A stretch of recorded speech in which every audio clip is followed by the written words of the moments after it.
Welcome to the first season of CrossFire West League 2026. See this year's start of the Western League as 8 participating teams from all over the CrossFire West region battle it out in March to May in order to claim the throne and compete over a total prize pool of $228,000. For the first season of 2026, get treated to 3 months of high-stakes action, as the season consists of 2 regular season phases and a double elimination playoffs where legends are created. In the regular season, Phase 1, all 8 teams are included in a single group where they all play best of 3 matches in a single round-robin format. Support your favorite teams as every match counts here. Every performance in Phase 1 will determine which 4 teams will be part of the Elite Group, where they are guaranteed playoffs, while the other 4 teams in the Contender Group will either fight for playoffs or relegation.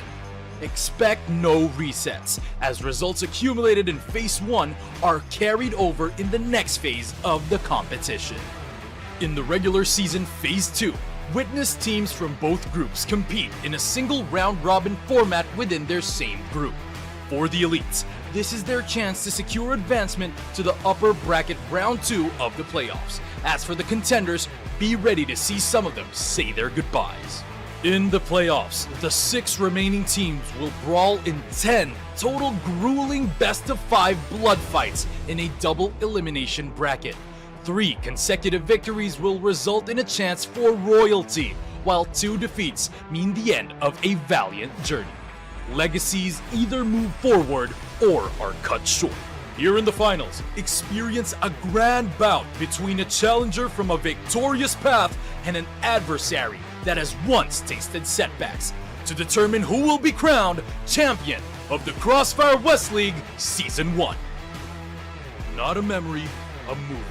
Every round, every map, every series is a mark of a continuous history.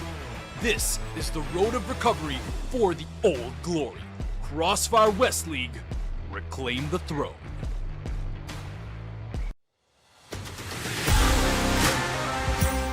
You have a lot of info to work with, but they have got to be careful not to get caught off guard. Here you can see a nice nade kill goes their way, but Hunt on the flank, able to get 2 big kills. Even though Nemesis are 4-1 up, it feels like a much closer game purely because of these scenarios. Good kill from the back of the site for Sads. Ducking and diving. Now Dipsy in an awkward position. Does find one. Trade isn't quick enough though. Gives Dipsy a chance. He's going to run him down. More than enough time for that defuse. Kiko's in the corner. Lion Claw and Zen have rotated in. Flex and Spoxy are going to be here too. All 10 players are pretty much going to be on this side of the server. Finally, the first kill comes through and the bloodbath will begin. Oh my goodness, it's an absolute cluster. It's ended up in a 1v1, would you believe? It's Spoxy versus Dizzy, and Spoxy will complete. Unless they can't remove Flex, but surely they will. Him being so low. There's an extra kill though. Now Alucard's a little bit nervous knowing that he could catch him, and Flex has caught him. No trigger discipline here, and Snake and Snare, both the dynamic duo, a walking path through a small tight angle here, takes another one, and a Snake pushing here, pretty aggressive, holding the pistol, not 1 but 2, 3, 4 players in front of him, taking a pretty massive swing here with a triple kill. Come on, Dodson! His teammate just felt that he's jealous. Like, yeah, he is also playing with the sniper, and Snox clubbing it down, taking 1, 2, make it 3. Yeah, maybe only a flash in the pan for Nemesis. Yeah, right now Nemesis struggling in mid, but maybe not for too much longer. Dipsy, a nice double kill, make it a triple kill. Someone holds the stairs, and the other guy is just using the smokes or having his back down. Speaking of having your back, Horus doesn't need anyone to support him. Slayer is here of the group. LSN just grabs 1, 2 and make it 3 to clutch the round in a 1v3 fashion. Okay, minute to go now. Coming down the stairs, lots of noise. Big holds on for 2 though. That's a brilliant job from him, and a bit of flash support at the end. A lovely 3rd, there's a 4th. He is farming right now.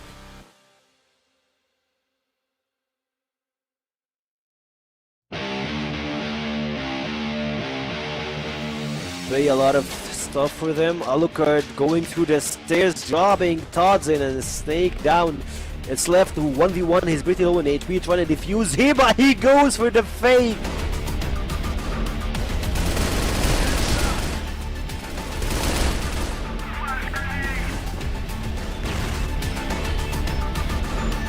Away those lives for free. What they've done to get that early 5v3. Oh my goodness, Kaiser's so blind.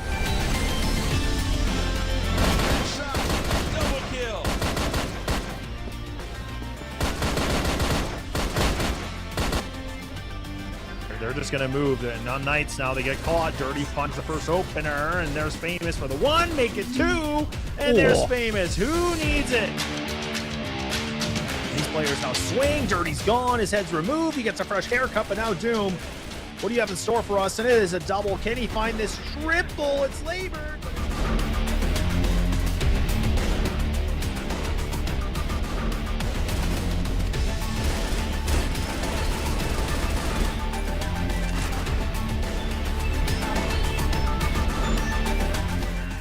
Now for LCK, where they want to go with this. The C4 is kind of on catwalk. They need to be careful. And oh man, that's a nice kill from Dirty. There it is. That's what we're talking about. A quad kill to serve it up on a cold platter.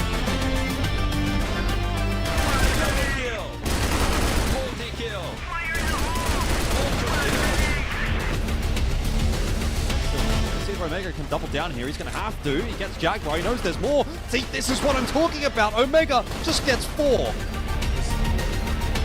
tucking the tail. Knife out. There we go. Oh my god.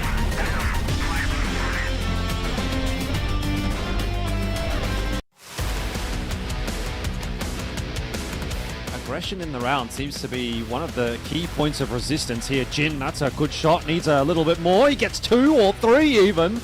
Very nice round out from Jin. Start from Omega. Get himself 2, but he needs more than that. And Josh is able to actually find the triple there. Unwinnable round here for Swamp, particularly with that entry from Awesome, but they're going to need more. Kais will have a pivotal role to play, but he falls to Alucard, and with that, it might just be the dream dead. Jin is on his own.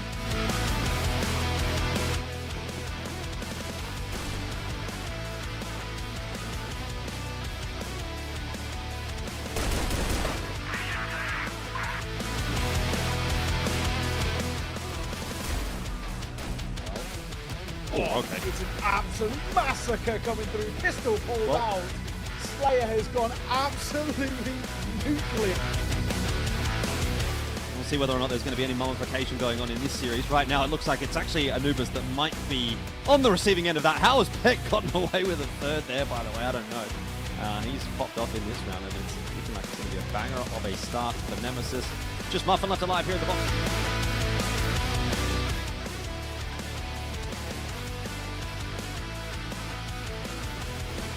Feels a little dicey. We're diving in. It's pretty low. Put that C4 down, which is huge.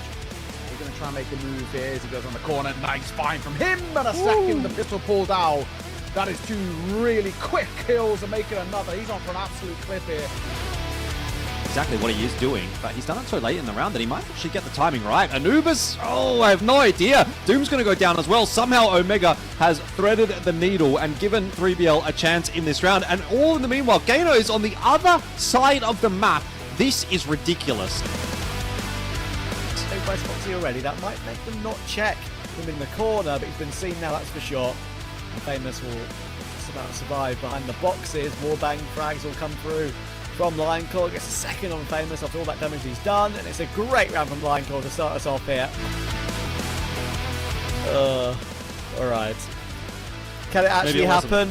Maybe not. Maybe not. Maybe Unlights will actually try and not get complete embarrassment. Oh, maybe it will be complete embarrassment. They will pick Foxy 1 by 1. What a way to finish it.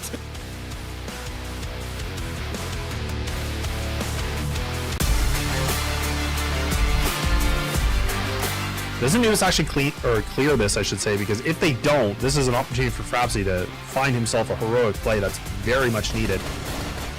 Muffin does spot it, but he doesn't do a good job clearing it, so now Frapsy finds himself two. Oh, why not make it a third?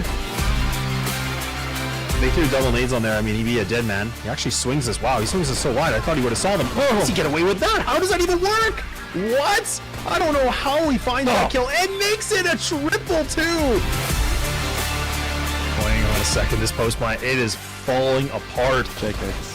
Yeah, JK. LOL indeed. Yeah. Okay. What is that? What is that? How does he find a triple like that? This To suss things, it will. They're having a bit of a look into mid, but they've decided to go, and the timing looks to be pretty decent. This could actually work out for Nemesis. Alucard for two. Horus and Snakefall, and now Totson as well. Still well set up to defend A, and all of B has now been cleared out by Vitality, so they're going to start to send the forces across, and Nemesis are aware of that. They have to hit the site quick, and Dipsy, well, he's taken matters into his own hands. A triple kill on the entry will make this round interesting. The historical ways of, you know, just being that ultra aggressive team, and they don't even allow the smokes to come through. Damp trying to go for some shots. He actually brings the pistol out. Nice little bit of a double two, so that's the bomb drop. Salty just hanging by, but look at Damp. Where that's always the worst part, right? One of the worst parts. Oh, Muffin. Yeah, that sounds good too when you give your backup like that. And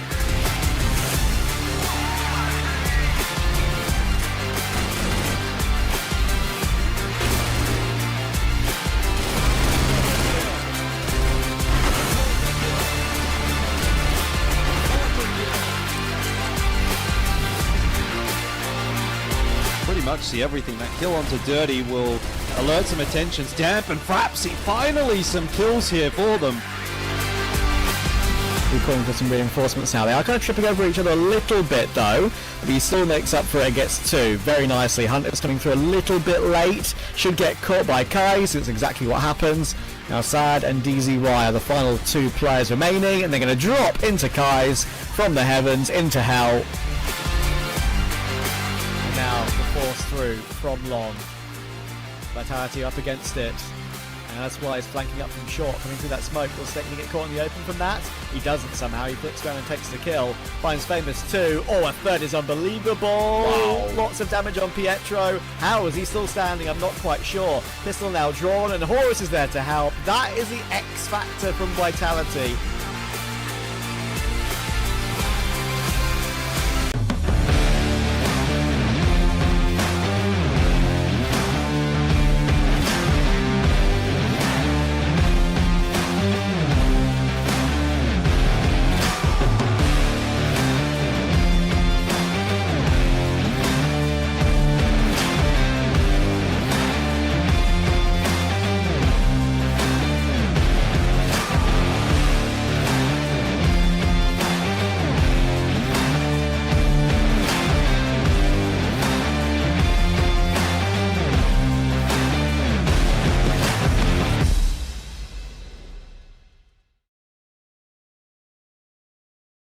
Welcome to the first season of CrossFire West League 2026. See this year's start of the Western League as 8 participating teams from all over the CrossFire West region battle it out in March to May in order to claim the throne and compete over a total prize pool of $228,000. For the first season of 2026, get treated to 3 months of high-stakes action, as the season consists of 2 regular season phases and a double elimination playoffs where legends are created. In the regular season, Phase 1, all 8 teams are included in a single group where they all play best of 3 matches in a single round-robin format. Support your favorite teams as every match counts here. Every performance in Phase 1 will determine which 4 teams will be part of the Elite group, where they are guaranteed playoffs, while the other 4 teams in the Contender group will either fight for playoffs or relegation. Expect no resets, as results accumulated in Phase 1 are carried over in the next phase of the competition. In the regular season Phase 2, witness teams from both groups compete in a single round-robin format within their same group.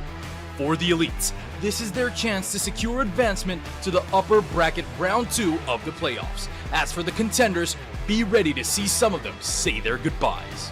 In the playoffs, the 6 remaining teams will brawl in 10 total grueling best-of-5 blood fights in a double elimination bracket. 3 consecutive victories will result in a chance for royalty, while 2 defeats mean the end of a valiant journey. Legacies either move forward or are cut short. Here in the finals, experience a grand bout between a challenger from a victorious path and an adversary that has once tasted setbacks, to determine who will be crowned champion of the CrossFire West League Season 1. Not a memory, a movie. Every round, every map, every series is a mark of a continuous history. This is the road of recovery for the old glory. CrossFire West League. This is exactly the kind of game and performance I wanted to see. This is the Hail Mary. Every individual player is bringing their A game right now. That's what I'm talking about. I've had enough of being quiet. I want to get things moving. The Madison not able to get any. Oh my word, straight out through that smoke just mentioned. Zane has what about risk here? Yes, Trevor very scared going for that tweak.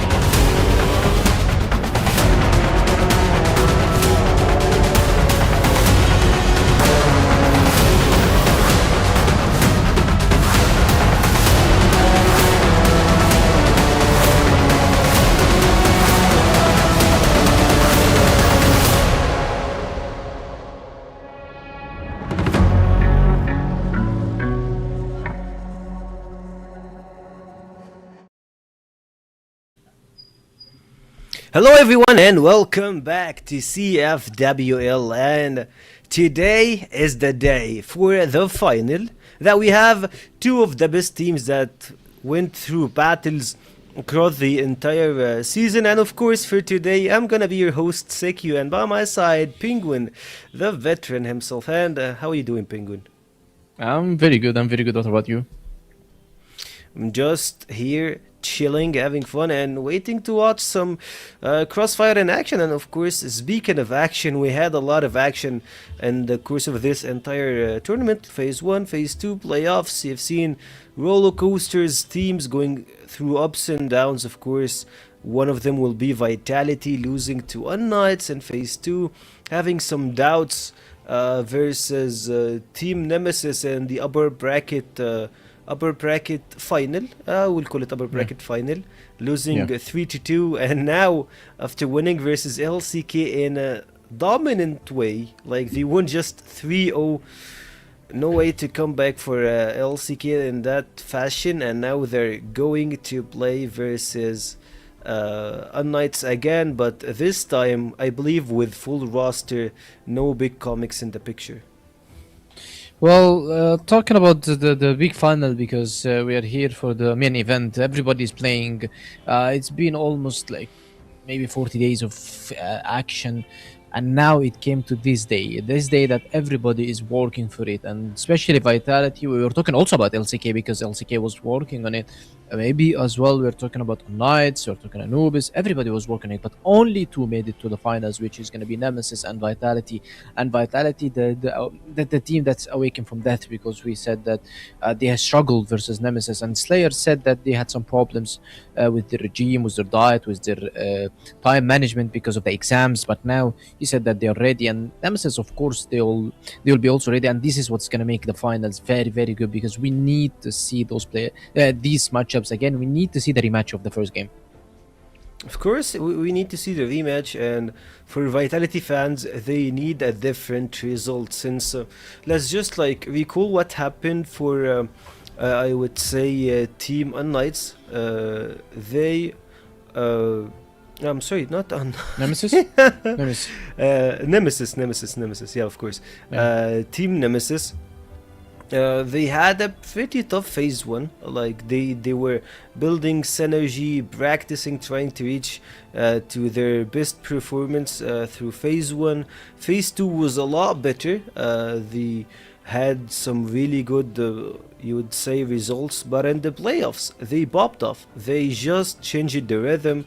Recalling 3BL game, they got they 3-0'd 3BL after 3BL 3-0'd LCK. It was just like, you win here and I'm gonna win here over here, and it was just going on top of each other, and it was a crazy cycle between the teams, the players, etc. And for of course, Team Nemesis, that's their first time to play together as a roster, and that's pretty impressive to see those 5 players reaching to the grand final. I'm not saying anything about them, like a lot of players in that roster actually won the CFWL before. Speaking of that, Alucard already did it, I believe, 4 times, something like that. Like he 3 won, times.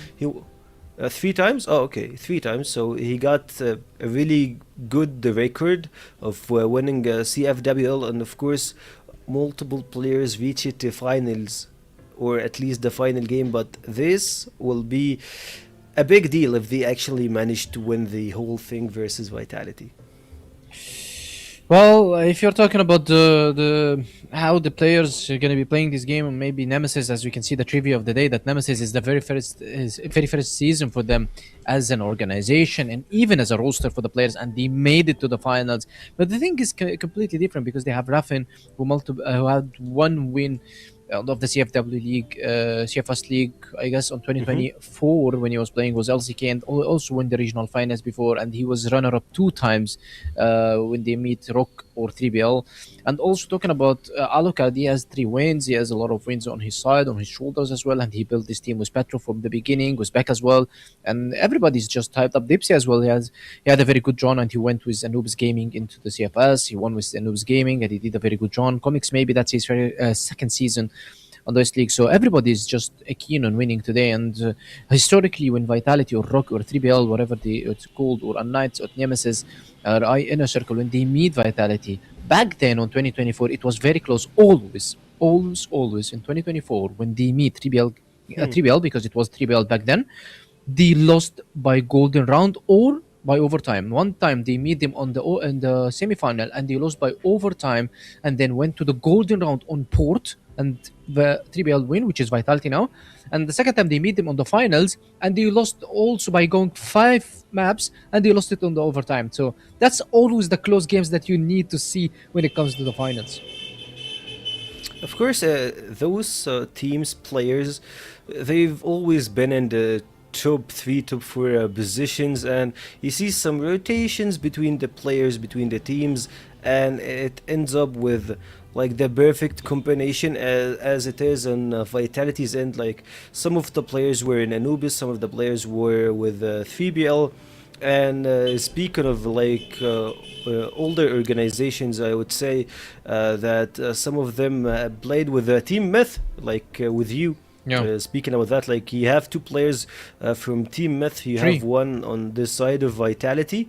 3. 2 on the side It's of Alucard, Vitality, Horus, and one. Yeah, Alucard, Horus, and Todzen. Alucard, Horus, and Todzen. Yeah, Horus and Todzen from Myth on Vitality side, and Alucard on the other side. Exactly. So seeing some combinations, some players getting mixed up and getting the final result would be pretty important to the league, the scene itself, to see some new talents. Speaking of new talents, you have Comics, who is only 18 years old. Like, that's pretty impressive place to be in at a young age, and you should keep an eye on him.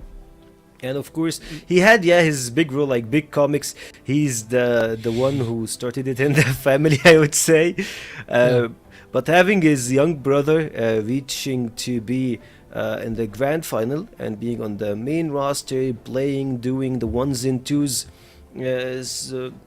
is really good for the scene itself. Like, you see players making some changes to reach to their final form. And speaking of the final form, I have a lot of questions when it comes to the final form about the map selection, the play, since I would say that a lot of stuff got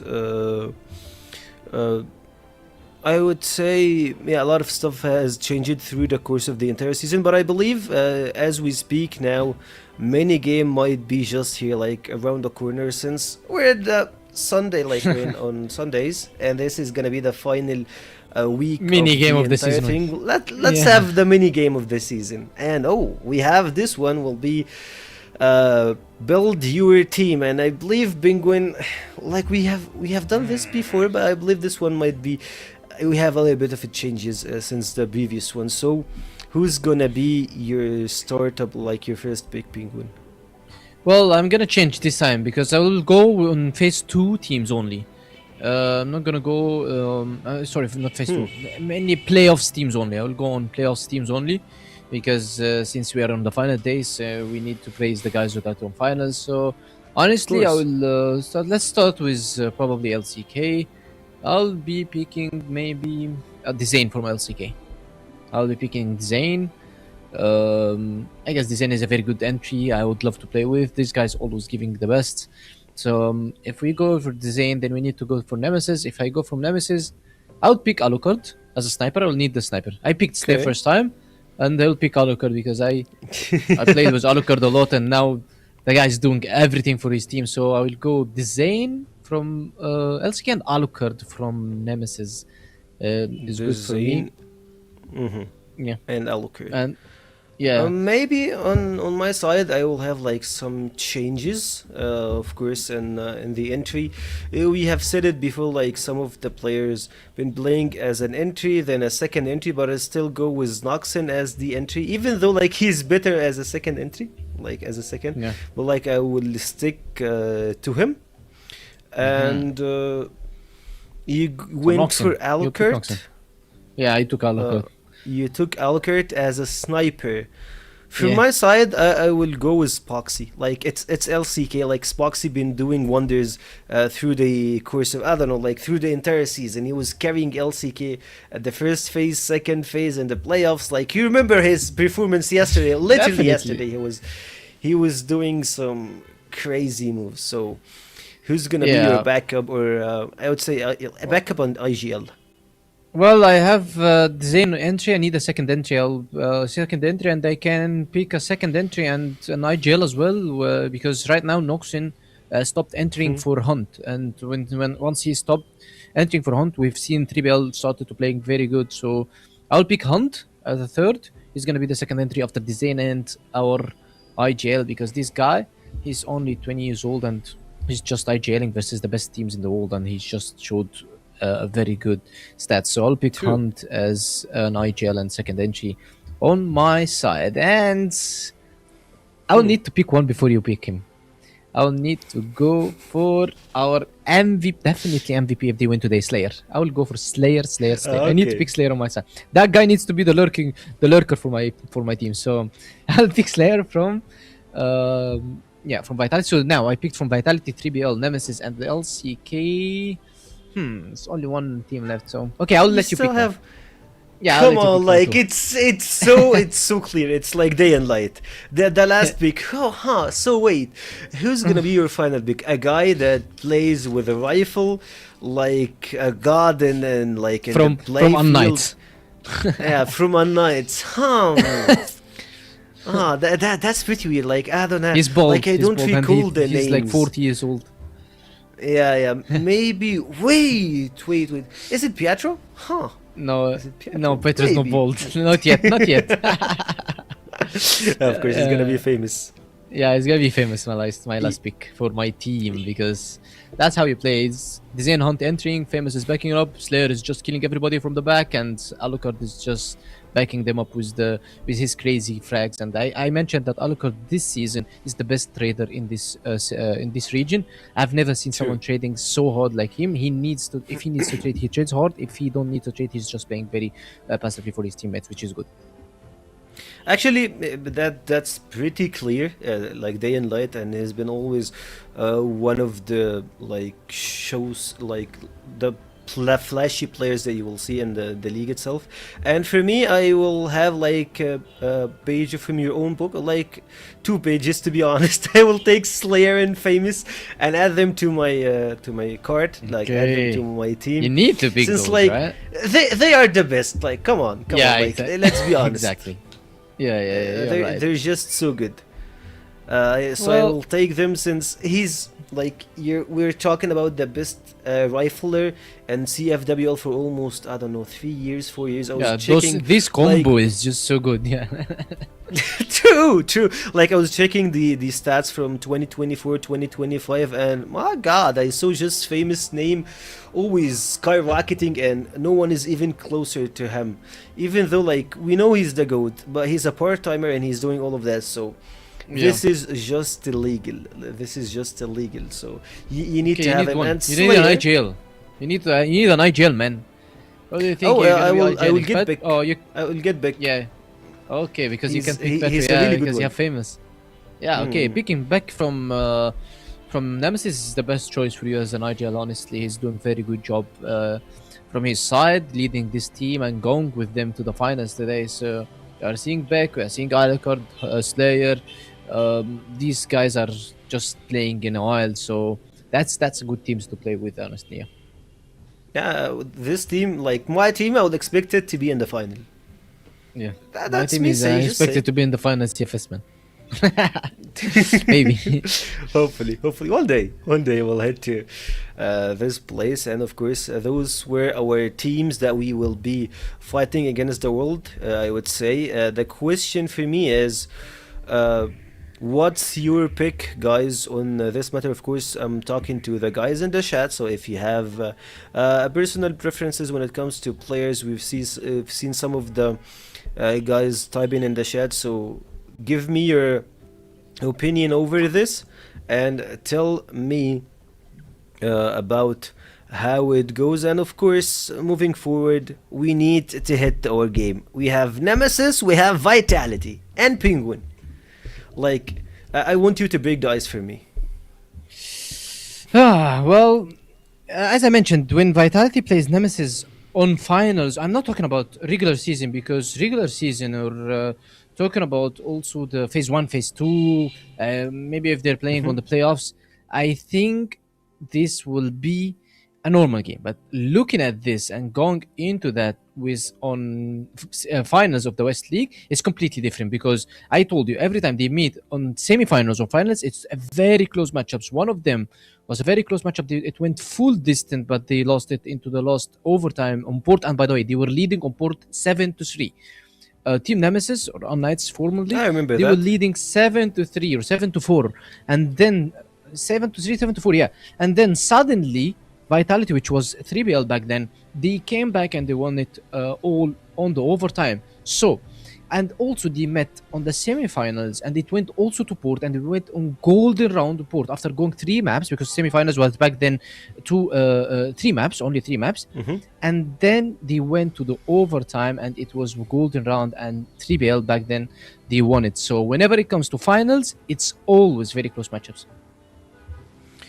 As it should be. Like when you say finals, you have like the puzzles on your head that gives you the answers. And of course, speaking about the answers for CFS points, you need to get to top 4 to reach the regional finals. And of course, the EWC event will give you, like, you will be in the EWC if you got top 1 to 3 placements. And of course, that's based on your ranking in season 1 and season 2. You will have like your points, you grab your calculator, put everything together, and you will be probably closer to head to EWC. And for those teams, of course, we have Vitality, we have Knights, which they got 4th place. We have LCK and Team Nemesis. Those are our top 4 for this caliber. And for the regional qualifiers, you have the bottom 4 teams of course, the Open League, and the top 4 teams from the bottom 4 teams from West League, and the top 4 teams from Open League, and the last 4 teams from 13 to the final, they will get nothing, of course, the bottom 4 teams. That's for our CFS points. And moving forward, I believe we have the placement that I was just like mentioning, and of course getting the first place will help you a lot. Like 150 points is a lot to help you to reach to either CFS or EWC. Well, yeah, as you mentioned, and the two teams that's playing right now, maybe some guy is gonna be going like, hey, okay, they both secured the regional finals, and they both secured the EWC. Let me remind you what happened last year. Last year, 2025, Season 1, Anubis Gaming went to the finals, and they versus Rocky Sports, which is Vitality's roster right now. Right now, they went to map 5 versus them, and they were leading 6-3, also on port. And then Vitality, they came back and they won the league, and they became number 1. Everybody said, okay, Anubis booked their place in the EWC because they have so much points. They just need to get at least 4th place in order for them to get to the EWC. But sadly for them, they went and they took 5th place, and they didn't go to the EWC. So still, even though if you perform very well and you get 2nd place, you might get knocked out if you don't secure top 4 next season. So that's what's make the point system very fair for everybody, for you to retain yourself, because LCK had a very bad first season, but they came back. Omnights, or formerly Inner Circle, they had a very bad season, but they came back, and the 3 of them went to the EWC. So Anubis Gaming, they had a very close chance last year of making it into the EWC after getting the 2nd place, but yet so close, not so far for them, and they didn't make it. So the point system is just brutal when it comes to inconsistency, but if you're consistent enough, you will get your places, and you will get it to the EWC and the CFS regional finals. Yeah, actually, I remember that instant with Anubis, especially when I believe like the last game that they actually lost and didn't make it to the playoffs. It was versus TBI, and it was a shocker for most of the people that were following this stream. Like, you lost versus TBI, a team that was battling from getting relegated, and they got the win, stayed in the league, and Anubis lost their position in the playoffs. It was a shocker for the views, for us, and for everyone that was part of the, of course, the CrossFire community in the West. And moving forward, I believe Anubis made rebranding, changed everything, and they got 5 new players that tried to fight for their place and EWC, and or I would say in the regional qualifier final, the first season, like the first split for them here in 2026.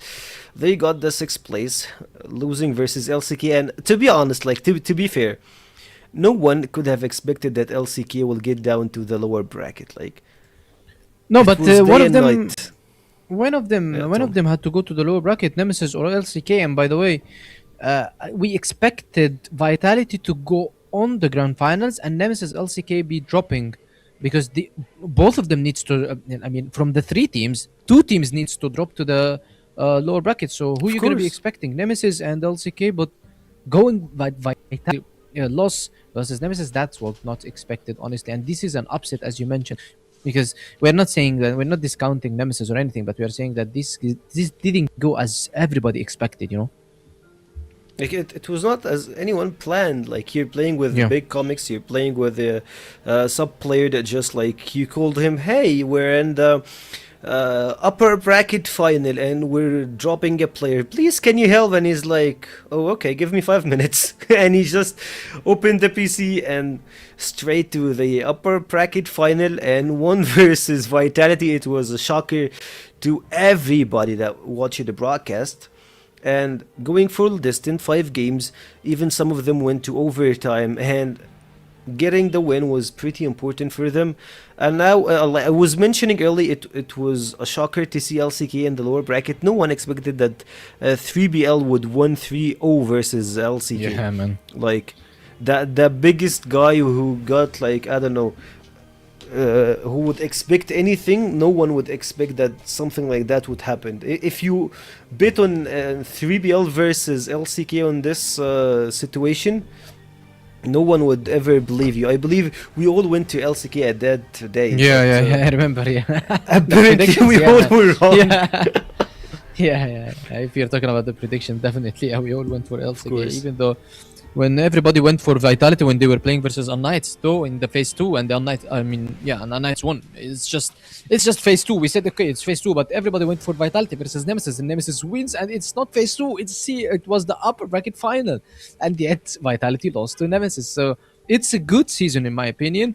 Talking about the KDs, yes, Spoxy dropped definitely after the performance yesterday because he didn't have the best performance. Yet Slayer is crawling back to the top. I believe that if he had a very good day just like yesterday, he will definitely be our MVP. And even though in my opinion Muffin is just Muffin is having like kills 484, we are having 533 on a rifle. So that guy needs to be the MVP if Vitality wins, honestly. And if Vitality didn't win, in my opinion, the MVP should be the only Alucard in Nemesis because he's the guy who's always 95% consistent. True, but like looking at Spoxy's numbers, they are scary.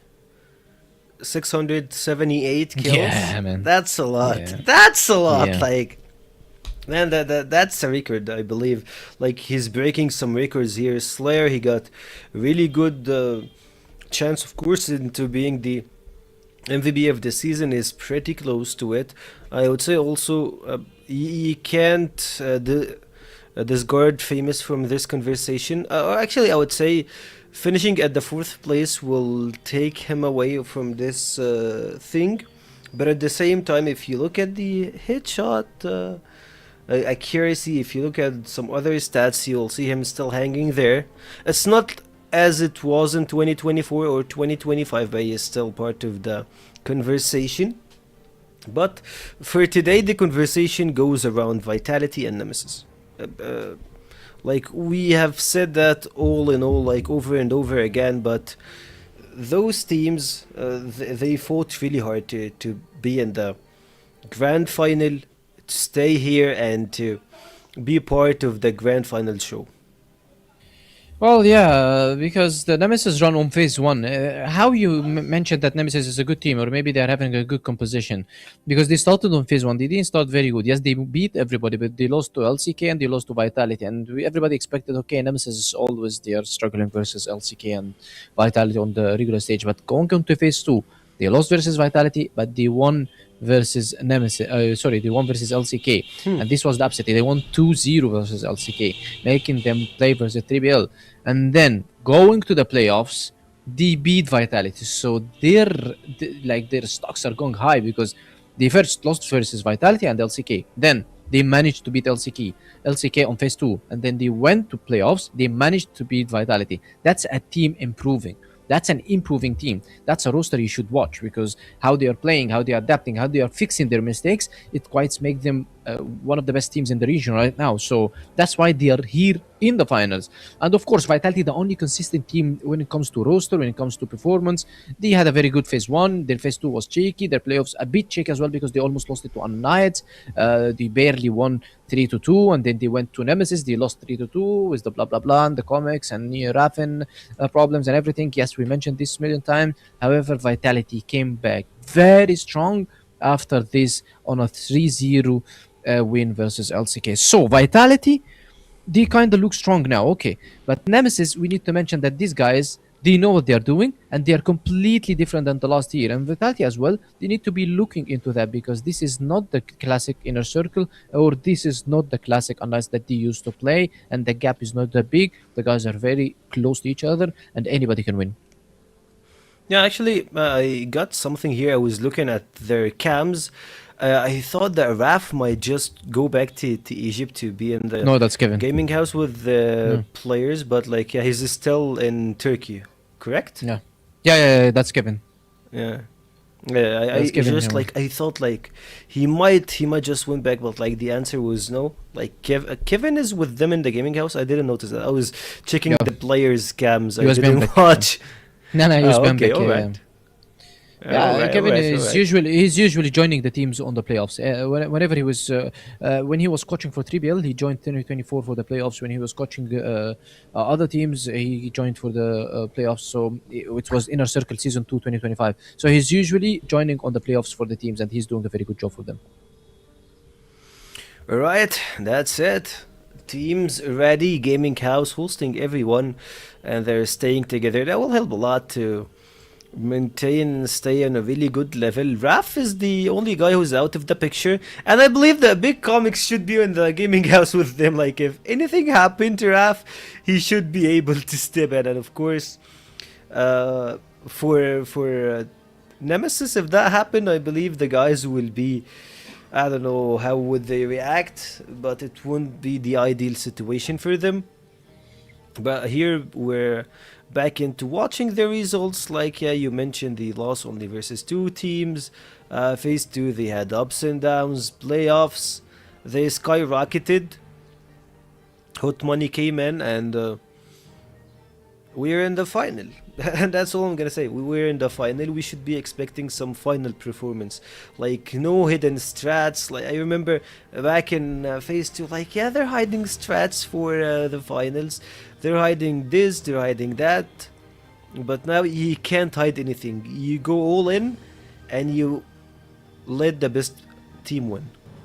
Yeah, you usually hide your strategies to the playoffs, not the finals, because you are not guaranteed to go to the finals. For example, LCK, what if they have special rounds for the finals? Imagine they are not in the finals, so they usually play for the playoffs. So, and especially not the first leg of the playoffs, which was LCK versus 3BL or Unnice versus Vitality on the other bracket, or Anubis versus LCK when they meet after the loss.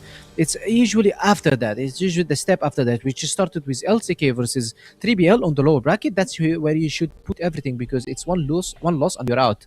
And then after that, you're checking also Vitality versus Nemesis. They gave everything because they need to win. They need to book their place in the grand finals. And Knight versus Vitality, they need to book the place in the semifinals. So all the teams, they prepare for the playoffs. And when it comes to the playoffs, that means that this is the team that you're going to be facing. They're not going to be changing. They're not going to be putting ideas. They're only going to be adapting and analyzing your gameplay and playing versus you. Yeah, of course, that's pretty important. And speaking of something important here, wait, my screen is a bit blurry, but my biggest motivation in this team and the people who support us, even every step of the way, in high precision moments. I remember myself of all the work we have put in together and the goals we set at the start of the season. The pressure becomes motivation because we want to prove ourselves and make everyone around us and around the club proud of us. That's a really good quote from Beck. And giving you the fact that they had their expectations, and I believe they made their expectations. Like, they have a really good season, good finals, with even with the Cinderella story, losing Graf and getting big comics. Like, you should be proud of yourselves. Well, yeah, they already achieved their goal for this season. If you're talking about securing the AWC, it's like 90%. I don't think they're going to be having the same problems as Anubis, although they have 2 players from Anubis which struggled around this, which is Dipsy and Comics, but I believe that they're going to be talking to them. Dipsy and Comics, especially after today's win or loss, they will tell them, hey guys, nothing is guaranteed. We need to earn everything by ourselves. But going into the first place, that means that you need to get at least 5th place. 6th place. So I guess if just Nemesis secures the first place, 100% they're going to be going to the EWC. However, let's look at the CF First League right now. Vitality, they are coming hot. They are looking sharp. We see them smiling. Slayer this time he's not in gaming house because he said he has exams and he's playing from his home. That's a quite scary story for Nemesis if Slayer is playing from his house. So Stray as well, we've seen the coach. He's very talkative and he's also emotional with the team. He tries to hype them, and the players are doing very good with him by their side. The KD speaks for itself. Everybody's performing. We asked for Horus to perform and maybe to step up a bit. However, Horus is an entry, and we know that he's an entry. His role in the game is not only by killing, but by making space for your team, either by going in a retakes, takes, or maybe post plants. You will need the Horus to be able to entry frag these areas, and he's doing well. And he also played very good yesterday, in my opinion. So now Slayer 1.34 KD, the highest among Team Vitality. All eyes on this guy to claim the trophy and to get the third consecutive win for Team Vitality. And I remember, speaking of Slayer, he's always the flashy guy. He's the guy that you should be looking for if you are winning some things or like some stuff. And speaking of winning and Horus' performance, like we've been like pointing fingers at Horus, like he's not at his best, at least in phase 1, phase 2, but in playoffs he's just stepping up. Like, yeah, he's the first entry, he gets MVPs in some games, and he drops multi-kills multiple time, and I believe that happened versus LCK a lot yesterday, and versus some of the teams that they played in the playoffs. So he's stepping up, he's going back to his peak form, I would say. He's not like 100% the same guy that you would remember in 2025 or 2024, but he's definitely going back to that form, and LCK's games prove that also. So that's for Team Vitality, the old guard, the guys who just stuck together for 3 years. Like, this is the third, and if they can just keep winning, keep getting points, keep taking trophies, it's gonna be huge. Like, some of those players, I believe they have won the league for 5 or 6 times. Speaking of that, I believe Horus did it for 5 or 6 times, something like that. So numbers are adding up. Yeah, exactly. The numbers are adding up, and those players are the best of the best. Oh, 6. Horus is 6 times. He won 3 with Team Myth. He won 1 with 3BL, 2 with Rock. Yeah, that's 6. That's 6. He's going for his Man, I love today, his words. I love, like, it's so simple. Hope you're ready, cause I'm not planning to lose. That's it. Yeah, I'm and out. we've seen Vitality wards, especially for Nemesis, so tough. We've seen also Slayer, when we interviewed him yesterday. He said that it's not gonna go the same as you guys saw. We are a completely different team. Our aim was not there, and it happens. Our diet, our gym, our exams. But now on the finals, nothing of this is gonna be occurring, and this is exactly what you need from Team Vitality to show off before the match, because that's their ego, that's their mentality, that's their momentum that will move them into the games and maybe will make them the winners today. As well, you can see here, 2 teams are ready, and I would say that there is no place for stepping back or just dropping some rounds. You're here to give it all. 10 players in the server, 10 warriors fighting for glory, and some players, or at least I would say Vitality, their story is quite frankly important to watch. Like, those players, they have their motive, and their big motive would be getting the 4th win in a row. And speaking of that, Laz is the only guy who doesn't think that they will get their 4th win in a row. Like me, you, and of course Kyle, we went for Vitality. Like, you're still hesitating, you're giving me like, this shaky hands head gives me like some questions, and we'll see if it's gonna be the 3rd in a row, or will they just give this one to... I won't say give it, like, will Nemesis take it away from them? Take it away, yeah. Will Nemesis steal it from Vitality?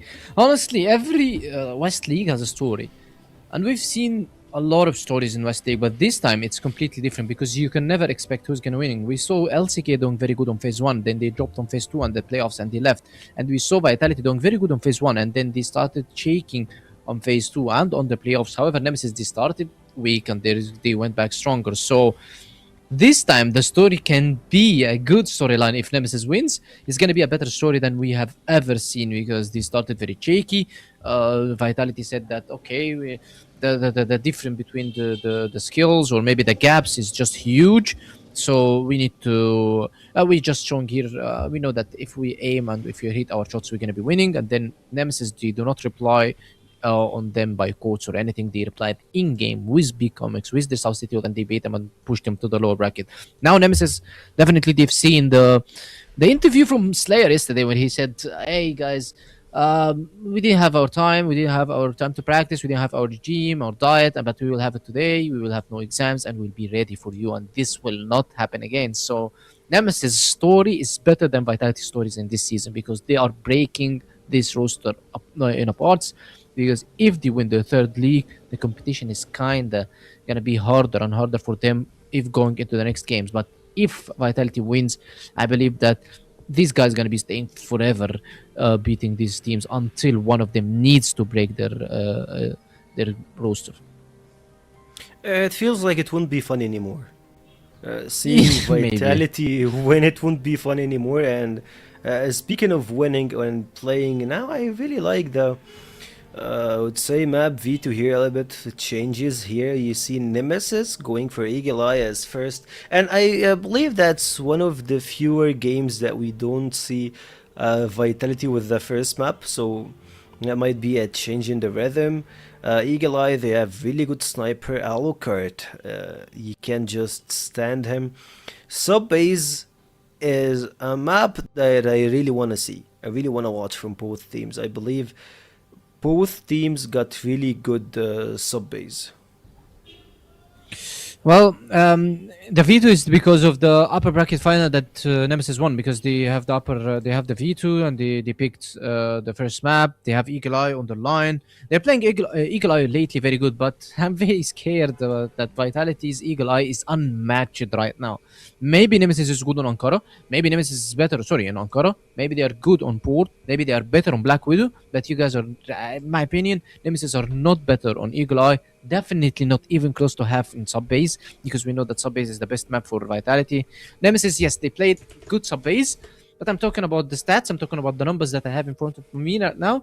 Subbase is going one way favored around Vitality. However, this is not the case today, because we can see Nemesis going toe-to-toe with them on Subbase. But the V2 for me just says that it might be a 2-0 for Vitality at the beginning, and then Nemesis can start playing their maps. Ankara, Port, and Black Widow, Nemesis have higher chances than Eagle Eye and Subbase. That's my opinion.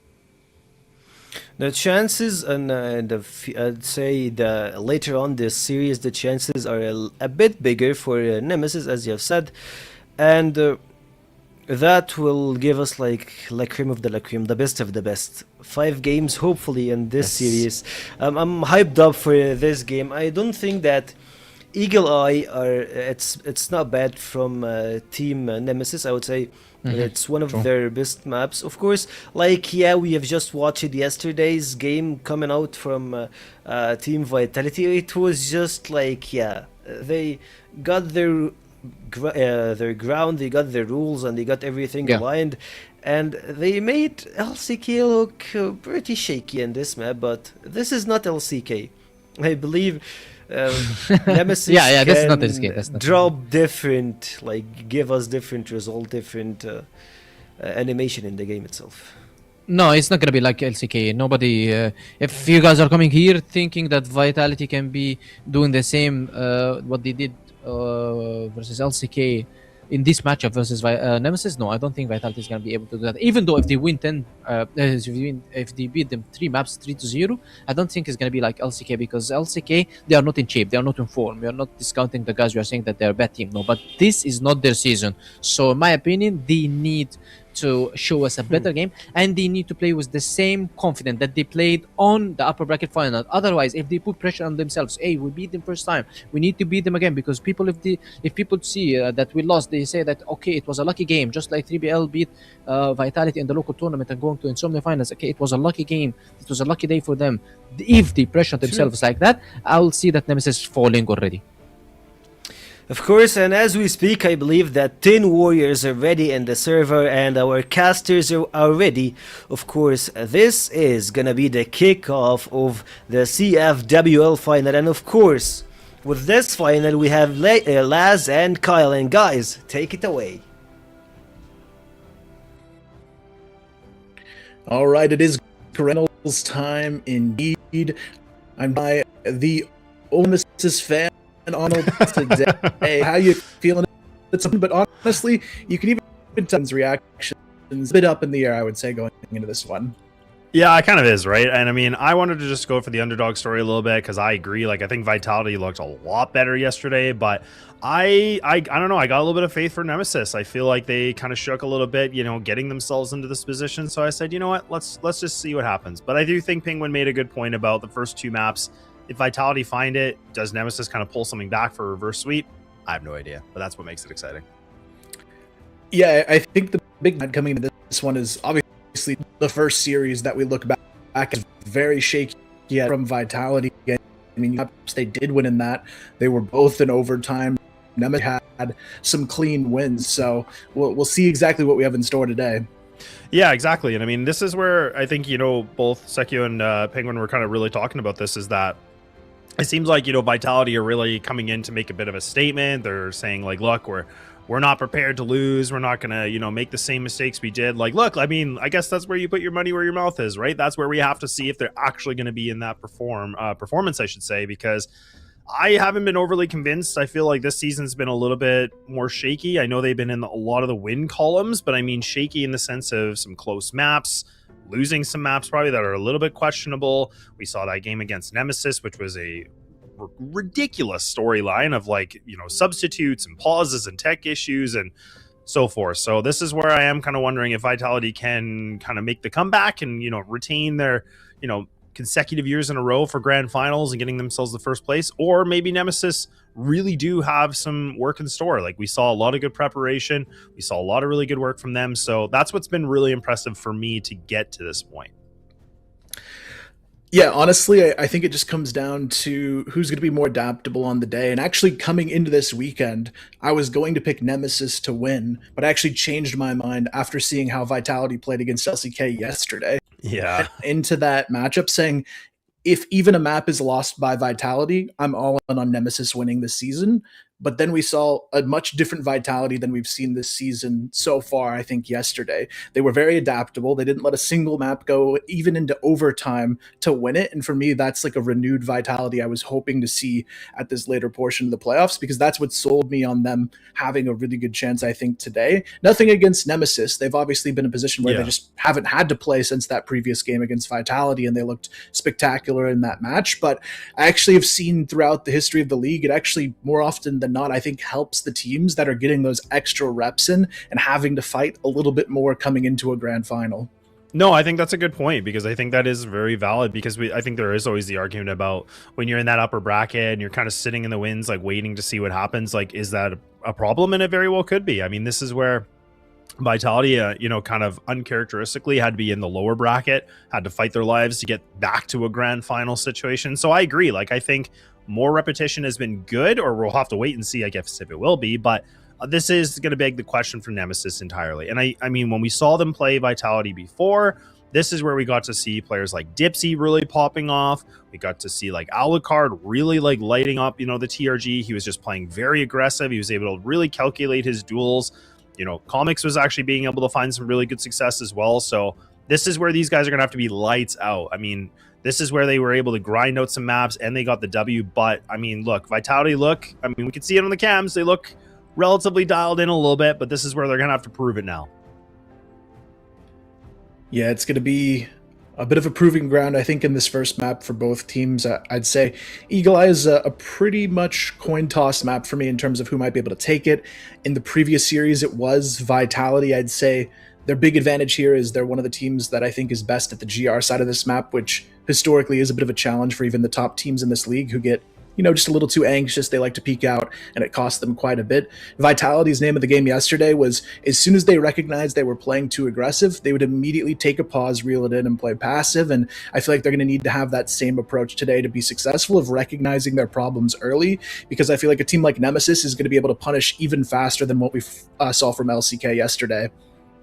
Yeah, and that's not a bad point at all, because I mean, and I kind of wonder too, like for Nemesis being able to kind of like sit back and actually watch that game too, to say like, okay, Vitality and LCK, like theoretically that felt like a grand final, or that should have been a grand final match in its own self, right? But Vitality, like you said, it's hard to ignore the fact that they came in, they won that 3-0, honestly took it pretty easily. Like I feel like they barely broke too much of a sweat. Like it was like 10-7, 10-4, 10-8. So yeah, so like not bad, but they really did get the job done. When you're talking about a best of 5 and you get a 3-0 sweep, it's pretty huge. But we'll have to see. The one thing that's exciting about both these teams is that a lot of players on LAN, like the desk was talking about, you have, I think that's 4 of them at least.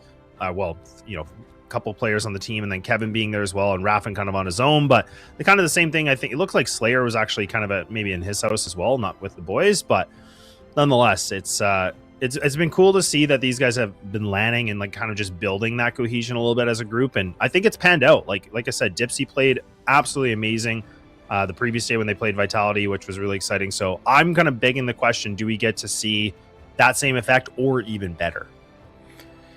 Yeah, I feel like a lot of this is going to come down to just some of those hit and miss individual performers really stepping up to the plate today. I think on the Vitality side, you think about Horus as kind of that hot and cold player on the season. When he's locked in, it feels like Vitality is unstoppable. We saw it in the final map of the series yesterday, but you also think back to some of the key points in the regular season and some of their losses. Horus, one of the most quiet players on Vitality, and you almost wanted a lot more out of him at certain points in the season. And this is a guy who's a veteran of this team too. They mentioned it on the desk. He's won, I believe, 6 championships in the West League. And when I see his stats on the season, it just doesn't feel like he's brought that same potential yet in what we've seen in the current season. Yeah, no, I definitely agree. And that's where I've kind of, wondered a little bit with the roster too. And that's where I mean, in the very beginning of the season, I always kind of was a little bit curious if there was going to be any kind of crazy roster shuffles. We always joked about Famous, like, where's he going to go? There was always that like small little joke that we were like, oh, does he go to Vitality and like just play with the best team? I don't know, but obviously didn't happen. But nonetheless, the one thing I am curious about, though, Kyle, is the fact that we are going to be starting an Eagle Eye. This was the map that it was Vitality able to find it with a 13-10. So we had to go all the way to overtime. It was a bit of a grueling one. Beck and Comics were the best players, statistically, that were playing on that map. So I'm kind of wondering, interestingly enough, why Nemesis wanted to go back for Eagle Eye to start things off. I'm not totally against it. I feel like they kind of slipped a bunch of rounds that, when they played last time, they probably should have won. So I'm wondering if maybe they think, okay, look, we were a little bit sloppy. That was map 3 in our BO5 series. We were a little bit gassed or something like that. We're going to restart and play a little bit better. But that's the thing too, is that Vitality, they, not a map they always play, obviously, but it's still a map that they're not terrible on. Yeah, I think the big advantage and maybe why you saw Eagle Eye and Subbase come in so early in this series is I think from Nemesis' standpoint, this is one of the maps they got to see play out yesterday against LCK. And one of my biggest criticisms in how Vitality played the map, even though they won, is they played most of the rounds the same on Eagle Eye. And if Nemesis caught on to that and they've been able to study up how they can play around that, I actually think they have a really good chance of winning on this Eagle Eye, because I think the problem that Vitality might run into is if they approach this game the same way they played against LCK, I think Nemesis is going to be perfectly prepared to counteract that. Yeah, and I'm actually glad you bring that up, because that's what I was kind of saying a little bit before, is where, Nemesis, it feels like Kevin and Beck have probably really been in the lab and just kind of figuring things out, how they want to, anti-strat Vitality a little bit, and just noticing some of the gimmicks. And like you said, just something like that where they're playing pretty much defaulting every round. That's something that they can probably try to take advantage of, right? And you would think that, like, Vitality, realistically, did they have a lot of time to prepare for today? Probably not, right? Like, they can't make a ton of different changes. Yes, they probably did some minor little tweaks, but not to the same degree of like, okay, we're going to reinvent some strats and reinvent everything now for the grand final. But this is where Nemesis, that's kind of the pro and con about when you don't have to play the lower bracket final and you get to sit and watch, because you can also really analyze what both teams are doing. You can make a bunch of notes and put that into like your arsenal a little bit. So that's where, again, I kind of beg the question of Nemesis. I kind of lean them on the favorites on this, obviously, out of all of us on the prediction desk, but that's where we'll have to see if they can come out a little bit running here with the first map. Yeah, I am curious to see what the first round feels like, how that's going to set the pace for what's to come here. We saw the LCK match yesterday turn into the classic Vitality of let's run it down to 30 seconds on the clock before we do something, but it's mainly because LCK was just so often getting over aggressive and making a mistake. But I feel like that's the one advantage Nemesis has compared to what we saw previously, is I don't think they'll make those kind of mistakes. So I am curious to see how things kind of shift as we see the first couple rounds play out.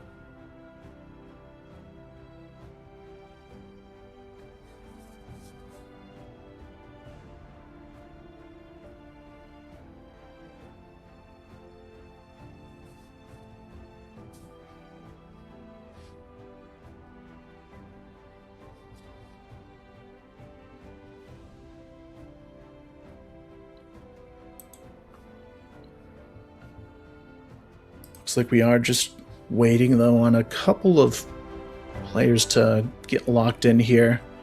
Almost looks like a bit of lounging happening from Snare's perspective. I never like the pre-match tension getting a little bit too long here. It makes me, if I was a player, I'd be so anxious coming into this long of a pause just when you're ready to go, you know? Yeah, no, exactly. It's always kind of nerve-wracking, right? Especially when you're trying to get hyped up, you're trying to get in the zone, then it's like, and we gotta wait things out, so... Yeah, hopefully not too long of a little bit of a tech issue here, folks, and then we can get map 1 underway.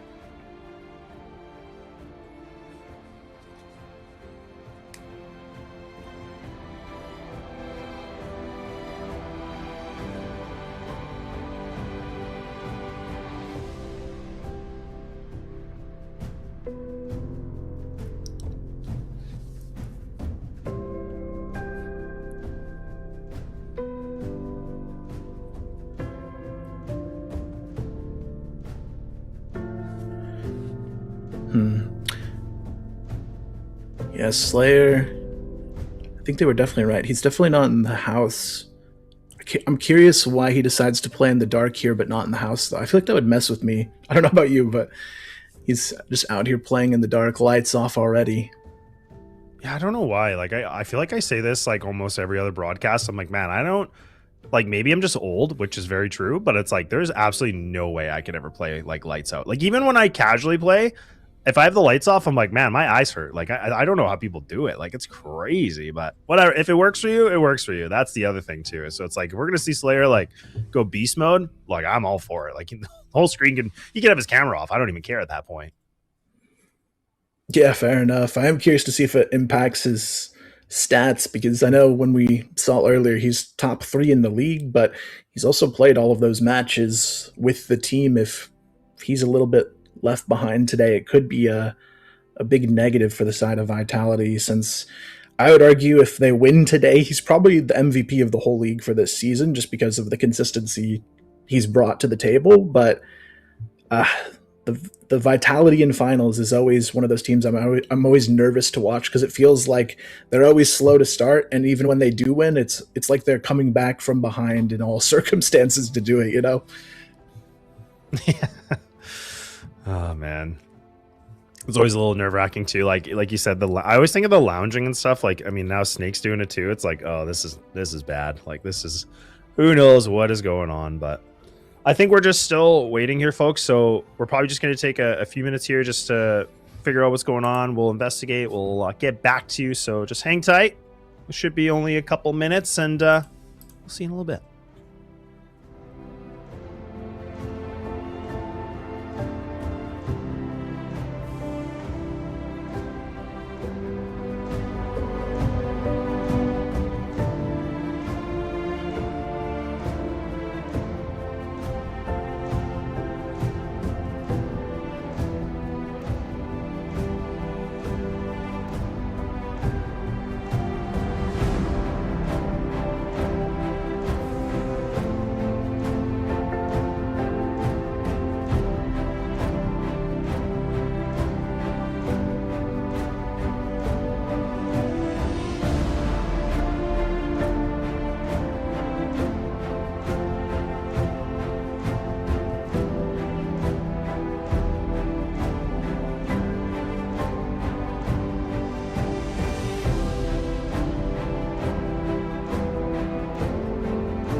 All right, it looks like we are ready to go. Apologies for the brief delay, but it's now time for the grand finals to kick off. Vitality on the attack and wasting no time here. Dipsy down and out already in a matter of moments, and it's going to be up to Nemesis to deal with the implications of that. They got a little bit too greedy on those opening picks, and you can see Slayer here wanted a little bit more. Raffin there on the response, so at least equalize for the moment.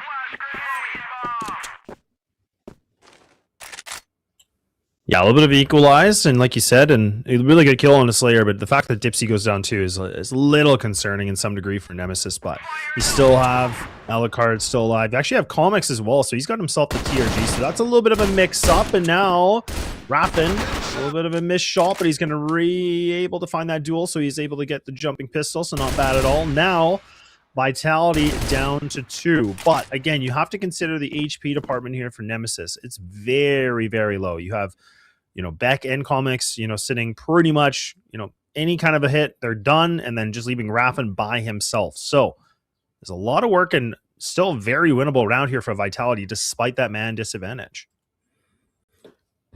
Yeah, it's an interesting approach as well. It's actually just going to be Snake holding on to the BL spawn, waiting to try and catch a rotator. They know they need at least one more kill to try and equalize in this situation, and actually they're going to find it very quickly. It's Beck going down. The 2v4 quickly turns into a very winnable 2-on-2. Raffin still solo holding on to this long A position, but he gets the kill onto Snake, and that is a good one as well, because that's the C4 drop down in the spawn arches, and that puts Tots in a bit of a predicament here. Has to try and go for the backstab onto Comics, who doesn't really seem to have too much of an idea. Turns at just the right moment. He's going to be taken down quickly. Raffin now trying to hang on. Misses a few shots. Not going to matter, though, because he's got the HP to work with.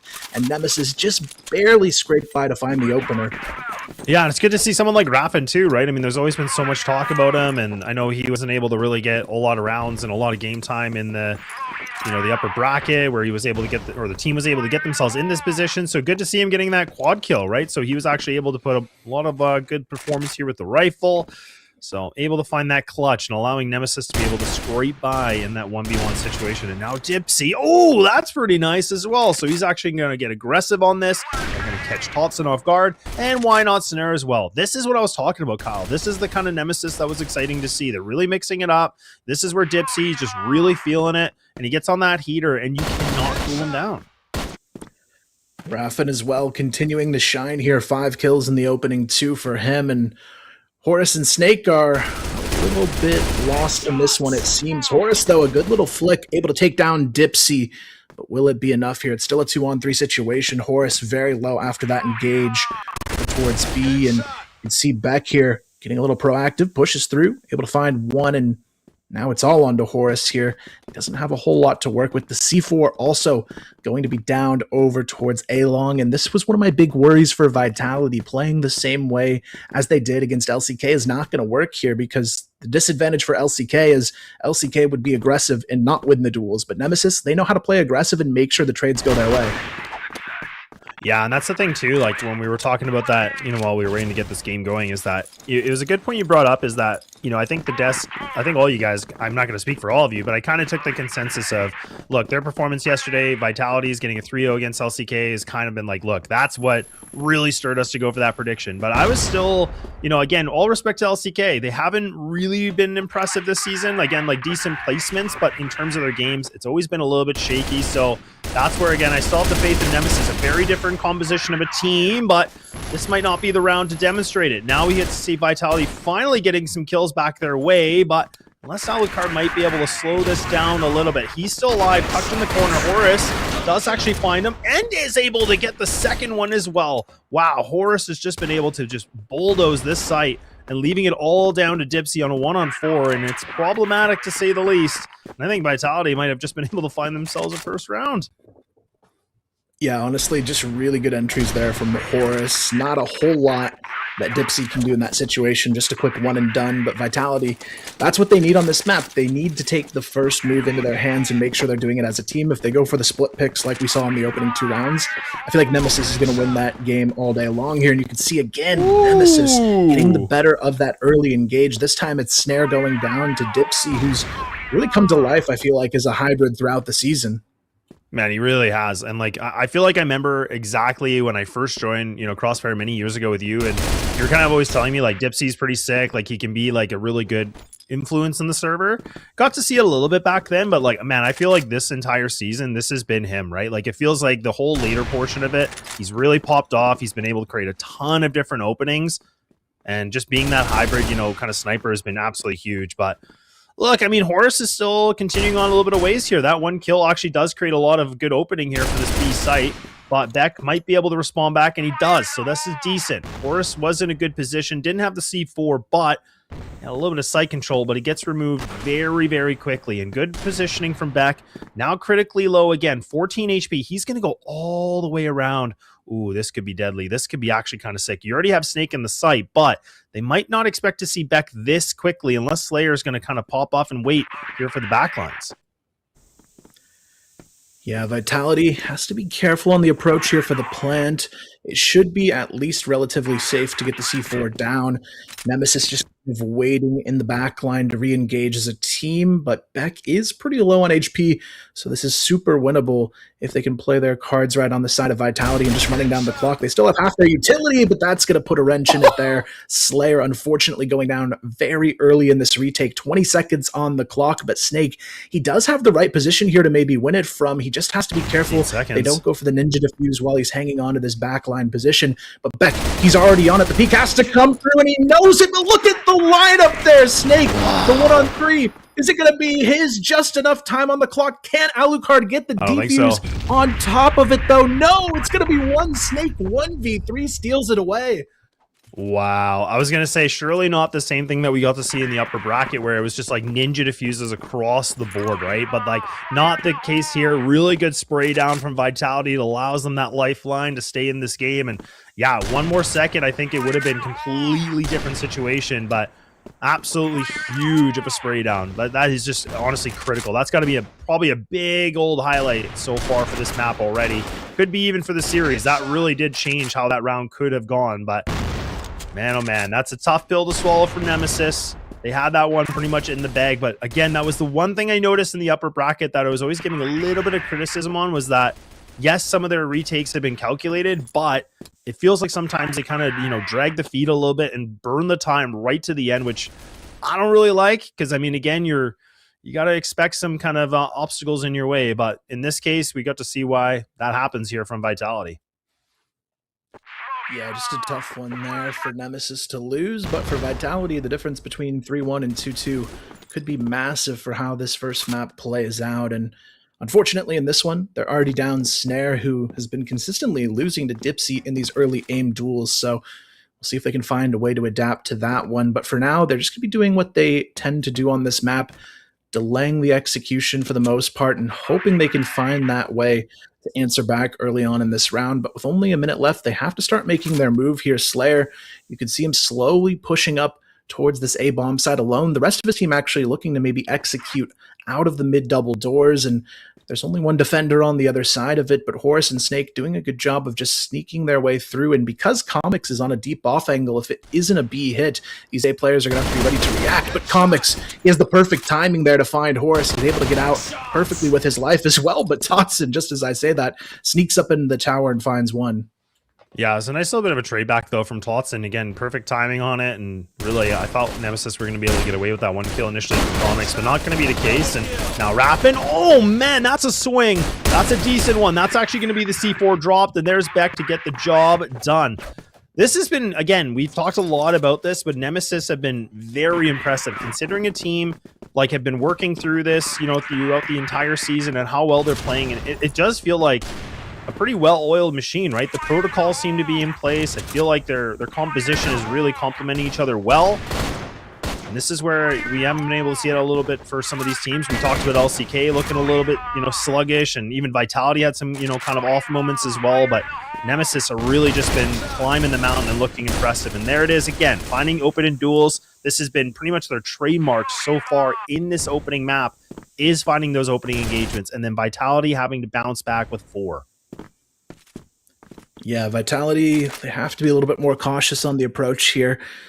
Obviously, so far, one of the big missing pieces, we kind of questioned it at the beginning of the day as well. Would Slayer being by himself, isolated from the team today, have an impact? So far, it seems to be true. He's only got a single frag in the opening 6 rounds here, which for him is very much a miss considering he's been a top performer all season long. So hopefully he'll find a way to step up, because his entry potential is usually one of the things that gets Vitality rolling. But right now, Nemesis, they're taking full advantage of it. And the big benefit they have is it's not just one player on the Nemesis side that's finding these good entries. They're all getting a little bit aggressive and proactive and finding a really good early round impact, to where we've only actually had one round where Vitality led with the opening pick so far.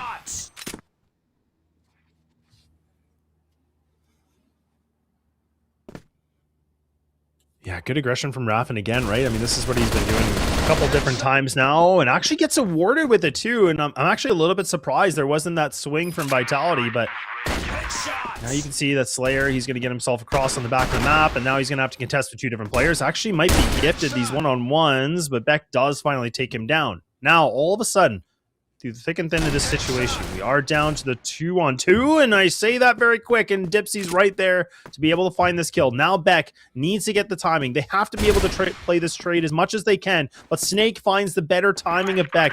Now Dipsy, with only 13 seconds, has to make the play, and oh, he might even stick this defuse. Kyle, not again, and it is going to be a Ninja. I talked about it before, and apparently we get to see it in the opening map here in the grand final.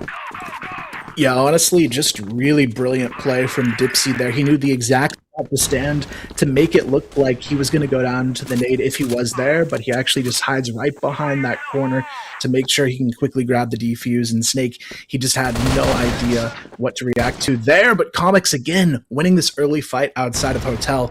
Massive advantage grabbed, and now it's going to be up to Nemesis to hold on to it, but they actually let it slip. Dipsy and Beck both going down there. Raffin knows he needs to find a way to swing back quickly enough, but Raffin is going to find it. Slayer goes down. Totson isolated by Comics, but a little bit of a miss there at the start, but they still get it done regardless. Nemesis winning aim duel after aim duel, and quickly turns the 3v5 to just Snare all by himself. Yeah, I was kind of worried too. Like you said, the fact that we saw Dipsy and Beck kind of going down really quickly, I was like, okay, look, this is now where Vitality can kind of take advantage of this. We thought like, them losing a couple players earlier on was going to be disadvantaged, but no, not the case at all. But it's Nemesis bounce right back into this 5-2 we get to see now. And looks like, yeah, Vitality decide, okay, we got to have a little bit of a conversation. We need to figure things out. And now Stray can impart some words of wisdom, because honestly, I feel like, again, Nemesis positioning, their timings, their pushes have really been like almost picture perfect in some regard. I think that last round from Beck dropping, a little bit unfortunate, but I love the fact that Comics has kind of been pushing at a Hotel, going for these little bit of duels, finding that man advantage. It's really been a big pillar of success for these guys, considering they pretty much start these rounds 5v4 almost feels like instantly. Yeah, it's honestly a big problem, because they're trying to use what worked against LCK, and it's just not the case here. I mean, Nemesis knows how to win in the aim duels, and you could see it almost every round with either Raffin or Dipsy taking a challenge on their side of the map and winning it pretty consistently at this point. And the only round that looked clean for Vitality is that really fast team execution we saw over on the A-bomb side. So I'm hoping we see a little bit more out of that. Because Vitality, the big advantage we were talking about on broadcast yesterday is they have some of the best execution utility of any team in the league, and they know how to play a 5-man push better than any roster out there, and that's what they've got to take advantage of in this matchup. Because if you give Nemesis a little bit more of a scrappy team, the ability to play a match in just aim duels, that's where you open the door wide up for them to win.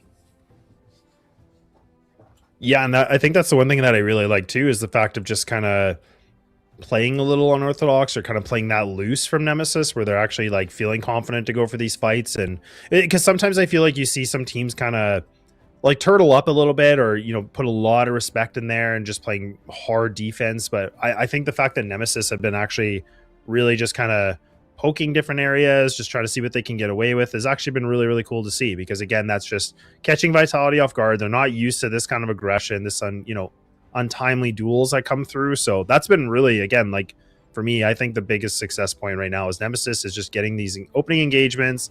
You have to see Vitality somehow bring it back with the man disadvantage. They have been able to do it a couple times, but it definitely makes it more labored and a lot more difficult. But I love what Nemesis are cooking, though, so far on this GR side. I feel like it's been working very, very well. And it seems like even if they lose a player, they already know instantly what they want to do. Like, there's no confusion. There's no second guessing.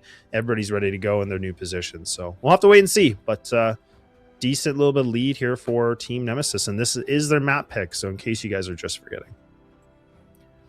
Yeah, it's a smart choice, too. If you can kick off the series winning one of the 2 maps they lost in the previous series, it really begs the question of what Vitality is going to be able to do to win this overall, because this is essentially the same map pool we saw before, where Vitality fell down 3-2. So hopefully there's a little bit more in store coming out of the pause. Vitality, usually a team that comes out swinging after a bit of a pause timer, so we'll see exactly what changes they bring to the table here. But for them, this is definitely the time they need to crank up the heat. 5-2 already in the first half does not look too good for their odds, but knowing Vitality, they've got something new in store. Yeah, well, we always joked about it. Even you and I, like way back, is that Vitality obviously notorious for just like making the comebacks and always kind of making it hard for themselves too at times, right? Like it just seems like they have to be in these deficits and they're like, okay, now we'll play better, I guess. But they're obviously not doing it intentionally, but it just seems to be something they like to make the comebacks or make it that much more of a harder story for them. But we'll have to see. Nemesis also have been able to prove that in the head-to-head they've been able to defeat them. And now Dipsy, instead of kind of pressing on, he's actually going to reposition twice. And, oh, I can't believe he misses that. But at least he can find 1 kill to rebound a little bit. But if he would have been able to find that kill, maybe he would have been able to get 2, which could have changed the circumstances of this round. But Raffin, one more time, he's been absolutely making this midpoint in the tower his playground. Like, he's been able to push it through the mid door. He's been able to push down long. He's really just taken so much control. And Vitality, they have not responded to this well. Yeah, Vitality, again, with an advantage that might be lost on the round, and a lot of that comes down to what Snake decides to do here on the initial push. There's 3 players already very close by, but that smoke extremely challenging to push through. Snake able to find the first. Horus finds himself another, but Alucard, did he do this in the 1-on-3? He's able to actually get a little bit of early damage, gets the second kill very quickly, and now things could go awry here. Snake, the only player left to try and hang on. He's just isolated behind the gondola here, waiting to see what he can do. But Snake knows he's got the patience to hold and hit it. And thankfully for Snake, he's responsible for 2 out of the 3 rounds in the clutch now so far for Vitality. Oh, and this is what we were all talking about for Alucard, right? I mean, and if I'm not mistaken, I think Penguin did put him on his like dream team for that little bit of a game, and that's exactly why. Like he's been so impressive. Like this whole season, he's really turned around and been like a totally different performer. And the fact of even like that attempt of the 1-on-3 was so close.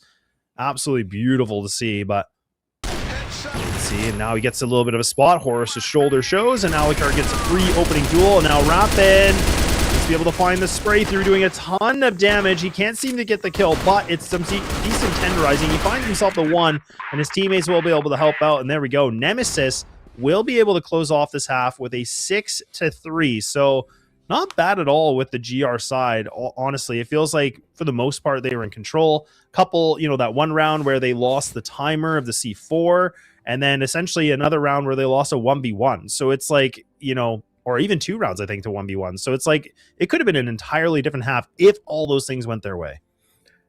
Yeah, I mean, if you look at the round start conditions, it should have been an 8-1 half for Nemesis, but they'll take a 6-3. I mean, Vitality only winning 2 clutches is actually probably a lower percentage than against any other team in this league. So I think they're going to be pretty happy with this one, but obviously we've seen what Vitality can do on the GR side of this map. The stats indicate they're also much stronger on this side of the map as well. So I definitely wouldn't say Nemesis is completely safe just yet. They had a few missteps, I think, back to specifically that 1-on-3 where Snake was able to win on the post plant. You clean up a little of those small things. I feel like Nemesis is in a really good position because the one thing that's been very apparent so far in this matchup is that the early round is completely in control of Nemesis right now. Yeah, it really is. Well, we switch sides, and now Nemesis get to be on the BL side, and Vitality onto the GR. So, this is where now Vitality, I think you were making a comment before, Vitality a little bit better and a little bit more proficient on the GR. So, that's where we're going to have to see them kind of, put up the laces a little bit and see what they're going to be able to find. That's not going to be the start. And again, Nemesis being able to find that opening duel, but it's short-lived. Vitality do respond back. Once again, Snake is able to get something back in a little bit more of a equalized situation. But now, it's a question here if we're going to be able to see Horus lock this down. He's just by himself in this site, takes tons of damage, but Snare is at least there to be able to find the trade. So this has been a very quick amount of trade duels going back and forth. Doesn't give anybody a big lead by any means. Yeah, the one advantage you're going to see here in Nemesis is normally you would put that TRG as the anchor on the B-bomb site to get that site locked down, but they like to let Alucard roam a little bit more than that, which I actually could see playing to their advantage here if he's able to find an early retake frag to hold the line here. But the bomb's still yet to be planted, though, so Vitality going to have a little bit more time to figure out a game plan on this retake strategy. But you can see here a nice little forward position being held. Alucard now just shifting to hold that B-long position. But right now, Snake and Totson, they're ready to get proactive very quickly on this retake push. Snare trying to lay down that utility to isolate the staircase. But this is where Nemesis differs from other teams. Instead of falling back to that staircase, they're going to have Comics push up into the edge of this smoke. And that's going to be a perfect plan here to grab the first kill. Unfortunately, the fireback is going to leave it all onto Beck, but they've planted perfectly for the tower. But the smoke, he can't see the diffuser. Oh no, so unfortunate there. I mean, I thought he had it. I thought originally he took the shot, and I'm like, no, maybe he didn't, or maybe he missed. But yeah, like you said, that smoke had just kept, blooming, and it made it way more of a problem. Visions just get completely, blurry, and then he can't be able to see a thing. So Vitality able to slip away. That could have maybe changed something, but yeah, I like that idea from Comics, and that's a really good point you bring up, Kyle, because I like the fact that he was playing aggressive. He was trying to play the edge of it, just seeing if he might be able to get some sick kind of a timing. It just, they kind of, did a bit of a good read on that here for Vitality, so not bad at all. Beck takes a ton of damage against him. He's already critically low in the early portion of this round, so Vitality seem to be a little bit more revitalized. They're starting to get themselves back into this slowly and surely. We'll have to see as Nemesis. They do have a lot of players here on the mid tower. Haven't really been able to fight for a lot of control. There's already a big push here from Horus, so this is potentially problematic here if Nemesis don't kind of clear this, if they decide to go this way, but it's a big if. Lots of time, and okay, it does look like they might. So now they have to know the question, do they clear Horus in this tight position or not? He's right underneath the stairway. This is so critical because they have to be able to time this. Even if one of them goes down, they need that instant trade. Yeah, for Nemesis, it's going to be a bit of a game of waiting here to get this play over towards Horus, but if Horus can find at least two, it's going to be a huge boost for the round. He's able to find the first, but the quick trade is going to be there from Raffin. Beck losing some early health, though, makes this still pretty equal in terms of what they've got to work with. 45 seconds, though, to get the C4 down, so they know they've got to take some ground here. So Nemesis are going to try and creep up towards B. Not going to work out so well, though. Snare already takes down one, but Beck on the response, able to take down Snake on the lurk. But Snare, they have to find a way to get past this guy. He's already found himself a double kill. He's looking for the C4 carrier on top of it, but instead, Alucard, he's just going to get right out of town here. But Beck single-handedly finds himself two to open up this bomb site. But again, Snare, he's already rotated for his third.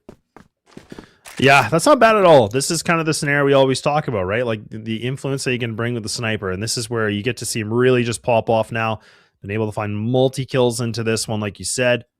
And now just leaves it down to Alucard. I mean, someone that also has been on the clutch factor a lot, but there's only a couple seconds remaining. Has to get this plant down. And, oh man, he got it right at the last second. Alucard does get the initial kill, but it is Slayer to get the instant trade. So, despite that, down to, I guess, the 1v2, it does seem to be Vitality being able to find another round in their favor. This was a 6.5, now turned to 6.5. Vitality slowly and surely making the comeback here for a tie game. But Nemesis have been making it, very close in the sense. It hasn't been just like, a landslide victory for these rounds for Vitality by any means. Oh, this is crazy. Beck. Oh my. They're just going to get aggressive. Are they actually going to be able to find this kill, though? It's a bit labored, a bit problematic, and there it is. Everybody just seems to be aggressive from different points in the map, but it's Vitality that actually win this whole engagement.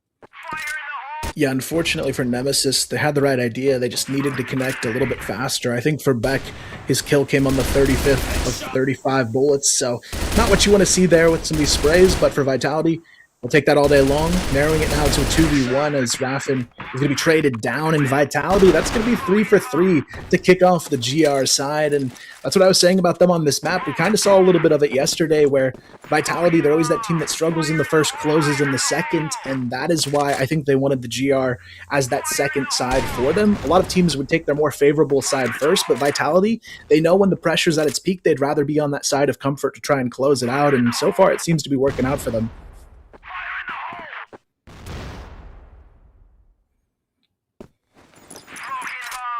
Yeah, Nemesis just kind of posted up a little bit here too and just kind of waiting things out. I'm kind of wondering if they're actually going to try to slip through the mid door here. And there's a couple warning shots here from Comics, but they haven't fully committed. You can see the Vitality, 2 players in the back left-hand side of this A site and still having Snake kind of pushed down just a little bit, playing behind the 1 box here. So, Dipsy, does he know to clear this yet? Lots of time remaining on the clock. And this is good. A nice little bit of utility work coming in from Vitality just to kind of push them back if needed. But Dipsy's already well ahead of that smoke. Now they're going to try to calculate this. Snake's trying to actually push aggressively, but that timing is just not there. It's not on his side at all. So now Nemesis, again, they find themselves a decent opener. But again, there seems to be a little bit of a quick trade back here from Vitality. But big thing out of this, I was going to say Nemesis did have that man advantage, but they seem to just keep going back and forth. A little bit of a ping-pong affair on this one. Now it's going to be Comics, and he'll be able to find the better of Slayer. He's right on the edge of this bridge, looking for the timing. Slayer gets the one. Oh my goodness, I can't believe he's still alive. And there it is. Comics, fast and furious with the pistol. Alucard with 1 HP, Kyle. So this is still very winnable here for Snare. He just has to find 1 kill, and then it's a 50-50 coin toss. Yeah, absolutely. On top of that, he's got a grenade to work with as well. So this is a bit of a scary situation for Nemesis, and they can't afford to let it slip. The big disadvantage they have is not knowing that Snare's already posted on this tower for the B plant. If they go for a safe B plant, there's a chance he might even be able to find a pick before the C4 even gets planted here. But now they've got no time to double back and go A. So it's going to be a full commit here.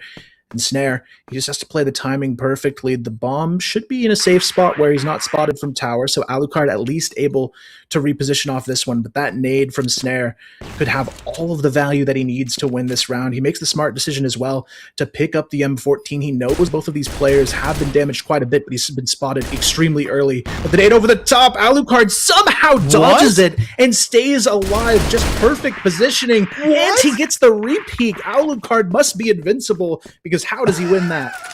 I don't even know. Like, literally, I'm so glad you said it, because I saw the nade. I'm like, yeah, okay, he's got the nade. He's going to get the free kill. Then you see him tossing it into the gondola. You're like, okay, Alucard's gone. He's done and dusted. But no, somehow he had, like, max amount of strength. It didn't even matter. 1 HP. I mean, it seems like he had, like, 1,000 HP at that point. But, man, oh, man, that is a crazy round to see out of Nemesis in the sense that Snare could have potentially had it. But look, we're fast into this one as well. 2 minutes. We've already got 2 different players on each side down already. Some big aggression coming in. You have Snake that's already pushed onto mid tower. Now kind of pulling back just a little bit. And that C4, not going to get planted yet, but it is going now. But the question is, how do Nemesis want to react to this? Do they want to go for the big flank? That might be a little bit of a scary play, considering that Dipsy goes down. Gun barrel spot. Big spray from Comics, but it's just not enough. It's not able to find the 2. And now Horus, a couple pre-warning shots, trying to see if he can be able to find the timing. But Alucard can't seem to get it. So Vitality respond back here with the retake. And we got ourselves a tie game.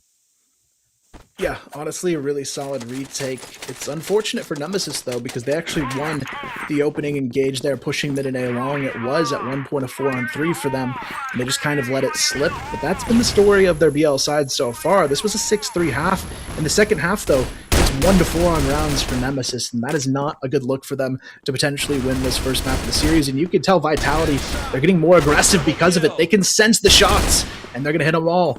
4 for 1 on the openers here, and Vitality continuing to hit their stride. Now Alucard, he's been seen in the clutch a couple times coming close, but they really need to find something out of this one. But look at this swarm of players. There's just no chance, and Vitality make it a 5-1 second half for themselves so far. Yeah, now even for Nemesis, they're going to call the attack, which honestly, I'm super glad they do. Because, I mean, really, it's getting to the point now that Vitality make the big climb back. They got themselves a 1-round lead. Now Nemesis have to figure out what they need to do a little bit differently. Kind of, you know, cool the jets a little bit from Vitality's side. Figure out, okay, like, what are they doing? This is a good opportunity for Kevin just to kind of, you know, pinpoint a couple things that he's been able to see. But again, that was probably the most dominant round I feel like we've seen from Vitality, like where they just kind of pushed and went for all those gunfights. I feel like every other round is really been nitty gritty, right? It feels like it's down to these like 2v2s or like these 1vx situations, really. So it's been a lot of clutches that have been across the board, but I felt like that one round was the full Vitality dominance that we've seen in the regular season, but we finally get a little glimpse of it here now in playoffs and the grand final.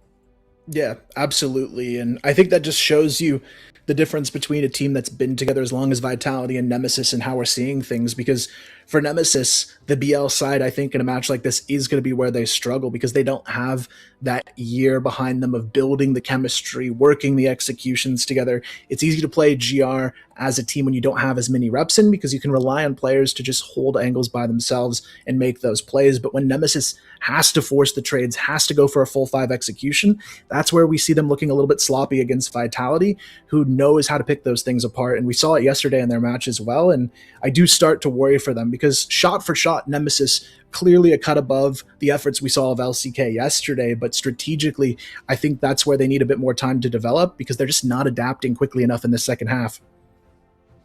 Yeah, and that's a good point too, because again, I think like the other part of the conversation is I think like Nemesis as like a group, like all these guys have played together at some point, but like just having this group under this banner and this organization, yeah, it's a little bit of time, a little bit of reps that they maybe do need, right? Whereas Vitality have been around together as a long time, maybe different banners here and there, you know, throughout the years, but that whole core, that whole like 5 has essentially been intact for a number of years. So that's where, you know, already a good look for Nemesis considering, you know, a relatively new roster that was formed for this season, already kind of pushing a little bit on the edge of this. Not bad, but it does kind of, like you said, show a little bit of those learning opportunities and some of those gaps or small gaps in their play comparable to like a Vitality where it's pretty polished for the most part, right? But we'll find out. Still a 1-round differential, 8-7 Vitality have now made the comeback and only find the 1 kill from Horus. It looked like he could have been able to get the 2, but good reaction here from Raffin. Getting right back into his rifling ways here for this mid-tower control and kind of just taking presence of it. Vitality kind of pushed back again, 3 players at A, and they already have Slayer really extending on B, so he's not even in the site. So, I mean, this is interesting just to be able to get that extra information. Yeah, for Vitality, they've got all the info they need. It's just a matter of what Nemesis decides to do on the push. They seem pretty keen to find a pick first if they can, just setting up in a 2-2 split across the map. If they get a little too aggressive, though, Slayer definitely ready to call for that swing from Totson on the B bridge. He's got the support system ready to make sure this doesn't go untraded if he happens to go down. The harshest fight, though, might actually be over here from Dipsy. He's got 2 players close by, but one right in front of him. It's going to be Snake, but still is them just looking for that pick, and this is where they know the time is ticking, but Snake, he is not ready for the 3-player swing out of long. Snare needed to find something there. He actually misses the shot on top of it. Now Nemesis have a really clean chance to win this on the execute. Yeah, really good shot from Snare, though.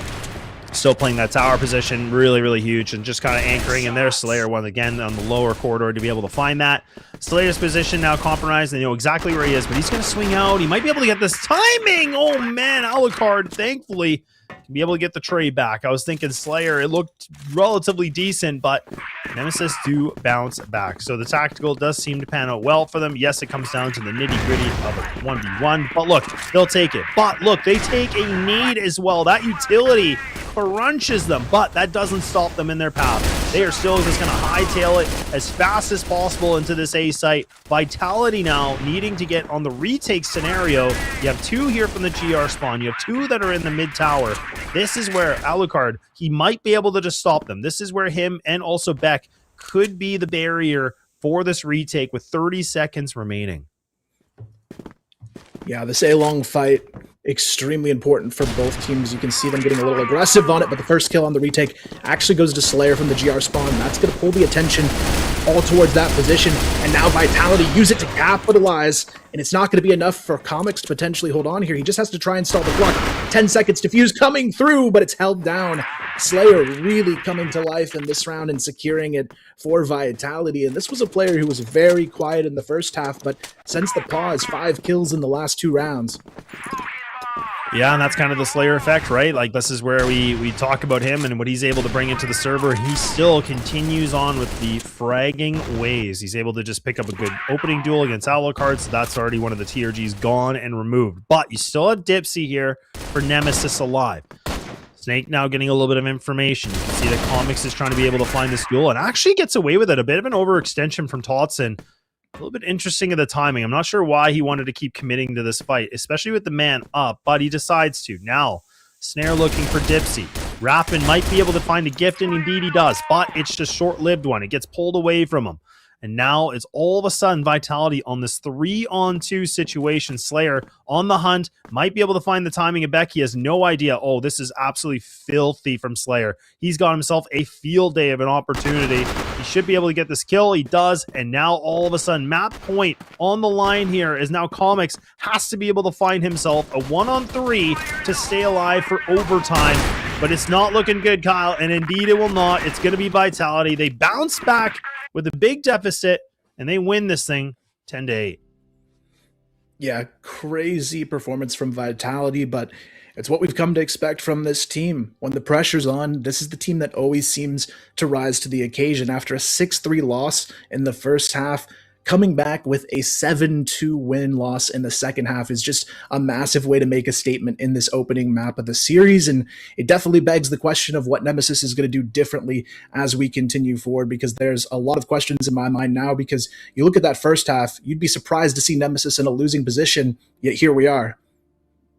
Yeah, it's a little bit surprising in the sense that, you know, again, like I thought Nemesis actually getting that 6-3 was going to be pretty decent. I thought that was, you know, a good position for them to be able to find this map. But Vitality, like you said, on the GR side, they just do a really good job in getting themselves the victory here. So look, I mean, the map pick of Nemesis does go down. It doesn't go their way. It goes Vitality's way. So puts them up 1-0. And now we're going to let the panel kind of talk us through a little bit of what they got to see. So boys, let us know your thoughts. Thank you guys, and what a way to kick off the finals. First of all, we had the 6-3, I would say, curse to Team Nemesis. Vitality found a way to just shift it to the other side. They had, I believe, 3 or 4 rounds stacked, like no break between them, and after that, they found a way to close the game. And for you, Penguin, how did you feel after what happened in the first half? Well, that's insane. I guess one of the best games that I've ever watched in CrossFire lately, especially in Eagle Eye, because the game was so fast from both sides. We've seen Nemesis starting very fast on their global side. Raffin, this guy, man, when you count on him, he's doing perfectly good. And we kept saying, big comics, be Raffin, big comics, Raffin. This guy's just on another level. When he's confident, we see how he can make the difference, because the 6-3 difference is all because of Raffin. Only Raffin on this roster. Yes, we've seen one clutch from them with the sneak, the diffuse versus snake, but this is not the case. It's only one round. We've seen Raffin always taking spaces. In mid, he's pushing and killing. In a long, he's pushing and killing. He's doing everything on the global side. And when they switch it to the blacklist side, when you are winning 6-3, you need to focus on the first round, because the first round just shapes everything for you. And this is what exactly Nemesis did. They focused on the first round, but they lost it in the post plant, because it went 6-4, then 6-5, 6-6. The post was very, very late by Kevin. And by the way, 6-3 half is matched by a 7-2 half by Vitality. The global side from Vitality took 7 rounds from Nemesis that he took only 2 rounds. And one of them, or maybe 2 of them, Nemesis did a very fast rounds. We've seen them splitting into a side from AC, getting double kills and still losing in the post plan. And everything went for Vitality after that. So Nemesis, they are doing a very good job. Nemesis are the Nemesis that we've seen from the first game. It was not a lucky day. The guys are very good. They are very doing a very good job when it comes to teamwork. However, the clutches, the post plans are now going in Vitality's way. Before, it was going Nemesis' way.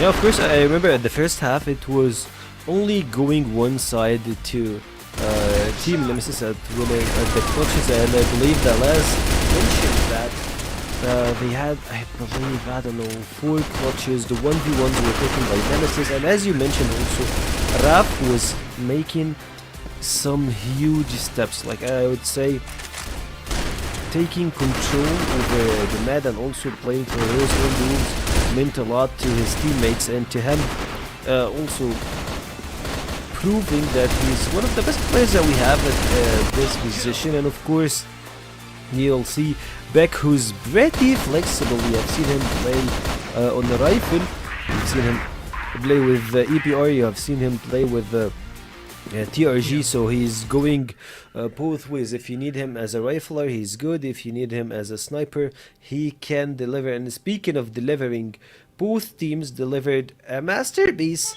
with no overtime. 10-8 scored to Team Vitality. Second half was just magnificent. Also, I would love to mention Horus, that he took some pretty important position that opened the Team Vitality the numbers advantage, while taking early double kills and of course having his teammates covered by him.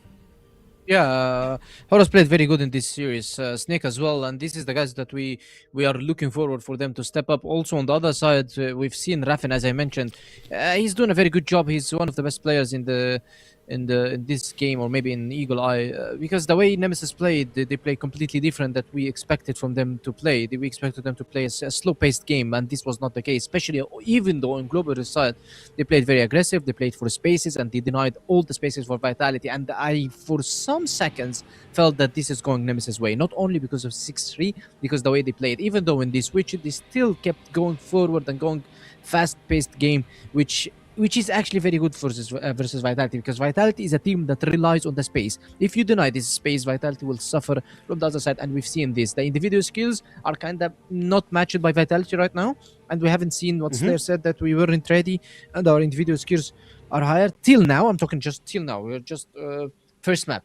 But till now, I'm seeing that the individual skills that's coming from Team Nemesis is higher than the individual skills that's coming from Team Vitality. However, the post plans, which is teamwork, the clutches, which is teamwork, the maybe mind games and strategies, which is teamwork, is going for Vitality's favor, and this is because Aros are playing together for 3 years. Of course, and keep in mind that we are only 1 game into the grand final, and you see that Horus, the guy who's just sleeping most of the times in the early season, he's stepping up and, hey guys, it's my time to shine. Like, we're in the final, I gotta put some work in, and he definitely did. With the MVP on today's first match, and of course on the lower bracket grand final, he had his own shots, of course, at the targets. And now we're heading to sub base, which is the best game, best map for Vitality. We'll see that the win percentage on each side, it's 72 and 73. It's just like that. They don't lose in sub base. If you're GR, if you're BL, like those players will take the sub base win with them. Well, I'll tell you something. We mentioned this, that Vitality, they will kind of go into 2-0. But the question is, for the guys from Team Nemesis, are you guys ready to be down 2-0 and you still have a higher chance to win the league when you're down 2-0 rather than winning it with 1-0? Because I mentioned that the first 2 maps are kind of biased around Vitality. I'm not saying that it's 100% going to be Vitality's game next game, because we've seen a very good performance from Nemesis. But Team Nemesis, if they lose their momentum, if they lose their mental after this map, I don't think there is a comeback for them. And if they are not, there is a comeback for them, because they will start playing from Ankara's game, not from Subbase and not from Eagle Eye. I believe in the mentality department, they are all settled, like their mental is iron and they can get away after dropping 2 games. But the question is, will they even drop the second game, or are they just saving some stress for the final? And of course, we will head to our caster to break it down to us. All right, well, thanks very much, guys. Yeah, and I don't know, Kyle, if you feel any different. Maybe it's because my prediction was Nemesis, but I do got to mention that sub-base, last time when these guys played, Nemesis won at 10-5. So it wasn't even like a close game. It wasn't even like an overtime golden round situation where Vitality just let it slip away. Nemesis actually kind of bulldozed that round, or that map, I should say. So I don't know, like, Penguins definitely mentioned 2-0, and then Nemesis going to have to go make the comeback. Not saying it couldn't happen. It absolutely could. But do you think that was a bit of a one-off affair, or do you really think maybe Nemesis do have a chance for this? I definitely think they've got a better chance, even though it is one of Vitality's stronger maps. We also saw them fall pretty handedly, like you mentioned, in the previous time they met on it.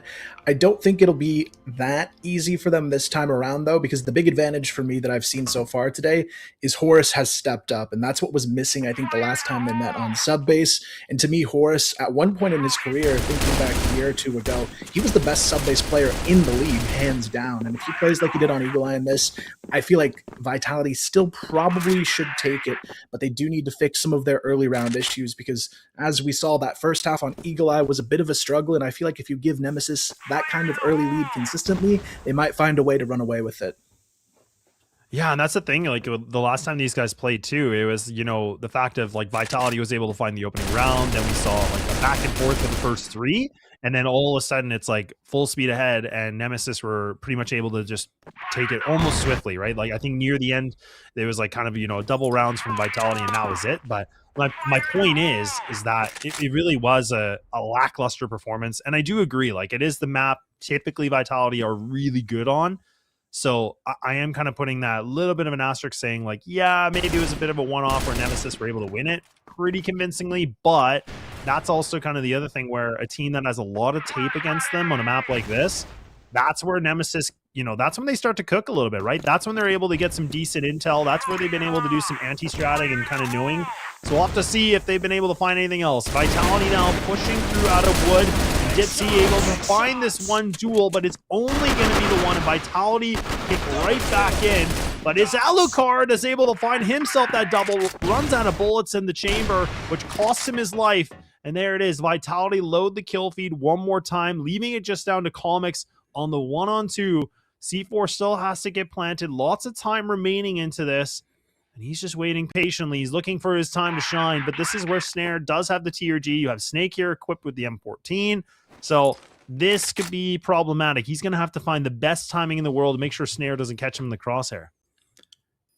Yeah, for Comics, this is a really challenging retake position, especially when you consider Snake isn't the type of player to go for the aggressive swing here. He's just going to hold the angle and make sure Snare can kind of just support him in that position. And a pretty easy 1-2 punch. Make sure they get it across the line. Vitality start this one off with a nice lead. Shout out to Dipsy, though. Honestly, that position he was holding at the beginning, you don't see it often enough, but there's just one pixel you can see through on that little wall angle, and he played that to perfection to try and set that up for the win. The Vitality, it's just shot for shot. It feels like a different team than what we saw in the first half of Eagle Eye. You could even see it in the second half of that first map. It really stepped up in a major way, but this time Slayer a little bit too overzealous by himself on that one. Yeah, I agree. Like, I definitely think, you know, despite the duel that we just saw there from Slayer, but like it feels like Vitality looking maybe a little bit more awake in this, and that's kind of always been their biggest thing too, where we talk about, you know, they're always kind of a bit of a slow starter, and then they need a couple rounds to kind of get themselves in these games and kind of getting back into that fighting form. But look, we'll wait and see.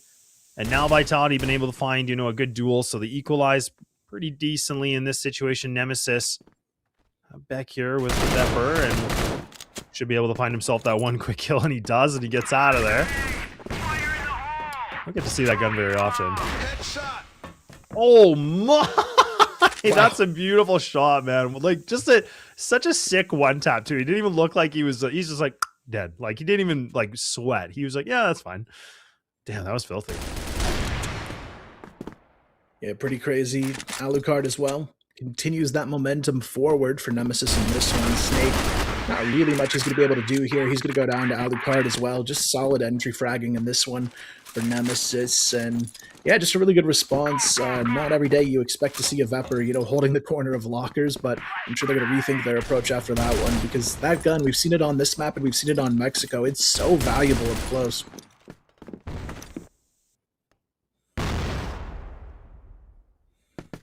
Yeah, and that's been one of the exciting things. I know like the new guns have been around for a little while now, but that still makes it way more exciting of a conversation, right? Where like they can really just deepen the strategies and kind of these extra little gimmicks of just changing things up a little bit. But look, no gimmicks here. It's going to be Vitality just going to swarm this A site as much as possible. Raffin needs to stay alive, but no, he goes down so quickly. The fact that even Slayer's able to find this kill 2 out of Vents is kind of ridiculous in a sense, and now he's going to overswing this. He should be dead. Wow, utility just lands onto him. He's still alive, and now he finally drops down, and he finally will go. But Totson here still in Woodroom, causing a lot of distraction, good convotion into this, and just, yeah, getting some sick kills. And now Vitality, like we said, they're starting to look like they're cooking a little bit better with that premium gas, right? I mean, this is where we get to see the Vitality really start to shine nice. Yeah, it's also just a tough map when you think about the Raffin we saw on the GR side of Eagle Eye. It's not a map where, especially from the A anchor position, you can't be overly aggressive as much as he'd like to be, so he's kind of just isolated here. But this time, Snare just waltzes right into the B-bomb side, picks up a double, Totson right there for another, and in a matter of seconds, this round's going to be over. Raffin's just wondering what went wrong here, and 20 seconds later, it's a 3-1 lead for Vitality.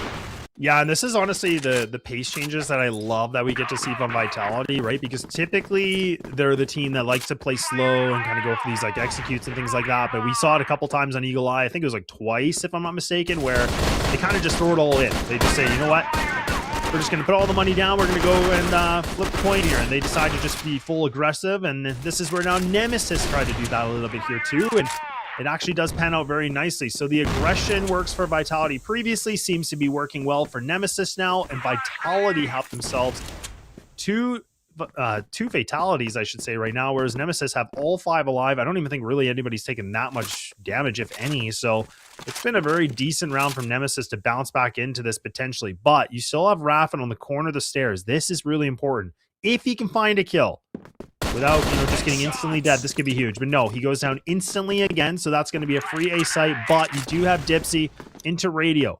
Now this is retake territory for Nemesis. Yeah, Snare looking to find something early on. He knows he needs to stall as much as possible. Spots 2, able to find 1 and fall back. That's massive for Vitality. Already the 3v5 down to a 3-on-3, and you could see back there, he desperately wanted that trade, but thankfully for Vitality, Snare's able to get out quickly. Now with 20 seconds, they have 0 forward ground to work with. It allows Snake to get proactive himself, finds the kill, and a huge headshot onto Alucard, and this clutch is looking extremely doable now. Snake, good for 2. Snake goes down on the 3rd, but it's not going to matter. Vitality take 3-on-5, and it's a 4-1 lead. Yeah, and I kind of feel like, again, like I love the utility that Nemesis were trying to throw. They're trying to get the flashes in. They're trying to just being able to get through a really tight choke point, but it felt like Vitality did a really good job just finding the Strangler kills as well. So not bad at all. Vitality are starting to respond very well. This is the Vitality that we were expecting to see on Subbase, right? I made the little cheeky comment saying like, look, let's not forget that Nemesis, they took it pretty easily, but yeah, Vitality are trying to maintain that fighting form and kind of showing that was a little bit of a blip. And they're just trying to get back into their big old fighting ways. But look, now talking about fighting ways, Nemesis, they do respond back and finding 2 instant kills right away. Now you have Snare critically low. You have Horus here with decent HP. But does Horus expect to see someone like that going for a big flank like this? Indeed he does. So he actually takes him down. I know he had low HP, but that's still not bad at all. Dipsy's going to get the utility to land. Now Horus, clutch factor. He's got 1:30. He doesn't have the C4 on his back. How do they want to play this? And you have Nemesis now double in radio. And they're kind of playing this well, Kyle. I feel like, again, they're playing the instant trade. Horus is going to have to clear 2 different angles. And it kind of feels like it's already written in the stone. And Nemesis, they are going to be able to find themselves at least a second round. Yeah, nice little patience play there. Good calls, and Alucard just making sure he's there to hold on and secure the trade. But at the end of the day, still looking a little bit dicey in how they're playing on the GR setup. Most notably, Raffin, the big impact player on Eagle Eye on the GR side, yet to find a kill as we go into this pause. And I feel like that's the player you maybe need to move around here or have somebody double up with where he can play a little bit more aggressive, because at the end of the day, Raffin's best play style is when he's allowed to push. But if you're just anchoring that A bottom missile, I can tell that's not the way he's wanting to play this map so far, and he's struggled quite a bit from that position. Yeah, I actually really love that insight because I agree with you. I feel like Raffin, you know, when you're losing the site twice in a row, kind of that easily, like that's when you need to mix it up, right? And like you said, I love the fact that you know that Raffin's like, look, he's the kind of guy that likes to kind of be aggressive, or he likes to kind of, you know, kind of push around a little bit. That's a good thing to know, because in a site like that, you can't really, it's super risky, right? Like if he pushes the stairs and gets taken in Woodroom, it's not always going to work, right? Whereas other spots in the map, he could try to get away with it and fall back pretty easily. But yeah, I'm wondering if Beck and Kevin are going to be able to kind of come up with like a different game plan. Maybe just have even Comics maybe switching with him, just a different rifler. Like we've seen Comics play this site before, or even Dipsy. Like both of them have kind of, you know, played this anchor position as well. But I'm curious what the changeup was for, like why Raffin's kind of locking it down. Like, I mean, it's just maybe mix things up a little bit, be less predictable in some sense, right? That's where, you know, we'll have to see what kind of conversation they're going to bring out of this. Vitality, though, it's looking really good. I mean, I feel like, again, they're just really mixing up their strategy and kind of their executions.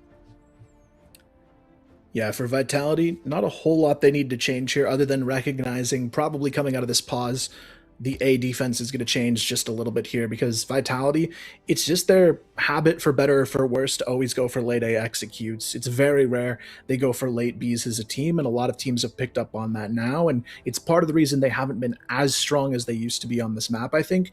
But they do have the benefit of, now for Vitality, Slayer has really stepped up between map 1 and map 2. Horus actually still kind of quiet on this map, as we saw a lot more from him on Eagle Eye, I would say. But now for Nemesis, we're going to see exactly where the shift is, and it is going to be a 2-player on the bottom of A setup here. I do like this change quite a bit. Now Dipsy's the one playing first contact, and Raffin has a player he can play off of and play aggressive for a swing trade. So definitely a good change up. Yeah, it is a good change, and that's where I was kind of saying, like, Dipsy has been able to play this position before, so the fact that he kind of rifles up this time and decides, look, let's just double up on A. Like you said, they're noticing that the A hits seem to be very prominent here for Vitality. Pretty obvious. Like, it really doesn't feel like they like to go B very often, and if they do, it's going to be, you know, feels like way less than A. It just seems like A is always kind of their landmark a little bit, but maybe not the case here. I mean, they are kind of grouped up in radio. They're kind of just hanging out a little bit. They're still waiting things out. Double player here from Nemesis. Could be grouped up just on the outskirts of B. But a lot more of a lean here and a little bit more of a turtle setup. You can have just the one player of Comics just kind of floating a little bit in towards top position of A. And now you can see Vitality kind of just, again, exploring options, maybe seeing if they can find a duel, just kind of maybe see if they can burn any utility. Not going to be really the case here yet. This is a lot more respect in this round. And actually, it does look like it actually potentially is a B hit. And we'll see if it actually works, because that's where we said it's not their favorite. Yeah, a bit of a dicey one so far, though. Beck able to hold for 2, and Raffin as well, able to push out, get aggressive, and find himself a nice kill. And just like that, Nemesis able to win the round there. But that's exactly what you wanted to see out of them. A bit of a change, recognizing where the gaps in the defense were, but also playing in a way where even with those 2 players added to the bottom of A, they still could rotate very fluidly to help that B hit not go through so easily for Vitality. A lot of that thanks to Beck, though, in that round, and really good to see him step up in that moment. Well, and I like the fact too that Raffin actually pushes on his own. Like, it's not even obvious that him and Dipsy did it. Like, it's now they still don't really know there's a double A setup. They still think, oh, Raffin just went for a little bit of an aggressive play. It's still just him single-handedly just anchoring the site. So they might just go back to that game plan of saying, okay, Nemesis are only having one A anchor, and then they kind of put double in this room here where Comics is. Yeah, this is where they might put a little bit more attention onto that. Unless they can be able to find an opening duel somewhere a little bit differently. But some utility going to be burned from both these teams. Going to block things off in locker. So it's going to slow down Vitality a little bit on that aggression. C4 still dropped outside of Woodroom. And again, just really kind of slowly extending to see what kind of offerings they can be able to find. But nothing to avail. But I definitely would expect to see Vitality try to go back for the A pop, maybe even try to go into mid right here just to be able to, you know, contest with Comics a little bit. They do like to do this. Yeah, it's a smart call from Vitality, just poking and prodding more, because the one big loss you have with those two players on A bottom is now you don't have two players to take this duel onto A long, and if Vitality can pick up on that weakness and start to poke around at Comics alone in that position, they might just push up the lobby, and then they can take either side at that point, and that's exactly what's going to happen. Totson able to lead the charge into taking control of upper A, and now they can duel these players with a height advantage for them, but they don't know Dipsy is going to be doubled up on the site already. That's something they weren't prepared to take on. Snare just completely shell-shocked by that one, and Dipsy able to find a second. If he could find all three, this would be massive for the round potential, and he's going to do it. Totson now left alone on the back of sight, but Dipsy gets him as well. Slayer now left alone thanks to Dipsy. Solo holding the line, but can he do it all here? The 1v1 still has to be won at the end of the day, but it's not going to matter as Slayer able to put a stop to that one. Man, this is what I was saying, right? I was like, look, Dipsy's been pretty nasty to be in this A anchor position, and there you go. And this is where we talked about him so far in the playoffs, where he's just been absolute lights out. He's really just been creating so much space for Nemesis. He really just feels like he's off the leash and gets to do what he wants. And look at the performance we get to see from him. It doesn't get him the round win, but my God, he made it. I think that was almost an ace, if I'm not even mistaken, right? So that's wild. But it's a bit of a wild round as we're already at the 2-minute mark and everybody's going down, and there it is, Dipsy again, man. I talk about his name, and he's able to go for a flank. He's able to get a double kill, and now Vitality might be able to not find this round unless we can see Snare do something big. He does have that C4, Kyle. He's got lots of time to work with, so this is still a world where, you know, Snare can pull up a lot of clutch. Yeah, it's going to be a really tricky one, especially if he has to go for a 2v1 simultaneously. He has to find a way to maybe isolate one of these players early on here. This is a good angle to do it from. If he can catch back here, the timing could end up being picture perfect. He's going to find the first, and that is a huge way to get the ball rolling now. He knows he's against Alucard, so the odds of wanting to actually take this A are very low. Alucard from A top, very deadly, but Alucard knows that, so instead he's going to be playing an aggressive angle on the front of the B rafters, but Snare, he's got the info, spots the shoulder peak. Alucard knows he's going to have to reset here and play this one a little bit differently to try and win it out, but Snare on the reposition here, he's just trying to toy with him and draw out a bad peek from Alucard, and Alucard, he needs the information, so he's going to go for the bit of a swing here, but Snare, now that he's forced that forward pressure, he knows the A bomb side is wide open if he can get there fast enough.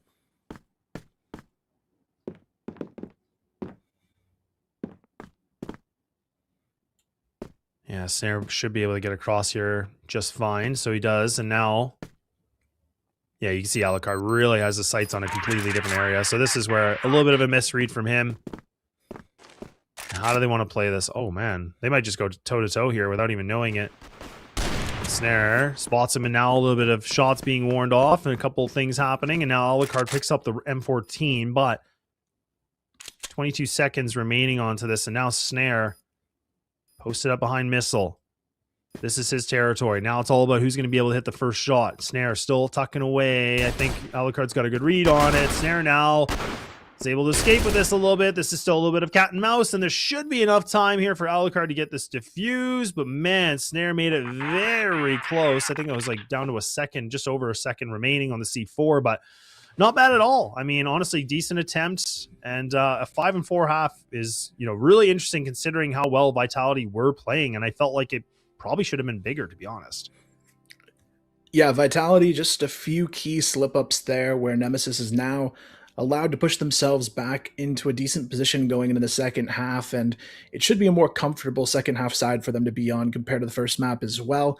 But you still have to go up against Vitality, who is very, very tough to deal with on their defense of this map. Particularly the B-bomb site for Vitality almost seems impossible to get through because you usually have Snake and Horus as the key anchors towards that side of the map, and it almost makes the lane control near impossible here. So I feel like if you're Nemesis, there's going to be a lot of early targeting on A, especially if Vitality is playing a solo anchor at the start of this half, and that's where they're going to have to really be ready to respond on the defense. But on top of that, you've got to deal with the Vitality special because they have a very mean push into that B control room that they throw out just randomly in their halves as well, and a lot of teams just don't respond well to that one.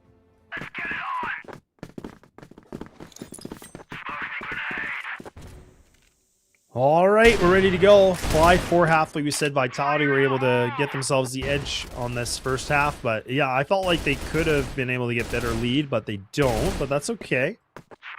And now this is where we get to see Vitality on the GR side, right? Like this is where the magic really does happen. But we'll see if the magic will still be alive here. And Nemesis now needing to fight for their lives a little bit here to get themselves back to a 1-1 split in maps, the best of 5.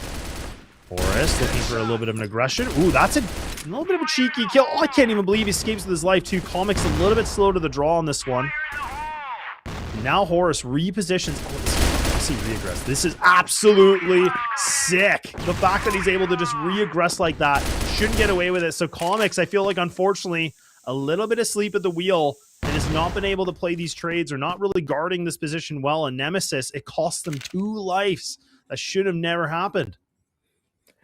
Yeah, that right there shows me the big difference in how these teams approach the map, because you had Raffin every round on the GR side. He would just be anchoring and waiting for that pressure to come. Instead, Vitality, they create the pressure. They have someone poking and prodding from the lobby side on upper A, and then it allows Horus to be able to have a trade situation set up where he's comfortable pushing after that distraction comes through, and he's able to capitalize perfectly on it. And now it puts Nemesis in this very difficult position where you've only got a minute on the clock. You've got no forward ground. You've already lost Raffin and Dipsy, your 2 key entries anyways. So Alucard, he's going to be the one who has to open this up, able to find one on the snake. Beck knows there's a chance to maybe sneak through with a backstab here. He's going to find one. How does Slayer not get that kill faster? A little bit late to the party there, but it may still be enough if Horus can hang on just a moment longer. And Horus able to find at least one before going down. Comics now left in a 2 versus 1, but he actually hits the secondary shot as well. And now it's all on to Totson. Comics going to go ahead and just dodge that nade safely, but still has to win this engage on to Totson for the round. Here comes the swing, and Totson, he's ready to put it down. Yeah, and that's the thing I love about the HK too, right? Like, it's just that first bullet accuracy is just insane. So you get to see some really nasty one taps, and we get to see from Totson, and that guy always seems to be the clutch factor for this team, right? Like, I mean, he's always the guy that puts up some really good rounds, and when they're kind of down and they need someone to pull through, it seems like it can be Totson. But look, Slayer goes down. Now we get to see Alucard finding that engagement. Horus recontesting again. Are you kidding me? Look at this. Re-swings it back-to-back times. Finds himself this double kill. And Nemesis were not ready for it. I don't blame them. Why would you expect that to happen? And now you can see Beck getting a little bit more quick on the feet. He's got the C4 saying, look, we got to make a move. We got to get something moving on this situation, considering how aggressive Vitality are playing. But now Snare being able to find the best of Dipsy, that seems to be maybe a little bit more wrench in the gears. This is where we have to see Nemesis pull something big. They're going to have to pull one out of the hat here, Kyle, because you got Beck, you got Alucard, but my goodness, they're going to have to find some kills very quickly. And unless something like this happens from Totson, it looks like that could be all she wrote here for this round, and Vitality on the brink of 7. Yeah, Snare's got the perfect flank as well. Beck has pretty much zero idea what's going to happen here. Snare, though, a little late to check the angle, but thankfully Beck not watching his back there. Gets them across the line for a 7th, and now the separation starts to look a little bit scarier here for Nemesis, especially when we think the struggles they had equally on the BL side of the previous map as well. It doesn't hold well for their chances of taking this series away, considering the next one up is a BL-sided map, and if that's where you're struggling on the day for Nemesis, I really worry about Ankara for map 3, but Slayer wasting no time in this one, continuing the charge forward for Vitality.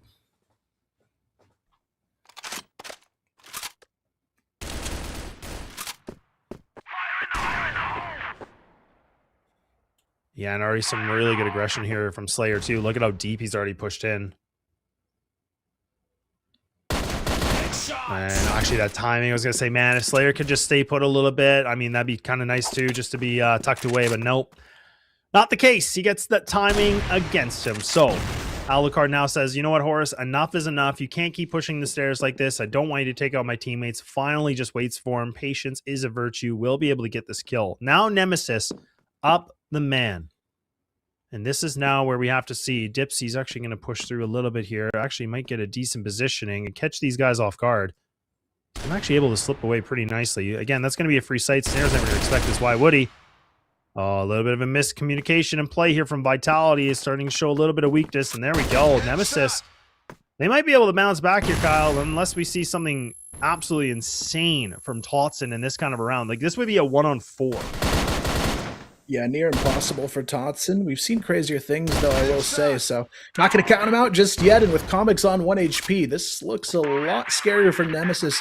Maybe it should have here, but Totson still not able to get out of that one alive. Comics 1 HP not going to stop him from hitting a nice little tap there. But Vitality, I feel like that entire last round was just a case of overconfidence and overextension, because you saw so many players just pushing out by themselves, untradeably so, and finally Nemesis put a stop. So I feel like at this point they just got to reel it in a little bit and they'll still be coming here.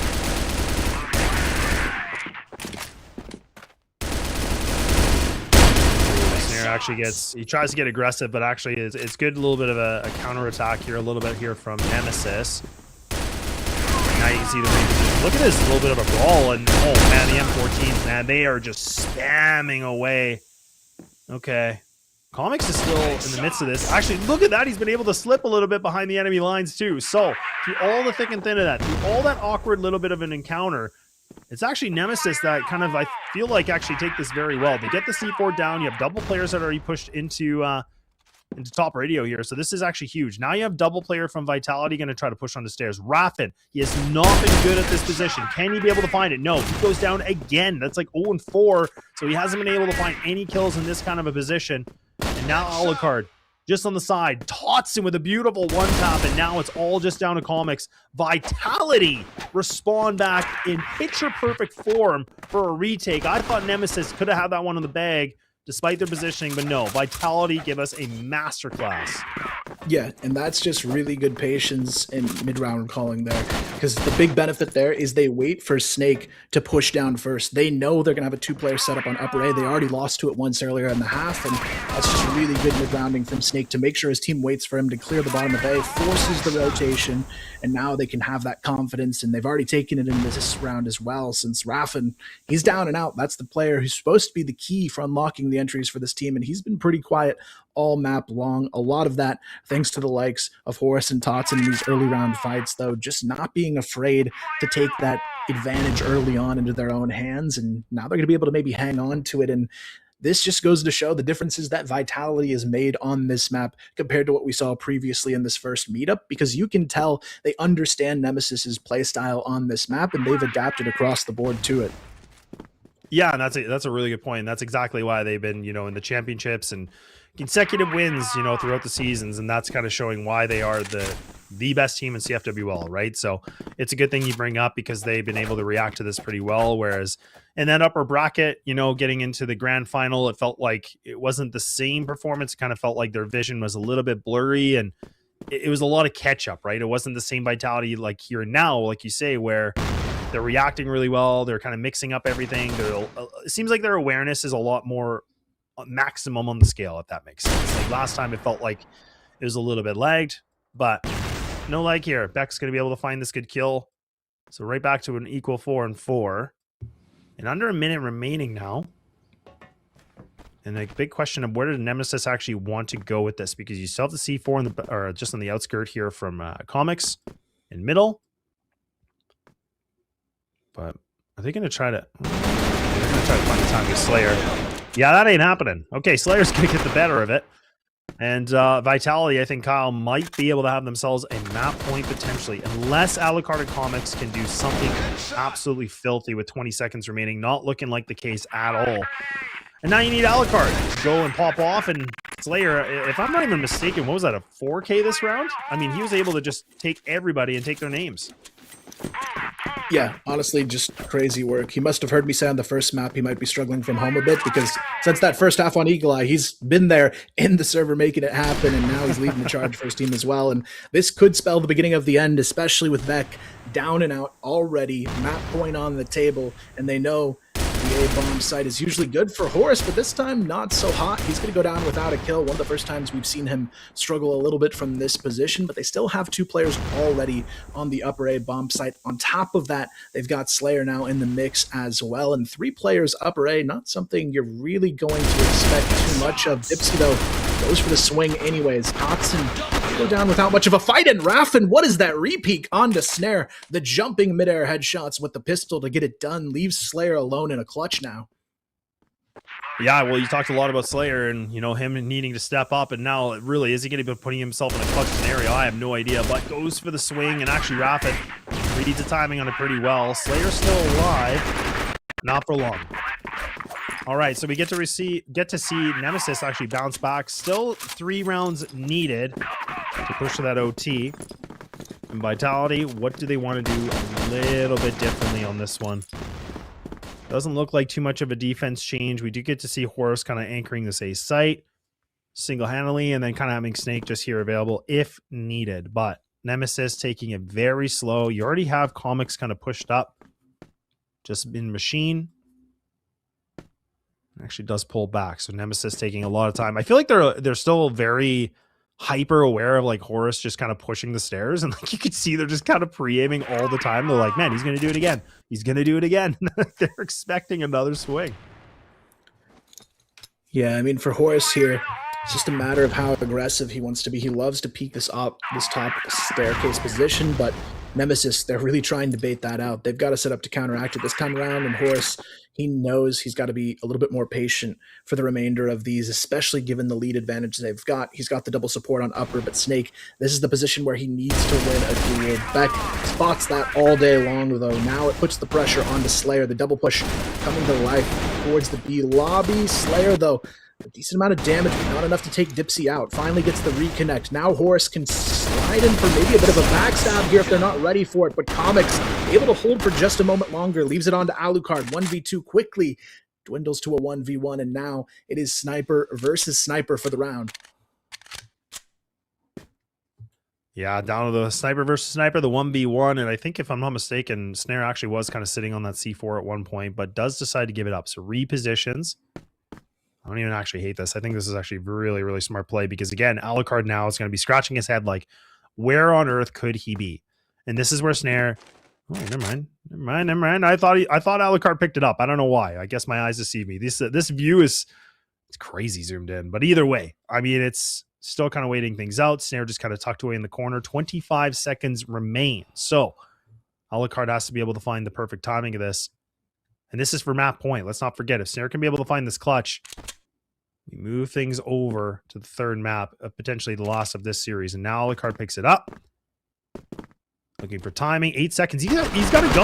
Like, he's got to get moving. My goodness. And all he has to do is just bait it out. And that's it. That should be done, right? I don't think there's going to be enough time. And Vitality steal it away. And Alucard, he just overcooks a little bit too much. Man, it's been a while since I've seen a map one off of the timer, but played to perfection there. And Vitality turn it around. This time in the series, it's not a 1-1. It's a 2-0 at this point for Vitality, but more importantly, they are just one map away from taking the grand finals and being season champions, which I know for Vitality, that is the goal. They said it at the start of the season. They want to be at EWC as the #1 seed from the region. They know what it means to them to have a chance to claw back there, and it seems like this might be their chance to do it because this is a much different Vitality than what we saw in the first meetup with Nemesis. Yeah, I definitely agree with you. I think this is a very different Vitality. And it's good to see because, again, we've really been talking about what they've been able to bring to the seasons and the fact that they have been able to find themselves, you know, consecutive wins in the seasons. Now we're finally getting to see that potentially be here again. Maybe a 3-0, maybe not. We'll let Sekio and Penguin kind of talk it through and figure out if that is part of the conversation or not, or maybe this thing could go a little bit longer. But we'll find out. Take it away, guys. Thank you, Laz and Kyle. And of course, what a way of winning this second game. Like, you're just playing with time, Monopoly, you're making the guy question himself, and now you just face check him, you use your pistol, and you run away. He's just like, man, you have no time, no place to go, and it all went to Vitality's advantage. And of course, the first half was a bit rough for I would say Team Nemesis, but they managed to get back again, at the first half. But then second half, back and forth, and Vitality got the best out of it. But Penguin, how did Nemesis bring back like the rounds on the first half? Well, we've seen Vitality starting very strong on the Blacklist side, which is quite normal when you're playing sub-base, because sub-base, it's a map that you would usually see the blacklist side is kind of stronger than the global side. They started very strong. They started playing on the picks and tried to play on how Nemesis is playing, because Nemesis usually they sometimes play two snipers, so they let Snare do the magic war, so they let the controls do the magic war for themselves. They didn't play very aggressive, but they started playing the slow-paced game, but it's a slow-paced game taking map control.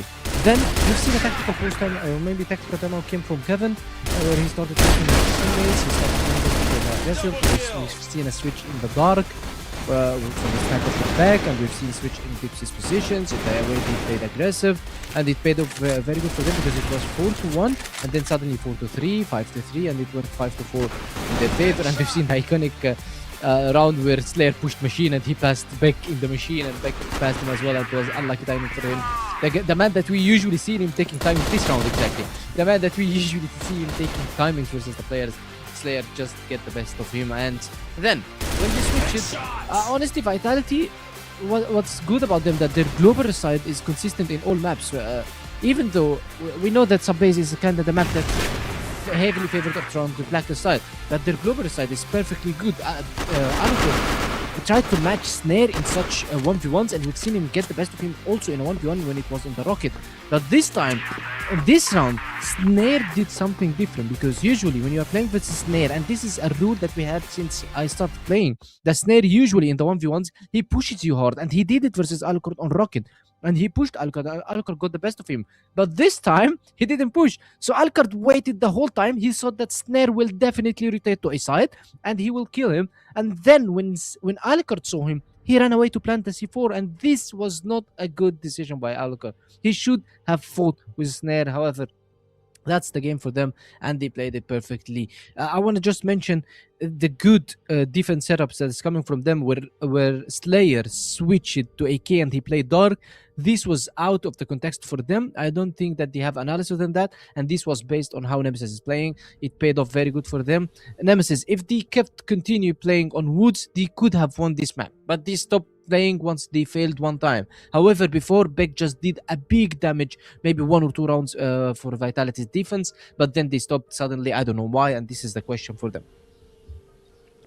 Yeah, of course, big question for them to find a way to turn things around, and I believe through the course of this series we have seen Nemesis going toe-to-toe with the team Vitality. They had the best at some point, and it looks like Vitality, they know how to win versus Nemesis. They got the secret sauce, but the question for me, Penguin, would be, will they actually find a way to turn the tables around for Vitality? Keep in mind that they got a win before versus Vitality, and of course I'm speaking of the playoffs, but the thing is, when you see what happened early on that day, it's different. Like speaking of that, Nemesis won in Subbase, like that's not the case for today.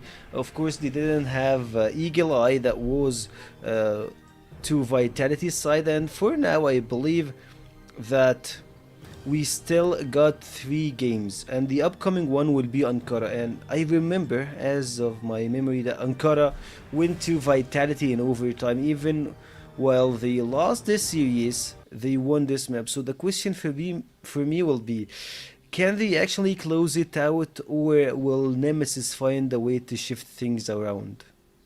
Well, it should be in the player's head, because sometimes you go into the best of 5s and you already know that you will be down 2-0. And I had this before, and I didn't tell my teammates that, hey, we're going to be going 0-2 down. No.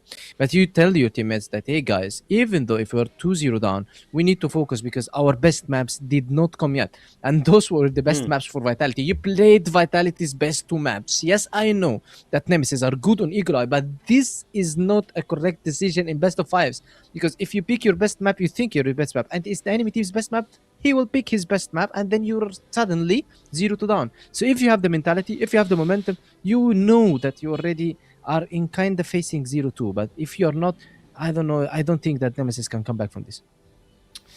I don't know how it goes, but keep in mind it's 2-0 for Vitality in the grand final. So will the third match start? But the answer will be no. We'll hit to a small break and get back to you with game number 3.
This is exactly the kind of game and performance I wanted to see. This is the Hail Mary.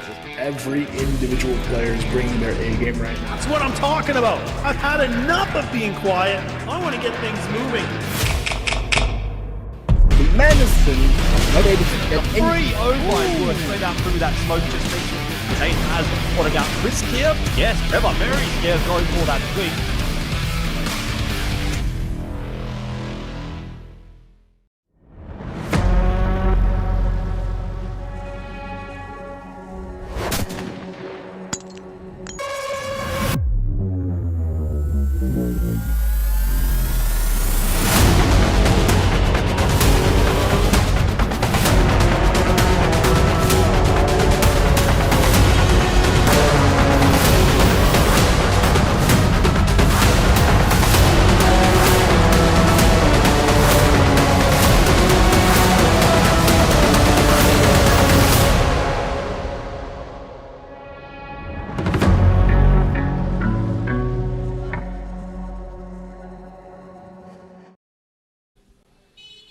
Hello folks and welcome back to CFWL. As always, I'm gonna be your host for today, and by my side is our veteran Mr. Penguin. And if you didn't watch the first two games, it went to one side to Team Vitality, and I believe this might be our last break of the night. Hopefully not. I hope that we can go for a distant, we can go for the full 5 games, but the answer for this question will be coming from Team Nemesis players. And for you, Penguin, what's your expectation on this map?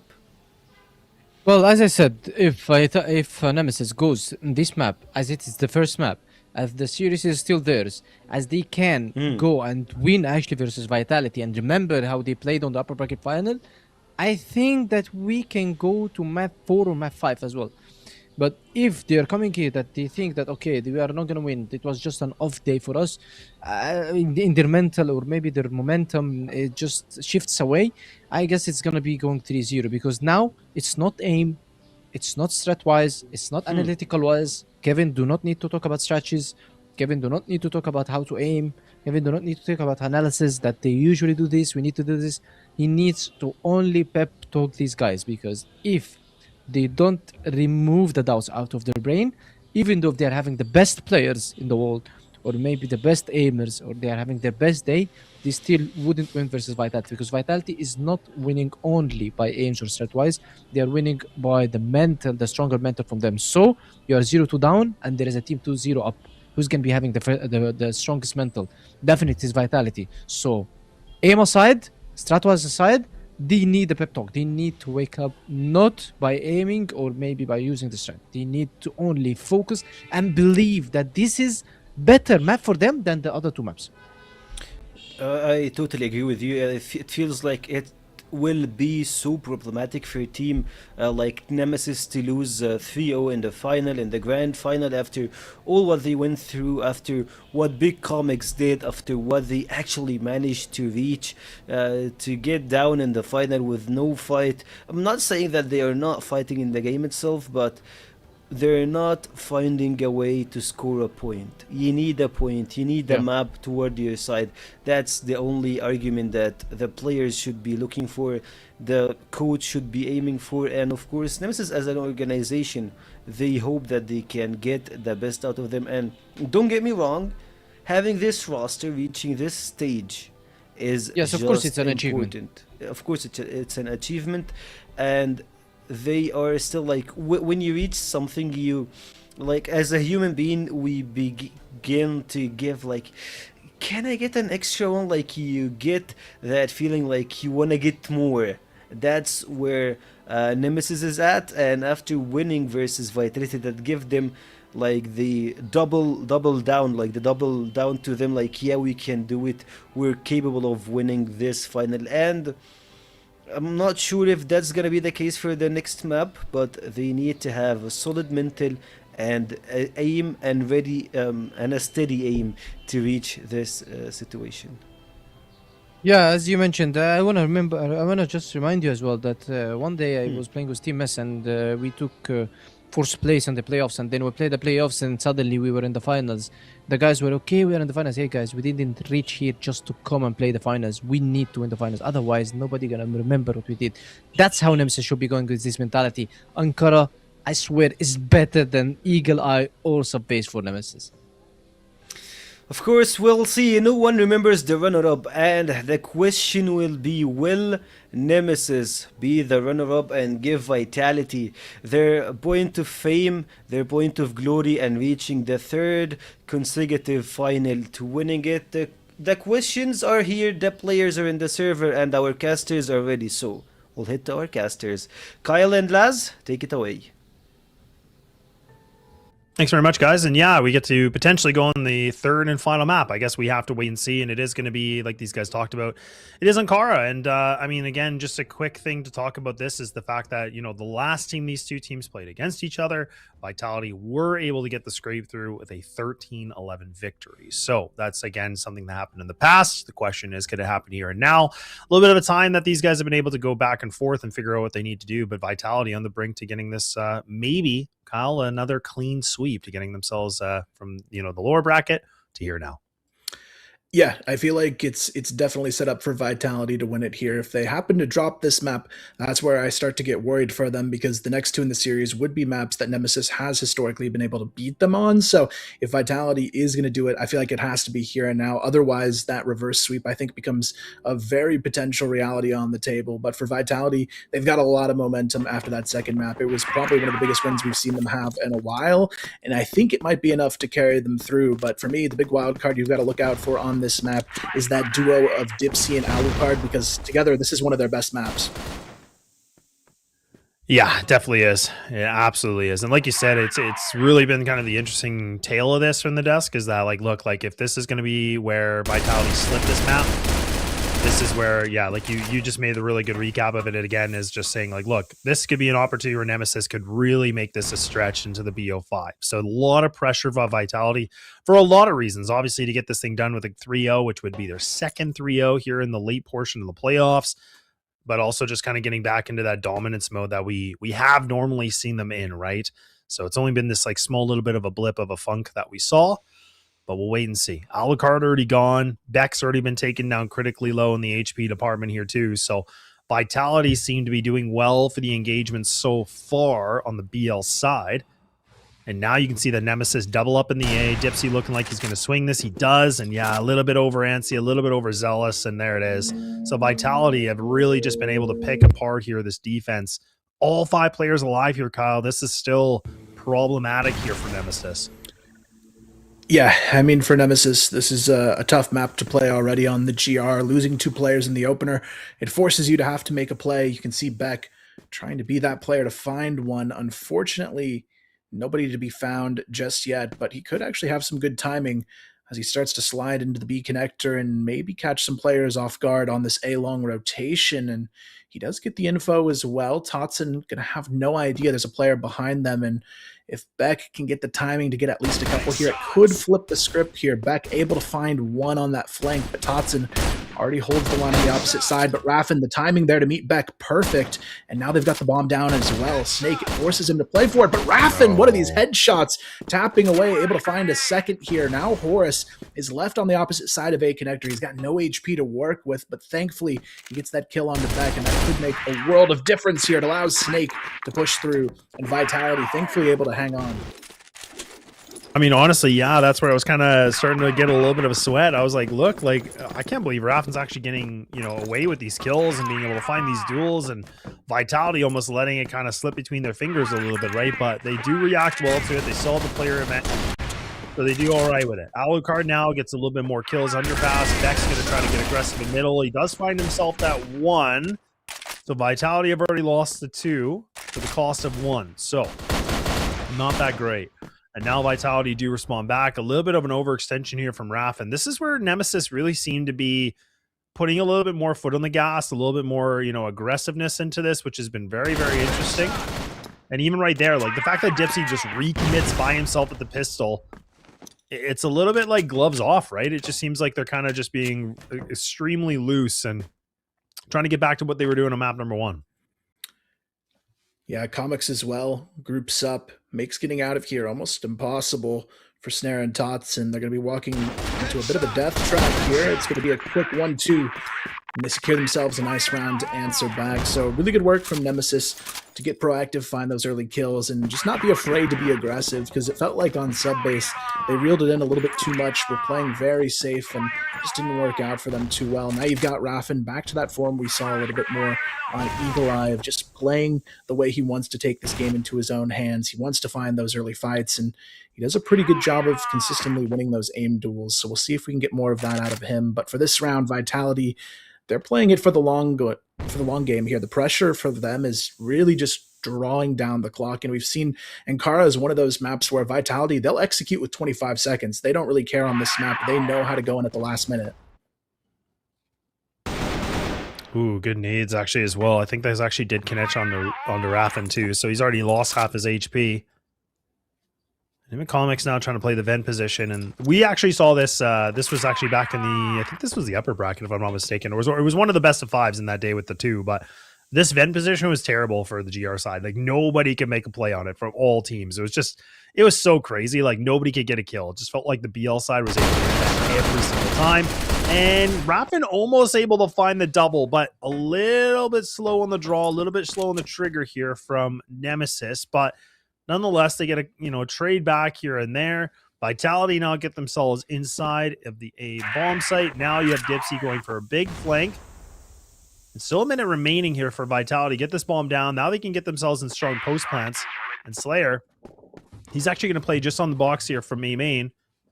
Very, very interesting. And all Nemesis have grouped up here, Kyle. This is interesting. Yeah, it's going to be a full 3-player flank on the retake, and Snake and Slayer both ready on the contact for that position. Slayer gets flashed out of it, though. Doesn't matter. Peeks over the top. Going to be favorable for Nemesis, but only 1 HP essentially on both players. Gives Totson a really good chance here to fight through this 1v2. Already isolates the first, but he needs the second here. Gets the jump for it, but he misses the shot. He had everything in his hands to win it, just couldn't connect with that mid-air showdown. Maybe a little patience there gets the win for them, but for Nemesis, very thankful they can get the lead. Wow, yeah, I was thinking that was a pretty aggressive play from Totson. I guess he felt like he had to make the play, right? Like, I felt like he was actually doing it really well. I thought, like, kind of playing the green box and burning this a little bit of time was going to be the play, but nope, he decides to just send it. And now we talk about sending it, and it's going to be Nemesis just taking on a full deathmatch session here in A main.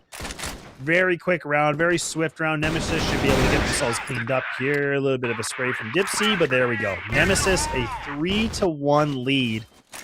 So a little bit more of a grind for Vitality now. A bit more work cut out for them. Slayer having a bit more of a slow game right now, sitting at a 1-4. Haven't really been able to see anybody like pop off yet here from Vitality, so that motor is still it's still warming up, Kyle, and it might be even another A main push. And it seems that Nemesis are just going to go for a DM session one more time, but this time Vitality, they finally fire back. Yeah, Totson doing a really good job of responding in these tough close quarters fights, and you can see Dipsy there just barely getting out of the A connector with his life. And for Vitality, they've done exactly what they need to on this one. Their goal was to get teams to be overly aggressive against them, and then they change the pace just a little bit to throw them off. And for this one, it's worked perfectly. They've got the 4-on-2. Dipsy down to about 10. Alucard around half, and Alucard has no idea Totson's already carved his path onto the site. That's his third on the round, as well as the C4 goes down. Dipsy, we've seen him do some crazy things, but I don't think we're going to see too much crazy here. That nade finishes it before it even starts, and Vitality grab number 2.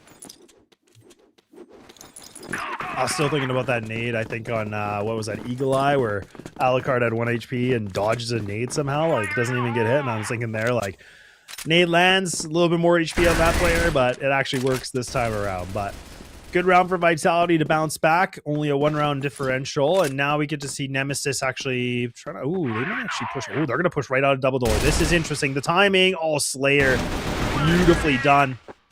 Gets a good read on it. Dipsy does get a small reply back, but it's short-lived.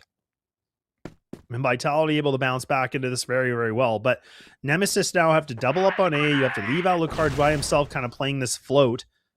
making sure nobody comes through mid. He has to also make sure that, like, you know, B essentially can be locked down by himself. So a lot of pressure for him to lock this in. And Vitality, I mean, they love this site. This A site seems to be the bread and butter, right? These guys love going here. It's kind of the same effect of, you know, sub base. They love just hitting that one site. Seem to always forget there's the other one. And now Snare will be able to find a duel, instant trade back. But now that defense is getting spread thin. Yeah, Raffin, only one left on A. He goes down without too much of a fight there, and it's going to leave Beck all alone in this one, so the 3-1 lead quickly should be taken down to a 3-3 unless Beck can do some insane work with the TRG, which isn't something we see in his hands all too often, and it'd be hard to think the trade's not immediately there for Vitality the way they've been playing, especially Tots, and I feel like this third map, he's really stepped up his impact and what he's able to do in these close quarter fights. And you can see the first go Beck's way, but the time is not on his side. I mean, only 15 seconds. The players are getting aggressive, but Beck just has nowhere to run into this site safely, and Snake ensures the tie is there. All right, tie game, and Vitality, like we said, they bounce back. They don't get phased by the lead that Nemesis were able to have. Now we'll have to see. Back to an even Stevens we go. And now Nemesis only going to equip the TRG just for Alucard. Dipsy's going to still just kind of rifle up a little bit here. So it's been a little bit of a change up. Not against it. We always say that he's a good, like, hybrid. But we'll have to wait and see. Good utility to block off Vitality just a little bit longer. A lot of nades, though. A lot of commotion happening on this side. And, I mean, I'm questioning if Slayer actually wants to try to find a timing through the smoke. I think it was the first best of 5, you know, the couple weeks ago or the last weekend, where we saw a lot of teams trying to really just take that best spawn and, like, disobeying the store, essentially just trying to get the best timing. It felt like it was pretty much like 1 for 10, I feel like, that they were successful, and I feel like every time the player on the BL side went for it, they were just gone. Yeah, it's definitely a huge risk, but if teams are ready for it, you'll almost never see someone win that fight from the opposing side. So it's a tough one, but for Vitality, they're handling things pretty decently, I would say, in this round, taking the challenges towards B. But Comics, he really needs to win this fight, and he will do so. Unfortunately, Snare has won the other fight on the opposite side of the map, so it does narrow things down to a 1v1. Slight HP disadvantage for Comics in this one as well. The C4 could be maybe working its way onto B in this round, but Snare, he's such a difficult player to go up against in these 1v1s. He's really good at clearing out the full position and knowing the best place to play from in this one, and he's going to go for a bit of a fake here. Plans it like it is going to be for the GR spawn, but instead he's going to be playing on an off angle on the B ramp here, which could be risky because Comics, unfortunately for him, he's made the wrong call here, Laz. Opposite site. He thought he was close enough to hear the sound cue on B, but now it shaves the clock in half. He's only going to have 10 seconds to go in. Full retake and full clear. There's just no time to feel like you can safe clear everything. And the way this C4 is planned, it leaves no indication where Snare is going to be. Even with the kill here, I don't even think he's going to have time. Comics knows he's made a mistake here, and Snare, knife out, knows what he's done in this situation. And unfortunately for Comics, all it takes is one wrong move to give your opponent enough time to win it. Yeah, it feels like kind of the clutch factor right now for Nemesis is kind of, you know, it's really dwindling. It's kind of falling apart a little bit, right? I mean, that's just such an unfortunate situation too. Like, I thought Comics had a full idea like this was at the other site, but he had the wrong read, and then all of a sudden you just kind of get so annoyed. That's when your head goes back and you're just like, oh man, not like this. Like you said, like the time is so low that he had to just kind of just run in, just try to make a bit of a careless attempt on it after that, you know, moment. But nonetheless, Vitality pull it up a little bit on the bootstraps. Now they're starting to get themselves moving back into a lead. It's only by 1, but now Nemesis, they do have 5 players alive into this, so they have been able to take down Totson. That has actually been quite influential so far for this team.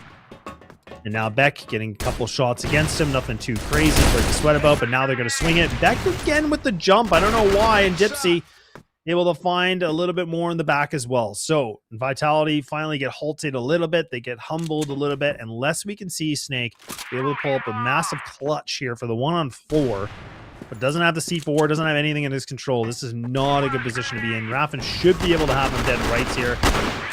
And there we go. It's going to be a 4-2-4.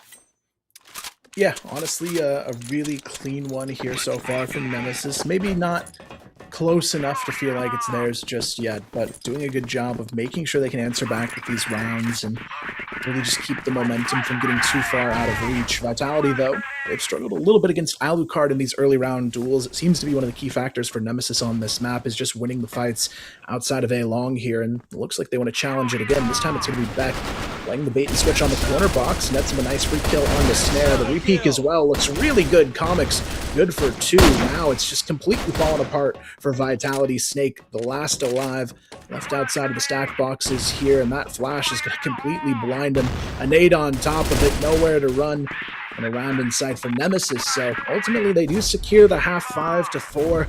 And Laz, had we not seen a first map that looked very similar for Nemesis, I would say it's probably theirs. But after a 6-3 loss on Eagle Eye where they could not get it done on the BL side, I do still worry about the BL side as they switch over.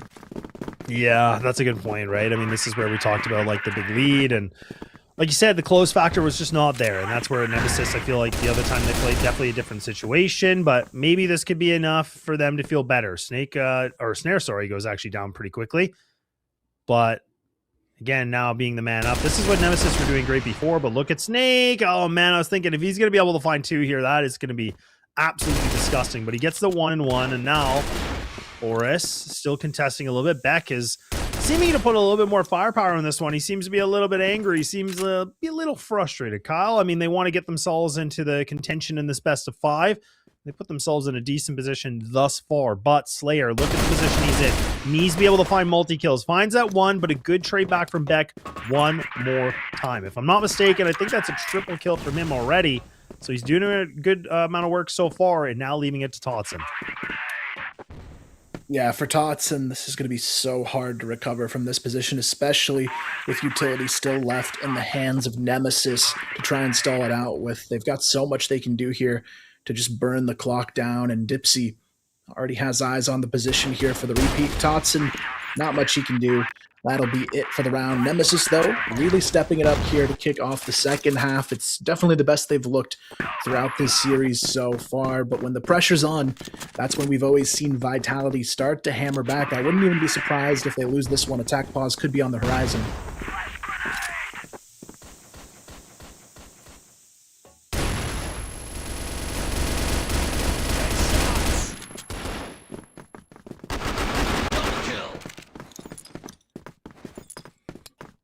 Vitality go for a little bit of an interesting aggression on this, and oh man, I was gonna say no way.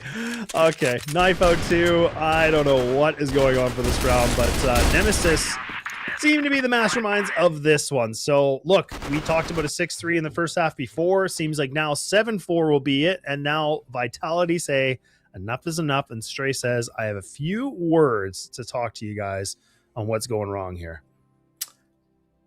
Yeah. I mean, for this one, it's just a tough half so far for them. I mean, the map in general, they haven't looked as polished on compared to the first 2, but we kind of knew this coming into Ankara. It's one of the better maps in the pool for Nemesis. There's a reason they try to pick this map as much as they can. I actually think it's even better than their Eagle Eye historically, so I do feel like this was a strong choice for Nemesis to have in the pool. But for Vitality, it also feels like on their end, they're starting to maybe just make a few mistakes because they're so close to the finish line. They feel like they can maybe get away with a little bit more than they should, but Nemesis isn't like the LCK we saw yesterday where when they lose momentum, the team's kind of just not left to bring it back. This is a team that is not going to let you just waltz all over them at the finish line in the third map situation. Nemesis, they know this is still a winnable situation. They see those last 2 maps in the pool as maps they're just as strong on as this one. So if you're Vitality, you've really got to lock in here and win this 3-0, because even one map starts to look really scary against them, because Vitality, as much as we've seen them win championships, they're also the team who's been reverse sweeped in a grand finals more than any other team in history. Yeah, that's a pretty fun stat to have, right? And this is where, like, I've always kind of made the, back in the day, I feel like there was a conversation I used to make against like Vitality. I feel like in the early portions when they were like 3BL and things like that, where I felt like the pressure and like these like deep runs in playoffs used to kind of get in their heads a little bit. But I think personally, Kyle, unless you think differently, but I feel like they have really shaped up a lot better. I think we got to see a little bit last year, the year before, some international nervousness, kind of being on the big stage and playing a little bit differently. But I feel like in CFWL, like I feel like they've really done a good job to, for the most part, maintain their good form now. It's really like that next level that seems to be kind of the, I'll say the dicey end, I guess. Yeah, it's always interesting with them because, I mean, you think back to their run last year, they had both seasons of CFWL where they did win the grand finals and everyone thought this is an untouchable team, and then they get swept back from LCK in the regional finals of CFS. So it's like there's these little hiccups that leave me still slightly concerned for Vitality because they almost give teams a bit too much rope when they get overconfident, and it often comes back to bite them. But I'm hoping it's not the case in this one because Vitality, after this pause, they still have time to reset and recover, and if they can come out strong just like that, it could be a chance for them to win it right back. You can see Comics and Wrath, and they're struggling with it. Those flashes are devastating. Comics somehow still alive. The late trade from Snare, though, still keeps the 2-on-4. Yeah, and I love again that we, you know, I feel like a little bit of a broken record, but the fact of like when Vitality gets on this GR side and then they play this really aggressive style, I kind of like it because, again, they're doing it really coordinated, right? It seems like everything is just, you know, going from point A to point D and just making all the dots kind of connect really nicely. So now you have like a 3-on-2. Yeah, there was that one little bit of a kill. They should be able to find Dipsy here easily, and that's going to be leaving Alucard by himself. So now he's got the C4, but you have 3 players of Vitality to go against, and this is where Vitality honestly can just play for information. Horus doesn't even have to peek this. They can have the other player just spotting it out. They are kind of double extending on this and do some good damage. Alucard is able to jump out, but it looks like he's actually just going to re-aggress for some reason, and he does.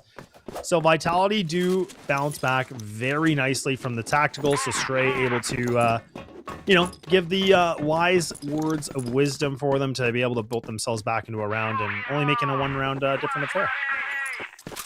Yeah, definitely a good changeup we're starting to see. Snare as well, winning that fight onto Raffin.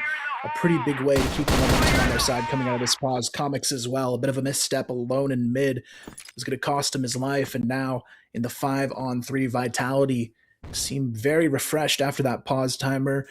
On top of that, it feels like Nemesis, they've also took their foot off the gas a little bit as well. They had all that momentum. They weren't afraid to take the fights, but now they're just kind of turtled up and playing individually.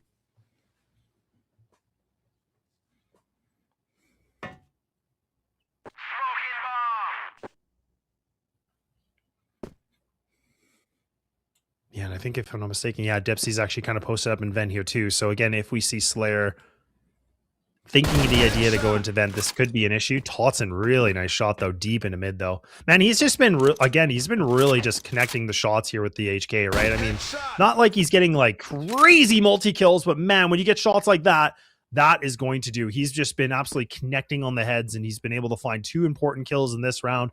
Now putting these guys in a 5-on-1 advantage. Not bad at all. Yeah, really good work coming out from Vitality since the pause here, and now it's just a matter of if Nemesis can find something to put a brick wall in front of them with, because this is where the pressure's on for them. They had the lead the majority of this map, but Vitality, when they come to adapt here from these pauses, they usually come with a round win or 2 behind it, and after that it can become a big of a challenge to slow down. But does look like Nemesis, again, is going to be playing extremely passive here. They want to see if Vitality is going to make the first move and maybe make a mistake in doing so. But as we've seen for Nemesis, I think that's kind of the double-edged sword for them on this BL side. They're not a team that has those strategies down to where they can execute cleanly when there's no time to work with. So I feel like they need to get the ball rolling a little bit quicker. Yeah, that's exactly it, right? I mean, this is where Nemesis, again, being a bit of a newer team, right? That's where, like, it's a good point you bring up, is that some of these executes, and when things get really tough, that's where, like, Vitality have such a leg up, because they've been through so many different scenarios as this, like, 5-core roster. So that's where it kind of talks about keeping the same thing, doing the roster shuffles, things like that. Deck comes in, able to find this snare, does get himself that second. Okay. He's able to find at least 2 kills. Bomb is going to be dropped, but again, nothing to really stress about. I mean, this retake's already started coming through. The bomb actually does need to get planted, though, so they're taking a little bit of time. They expect somebody from Vitality to be a little bit more on the aggressiveness, but not going to happen. Finally goes down, Kyle. We have ourselves a 3-on-3 retake scenario, and you have Vitality trying to potentially go through the back line here, but they actually change up their plan. Yeah, this is a smart call. They know it's a lot of ramp players in store for them, and Setting up for the long-term trade is going to be ideal, but still, only 20 seconds. They know they have to move faster. Snake, he's the first point of contact that could go south. Snake goes for the late peek, though. Nothing to be had from Vitality on this one. Nemesis winning a pivotal round in this one to maybe keep themselves alive. They take the 8-6 lead.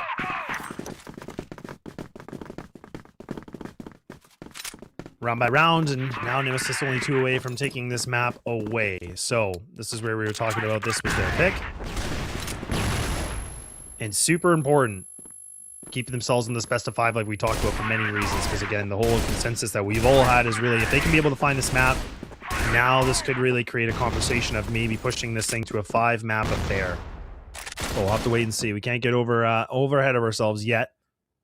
Vitality have been able to prove so far that they can make the comeback, despite the adversities. But we have to see what they're going to be able to pull through on the GR side here. And that defense, actually, interestingly enough, we typically see a lot of teams liking to AAA. This time they've left Slayer by himself. Finally have Totson kind of slowly getting back into the safe side. So they're going to go for a bit of a 2-1-2. And Snake, oh man, bit of an overextension here with that utility in his hand. So that allows Nemesis to, honestly, they have a free B site. If they want it, they can pretty much have it. Yeah, Alucard as well, going to stall the rotation from Snare. Even though he goes down, it does at least create that space to get the C4 down safely. Snare, though, does actually get back on site just in time before the push comes to life. Doesn't realize Comics is already going to be there, but Horus, he's able to stall this one a little bit here. Gets the kill on the early flank, takes down Dipsy. Now Raffin going to think twice about retaking that hotel position. It does allow for Vitality to slowly start to swoop in, but for Nemesis, this could be a make it or break it situation. If they win this, they're surely in a position to close out the map. And Horus, he wants to stall that out if he can. Has Slayer on the back line as well, but Slayer just a little bit too late to get the trade. Allows Beck to split it into 2 1v1s, and that is massive now. Totson left alone, 15 seconds, knows he's got to make a move, sneaks to the back of sight, but there's just no time to kill all 3 of these players. And Comics, he knows it, waits for his time, gets the trade, and just like that, Nemesis moved to map point. Yeah, map point. All right, so Nemesis might be able to have some life still in this game, in this best of 5. And now Vitality needing 3 rounds to be able to push this thing to overtime, which would be the first time here for the best of 5. Now, Nemesis really kind of turned a different page on this whole BL side, right? I mean, it feels like everybody is just starting to play a lot better. It seems like they're putting Vitality on the boards now. A lot more calculation for these executes and just kind of playing a really good system thus far. And now Vitality making things a little bit harder for themselves. They're going to have to be able to find something. Snare has to be careful with his life here as well. And this is where Vitality, again, like when you have these one players kind of just getting some information, you got to be careful with this, because if you go down early, again, that just really discombobulates the whole defense right now. Yeah, for Vitality, you can tell they're not eager to take too many fights at this point. Raffin getting aggressive, looking for that opening if he can find one. He's usually pretty good for it. And for Nemesis, that's all they need is one mistake to get themselves across the finish line on this 3rd map of the series. More importantly, a fighting chance to take it all back as we think about a potential map 4 here. But for Vitality, they're going to just slow group here, putting a little bit of attention towards the A bomb site. You can see the slow shift of players leaning in that direction, and it's the right call here from Snake. Puts himself into this triple stack to try and hold it off, because there's a 4-player push ready to go. Yeah, committed, and now they're just going to take this a little bit dry, though, right? Not a lot of utility to go for this, and Vitality actually respond back and just kind of go for these little bit of counter swings a little bit, which is really nice. And now the C4 actually gets dropped. You have that 45 seconds remaining. Nemesis either have to decide, do you stay or do you go? You have already Alucard in the back, so they're able to find the strangling kills. Yeah, this round's done and over with. Surely there's absolutely no way that Alucard should be able to find this. You have the bomb down. You have all 4 players in this A site. Literally can have 1 player from Vitality in each corner, and this should be done. Like, unless we see, I feel like one of the biggest clutches of the playoffs, like from Alucard here. And again, he didn't do it before on Subbase. I mean, unfortunately, time was not his friend, and now he's only got 15 seconds to make something work, and Slayer should have him dead to rights. And yeah, Alucard not long for this world, and there we go. Vitality respond back. But let's not forget, they need 2 more to push this thing to OT to stay alive for this 3rd map. Yeah, that's the scary thing, I think, in the back of the minds of Nemesis. It flips to overtime. Vitality's odds of winning this become a lot bigger just because you have that mental knowledge of knowing the last time they played, it went to overtime, and Vitality was the winner 13-10. So I feel like that is an added level of pressure on Nemesis if they don't close this one in regulation. So for now, we'll see what they do to change things up, but it does seem we are going to see a bit of a shift here. Everybody kind of grouping in mid outside of Alucard, and this is where Horus has to get the timing on this push. Able to spot one. That is a perfect spot from him. Sees one going through the window. Gets a second as well. Gets a triple kill, and nobody can get past Horus here, and that should be Vitality in a winning position now. The C4 stuck underneath, and Alucard out on his own. Yeah, you love to see it, man. This is where, I think you and I, and also, Penguin and also Sekio have been kind of talking about this, is that Horus really has stepped up. Like, he really has kind of, elevated his game. It feels like now that we're getting into playoffs, now that we're getting deep into the situation, this is where he's starting to, kind of get into that, beast mode, right? That's where we always talk about the Horus effect. And, man, we're starting to see it now. And, what a moment to shine bright. And now Nemesis realizing, okay, let's burn the tack. Things are a little bit too tight. We have a 1-round differential now. It's either we continue our life in this best of 5, or we got to push through an overtime to, kind of reset a little bit on this map, which honestly, I feel like if Nemesis dropped the ball in this round, this could really deflate a team. It really could. Vitality could just have that momentum in their favor. Yeah, it's honestly what worries me here. And if I'm Nemesis, I actually don't take a timeout here. Even though you've lost a couple of rounds, the biggest thing against you when you give this team a timeout is, as much as it gives Kevin a chance, you're giving Stray a chance to insert something here for Vitality. And in a 9-8 situation, that's very scary. You think about the pause times we've seen from Vitality, almost always they come out of a pause with a little bit of a change that wins them around.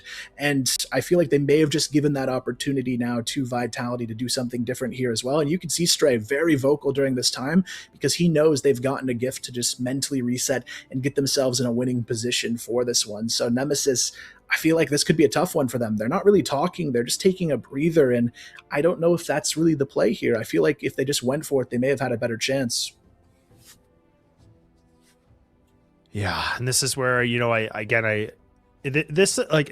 talk about this, but mental fortitude, right? I mean, this is where the stress is the utmost at the highest degree, right? This is where Nemesis are down 2 maps, relatively new team under a new organization, a lot to prove. They want to be able to obviously get themselves a grand final win and getting themselves in better position for, international tournaments later in the year. So you talk about pressure, and that's not to say it's not the same for Vitality too. I mean, these guys are under a new organization as well. So a lot riding on both these teams. But for Nemesis, this is where, I kind of always make the joke of where boys become men. I feel like this is honestly it, because you either have to be able to close this out, or honestly, this could be all over, because I feel like if this goes to OT, I feel like Vitality really have the leg up in this situation. Well, let's see what happens. It's make it or break it here for Nemesis in their life and regulation, but I don't know if it's going to be in the cards just yet. A lot of it comes down to the early round, where it's been the story of Alucard and Totson finding early kills on both ends, but this time it's Snare to find Comics, but the trade quickly there from Raffin, so nothing lost, nothing gained really for either team just yet. It really just comes down to the execution now for Nemesis, but this has been where they definitely struggle over that initial hurdle of taking control of the bomb site. Slayer, though, he's alone. This could be a little bit of a risk here from Vitality in this kind of round, but he's got the Vepr as well. It's a big change in approach here. Instead of having anyone directly on the site, you've got the close quarters weapon where it does its best work here in the vent. He's going to find one. Only one may not be enough, though. Raffin, again, perfect on the trades today, but here comes the quick backstab. Do they know Totson is already right behind them? They've got a perfect pinch already set up before the C4 is even planted, and Vitality, you can tell they're keeping them on their toes. Yeah, that's honestly so sick, because right now Vitality's position is so strong. But the question is, they just have to make sure they calculate this properly, because Nemesis are in the site. But like you said, it is a little bit of a pinch. Vitality, they're actually going to let this one go away because they've made a lot of noise. Nemesis have the cube, but they're going to double up fence. They're going to have one player in main. This is interesting. They actually mix it up. 30 seconds or just under remaining now for the C4 timer. Nemesis on the post plant. Double underneath on the stairway here. Vitality need to get a move on. They're going to be able to swing. Thompson able to find that first. A big spray, and Beck's able to put the M14 to work. Now leaving it down to Horus. Might not be able to find it, and indeed he will not. Beck lights out here with the triple kill. And my goodness, they survive the threat, and we move on to another map.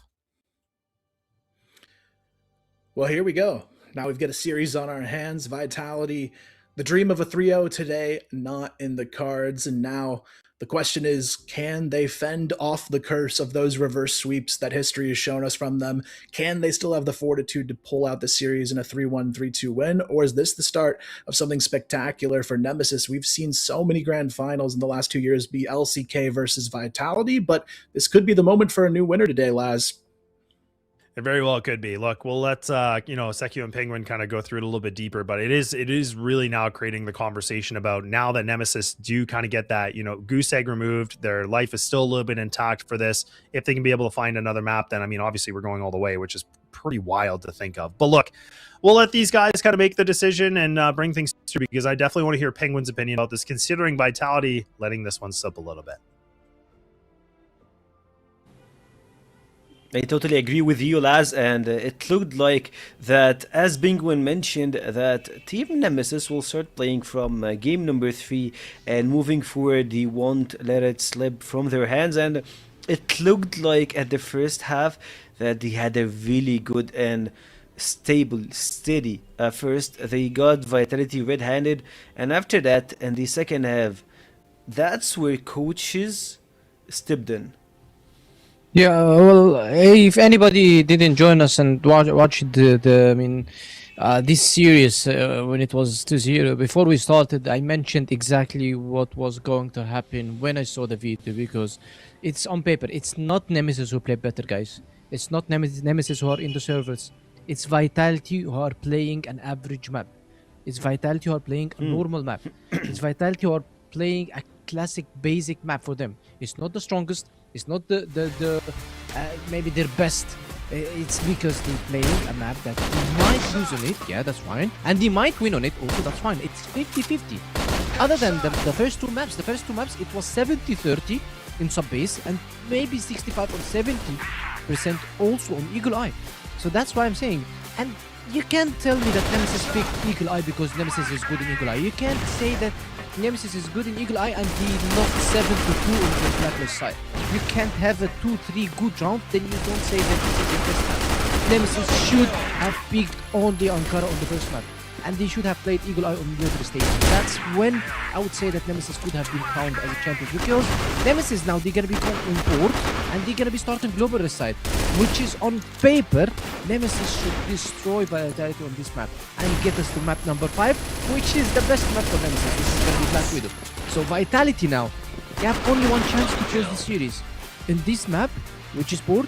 Otherwise, they're going to be facing a tough opponent of Black Widow. Yes, I know that Vitality is also very good at Black Widow, and they know how to play Black Widow this season, and they played it for a very long time this season, not like other seasons. But still, we've seen Nemesis sometimes picking Black Widow versus other teams. So, just the way that Nemesis played this map, I don't have anything to say rather than it was a 50-50 map. It's a 10-8 map where both teams were fighting. Some people will say Eagle Eye was 10-8, but Eagle Eye was 6-3 first half, 7-2 second half. This was not a good map for Nemesis. It was a disaster for Nemesis.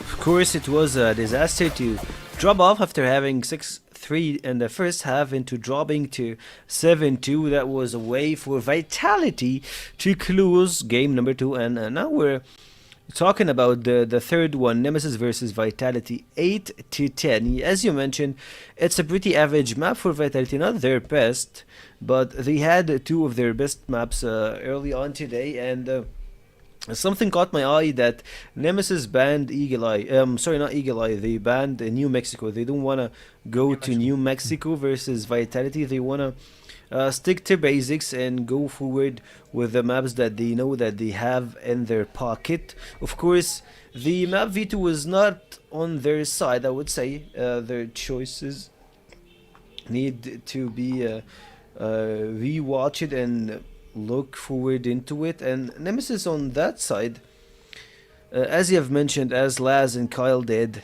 they have really good next few maps, so that's something to keep an eye on. And of course for this one it was just going back and forth like a ping pong match. You take one, I take three, I trade with three, and it moves forward. Nemesis had the best of it once they got the 4 rounds on the same place, and it was just going like that, ping pong, till Nemesis found a way to close it out. It was one step away from going to overtime, and when it goes to overtime, you never know who's winning from those two teams. And speaking of this game, Beck was making some magnificent moves alongside Alucard on the sniper, but Alucard didn't have his best game, I would say, but it was one of the games that he made really important multi-kills multiple times. Yeah, and he clutched it as well. And we've seen him clutching a lot of rounds. And we mentioned that Nemesis, they played better. No, Nemesis played the same way. Nemesis are consistent. They played the first map like the last map. We played 3 maps. Nemesis is consistent. The players are consistent. Raffen is consistent. Beck is consistent. Alucard is consistent. Everybody's consistent. We haven't seen someone underperforming. What I mean by underperforming is that he's having 0.2 KD or 0.3 KD. No, we haven't seen this. So Nemesis are going the way that anybody who reads the V2 expects them playing starting from Ankara. And now they're going into Port. And Port, they're starting on the global side. If they do not get the rounds enough for them on the global side, talking about their blacklist side, on all the 3 maps that I've seen, I guess it's going to be very tough for them. So they need to bag at least 6 rounds, at least 6 rounds on the global side on Port. Otherwise, it's going to be a very tough game for them. And by the way, it's not Vitality who's going to be shaping the game, the next game. It's not Nemesis. Because some people say, okay, Nemesis are now starting to play. It's Vitality's Port is quite normal as Ankara. So now Nemesis have a chance to close it. Maybe it's not as strong as Eagle Eye. Maybe it's not as strong as Subbase. But it's a map that Nemesis can take. And if Nemesis take it, then Vitality are so pressured. Because Black Widow, I don't know who's going to be winning this. Because it's, again, a 50-50 map. Unlike the first 2 maps. Like the next one looks pretty problematic if Vitality loses it. We'll head to full distant, of course. Yeah, that's what should we expect. But the thing is, Nemesis didn't play Port on this season, not even one map. Like you can see here the stats.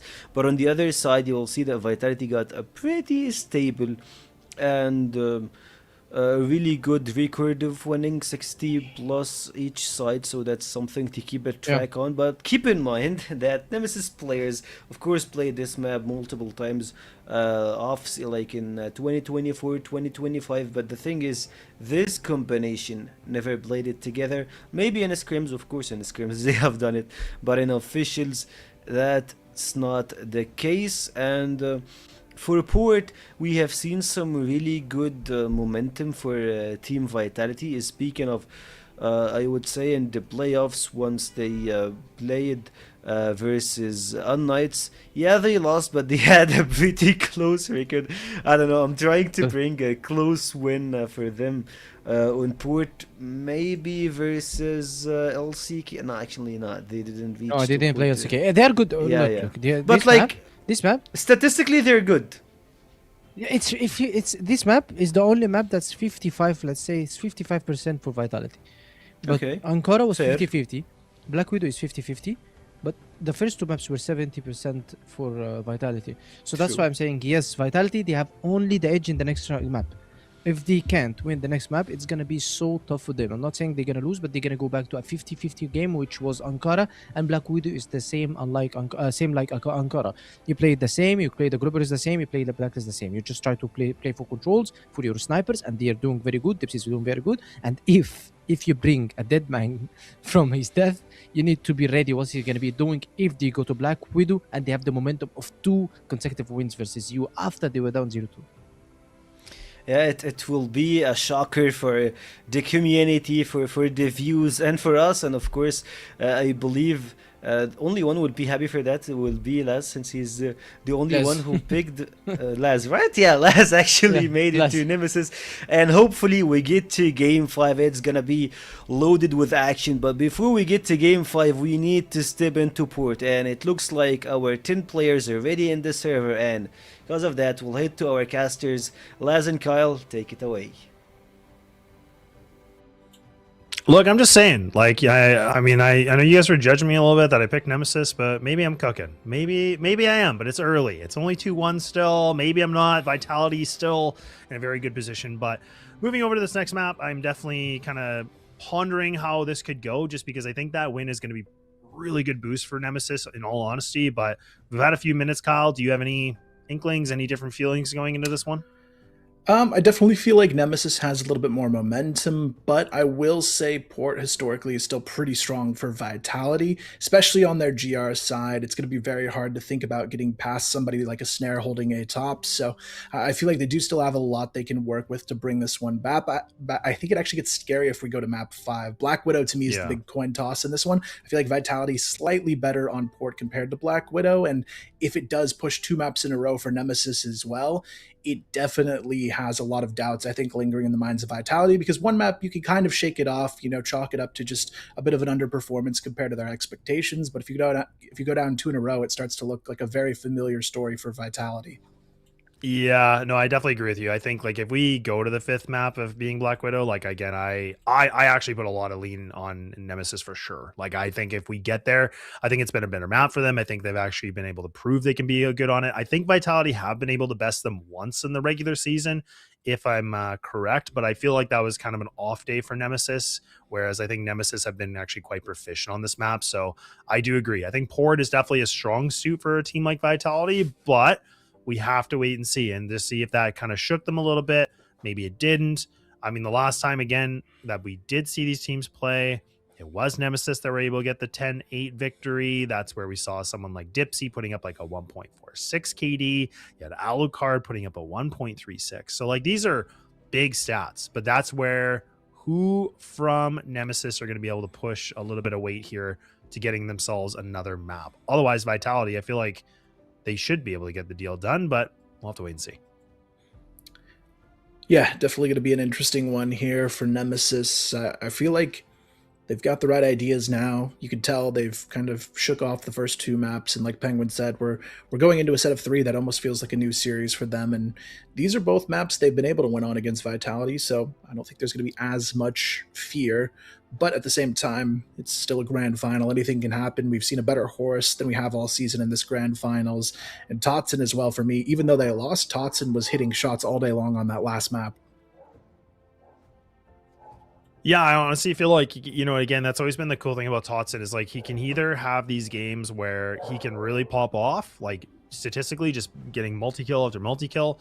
But normally I feel like you get to see him really getting impact kills, right? Like, he's the guy that is able to get these, like, kind of lurky kills. He can be so clutch at times. Like, I remember for, what was that, CFS Summer 23? Like, I remember he was clutching against some of the, like, the better international teams. And that's where I was like, man, like, this guy, again, not like always the craziest statistics. He can definitely do it, but it's like he definitely gets those like late game rounds or those late game situations where that's when he really shines bright. That's when he gets in his comfort zone. So if we get to still see him, connecting the shots like he has been with the HK for a map like Port, I mean, it could be over. Like, that's the thing. Like, the map is so long distance and so many long duels. So we'll have to just wait and see. Yeah, hopefully just a couple more moments here. Looks like there's still a couple players waiting to connect, but it's a bit of the calm before the storm here, I think, for Vitality. We're going to see if they have what it takes to push this one all the way across the line for themselves, because it's always that last map for them. That's the struggle point for this team in the series. We've seen, I feel like almost every Vitality series we've seen in the playoffs, except for the LCK match, went to 5 maps. So I feel like even when they're winning, it hasn't been easy for them throughout this playoff series so far. So definitely expecting this one to go to a map 5 situation here. And you can kind of see it in just the Vitality reactions in between things as well. I feel like this is the first map in 2 days I haven't seen Snake with a smile on his face before it started. Yeah.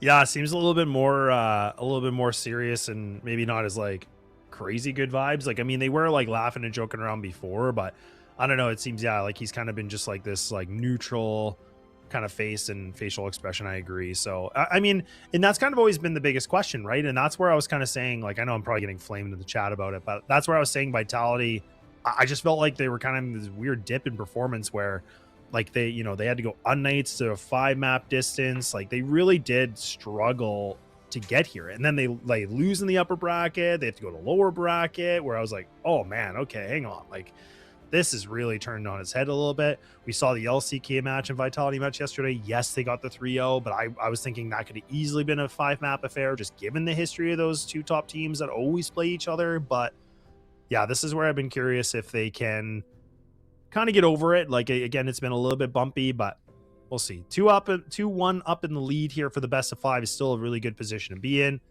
But like you said, I think a lot comes down to this, because if they lose this map, man, that's not gonna be easy to get over that little bit of a problem of like, okay, hang on, like, this thing is close. Like, we're down to one map. It's a map we don't really play that often.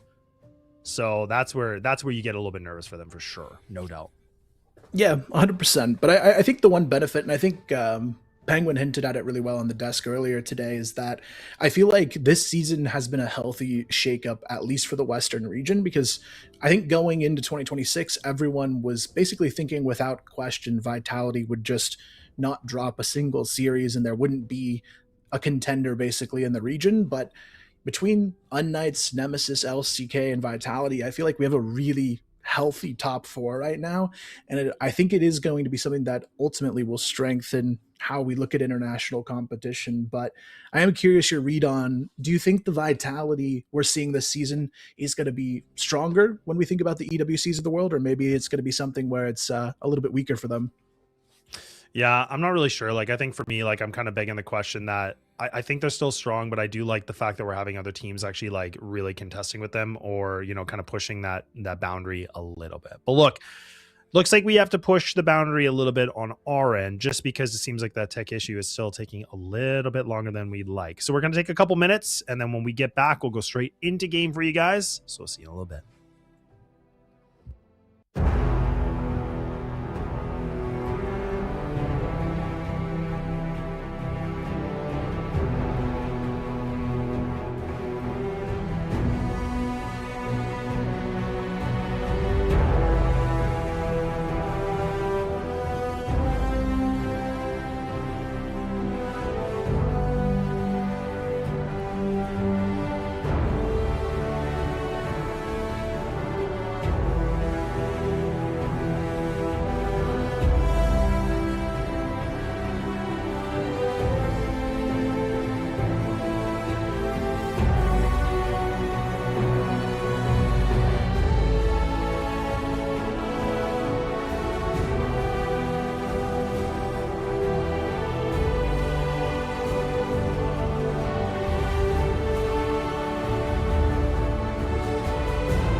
All right, looks like we're getting back into it. So we are going into this next map, which is going to be on court. So big question of, do we see Nemesis make the comeback, push this thing to the fullest amount of a distance, or does Vitality close things off? That is going to be the question here and now. Yeah, it's going to be a tough one, especially Vitality starting on the less favorable side. But like Penguin hinted at, I still feel like we need a big half for Nemesis. And Comics staring into the corner isn't the way you want to get this one started. Beck goes down as well. The mid-exchange just did not work out at all for Nemesis on that one. And now it's going to be a quick 3-on-5. Vitality getting exactly what they want out of this early round situation. And for Nemesis, it's going to be a hard recovery. Yeah, it's going to be pretty tough in the recovery too, right? In the sense that, you know, I like that Nemesis, what we've seen on the GR sides throughout all these maps, for the most part, was that they like to look for these duels. They like to bring the fight to it and mixing it up a little bit. But Vitality really do read that pretty easily. So it's a good response from them. Again, keeping all 5 alive definitely makes things a lot more of a favorable situation in this one. You have the double player of also Raffin and Dipsy kind of posted up here just in the end of tunnel here, but this is going to be where it gets a little bit awkward because again, Alucard, he's the only single one here, like a little bit of a Rapunzel moment here on the A site.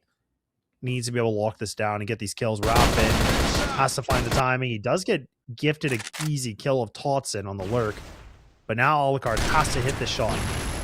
Ooh, that's not good. Yeah, now it's going to be a tough hold. He does get the follow-up, but that's going to be it. 3-on-2 situation. Dipsy and Raffin, not a whole lot of ground for the retake as well with the smoke screen in their way. And Snake and Horus, no, all they've got to do is get this lane control on lockdown, and they should be able to hold this one on the post. But Horus with the double peek, able to secure himself a nice 2-piece to put them up on the board. And if you're Nemesis, every round you lose on the GR feels like one step out of this map. Ain't that the truth? Yeah, that's kind of how I agree with you too. So like for them, they're gonna have to just get as many rounds as possible. Vitality trying to buzz through here in the lobby. Dipsy does get the good start off, but it's a nice instant trade back, so they're actually still going to aggress into the site. They're not going to pull back. I thought they were maybe going to reset a little bit. No, they're going to commit to this. They're going to go for the plant, and now Nemesis aren't going to wait around as well. They're going to try to bring the gunfights, but now Vitality, I was thinking they were winning these engagements, but not the case anymore. Now it's down to Beck against Totson. 1v1 situation we go. And Totson now needing to figure out what he needs to do. A good smoke, but it might be a little bit too late. That timing. Oh, that timing. Oh, man. Totson catches him just on the brink end of that. I was thinking he was going to look away, but my goodness. Right on a knife's edge. Vitality get a second. Yeah, Vitality, this is exactly the kind of pressure they want to create. No fear, not waiting for the GR pushes to happen. They're the ones pushing, making these rounds happen for themselves, and already they get the advantage to work with, and they're pushing out onto the bomb site. This time, though, going to be met with a little bit more resistance back through the wall, able to find himself a nice double kill on the Snake and Slayer. It does force Vitality to back off here. Beck, if he just looked up there, might have got himself 3 and 4 if he was ready for it, but unfortunately not going to be the case. The smoke screen as well, it's hard to get anything done, but Vitality, they're just trying to bait out another kill here. They know they need something to respond with, and instead, Nemesis going to make the smart decision and just play this one safe.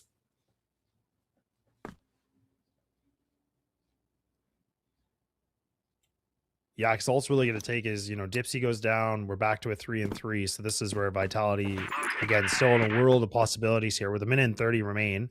And you have Dipsy. He's the sole anchor. So your lowest HP player, he goes down, then you're playing full retake. But again, the retakes are quick. Like they're already like right outside your spawn. That's actually a great kill from him. Horus, unfortunately, you know, tried to be the entry. He kind of took that a little bit on the wrong approach. But now Snare and Totson needing to find something here. They're going to have to dig out of this hole a little bit because you have Totson low in the HP. He's going to actually play just in the open here on the edge of the smoke. 27 seconds remaining. Double players into B main, and there's Alucard. Actually does find the connection. Snare now, I was going to say, a little bit of a tall task ahead of him, and it is just a bit too much. Nemesis finally get on the board, though. Good retake from them. We don't have to worry about the timer at all, Kyle, and they're back on the board. Goodbye, only down by 1. Yeah, definitely a good round from Nemesis, but this is where they've got to get the ball rolling here. This is a side of the map where you've got to win it completely if you're Nemesis. Even a close half does not feel good on the GR side of ports. So hopefully they can keep things moving in the right direction here. But for Vitality, a response here and now to remain at a 3-1 would still be a huge amount of momentum towards them taking this 4th map of the series. But Nemesis, they are going to be making a few changes in this round, and this one's going to lead to Comics actually going a little bit more forward on this position, playing behind the A connector box, waiting to see if he can catch a player on the drop down. But Vitality might play right into this hand. They spot him just on the shoulder peak. He doesn't drop down smoothly enough, and unfortunately that costs him the position.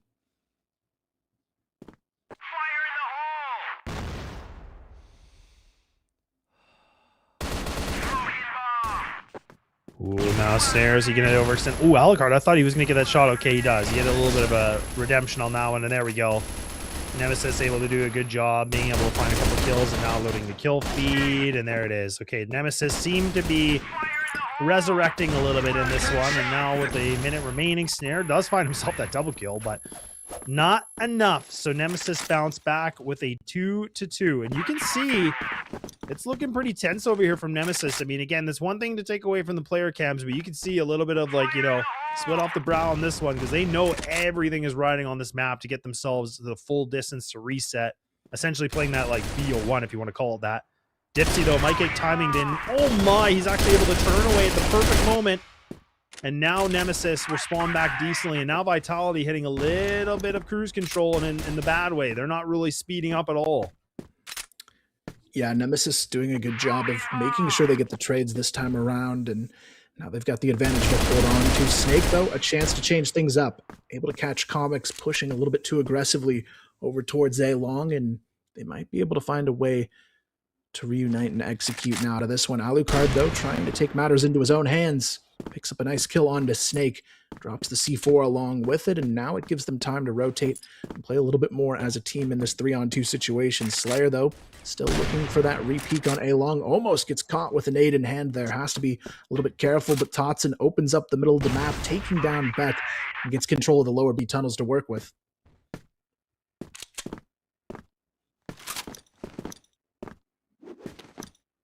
Yeah, with a bit of time too, like with that minute still remaining, this is where, again, like there's a lot of options. But actually, I think, was that Alucard? Yeah, Alucard's actually kind of pushing a little bit, and he's actually spotted these guys too. So now Raffin, he's going to go for a little bit of a run too. Slayer tries to re-aggress, but Raffin gets the better of it, and his rifle has been really great. I mean, that's where I was talking about this so far. Like, I feel like he's been really stepping up a lot differently. Yes, I know his score is only 4-4, but I feel like in the early maps, he was finding a lot of good multi-kills when they needed it, right? Like I talked about impact kills, that's kind of right there. And we get to see this one more time. Snare's able to get himself that opening duel. Nemesis have been really successful doing that so far in the BO5, but Vitality have been able to find themselves in some of these particular situations where they are getting those opening engagements. You love to see it that way, but Nemesis do have the lead, and Vitality want to make sure they can't pull away too much and too far on this map.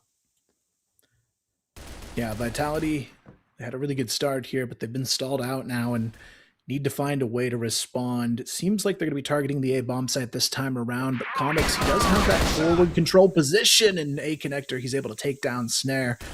Great way to get things going in this round, and now it's going to force Vitality to rethink the approach here. They end up sending a couple players now back towards B, C4 in hand in that direction as well, and just kind of leaving Slayer to go on a bit of a lurk potentially from this angle. The B bomb site, though, hasn't necessarily been the best for Nemesis on these holds. You can see Raffin, though, who stepped up in the last couple, going to be leading the charge here on holding this line.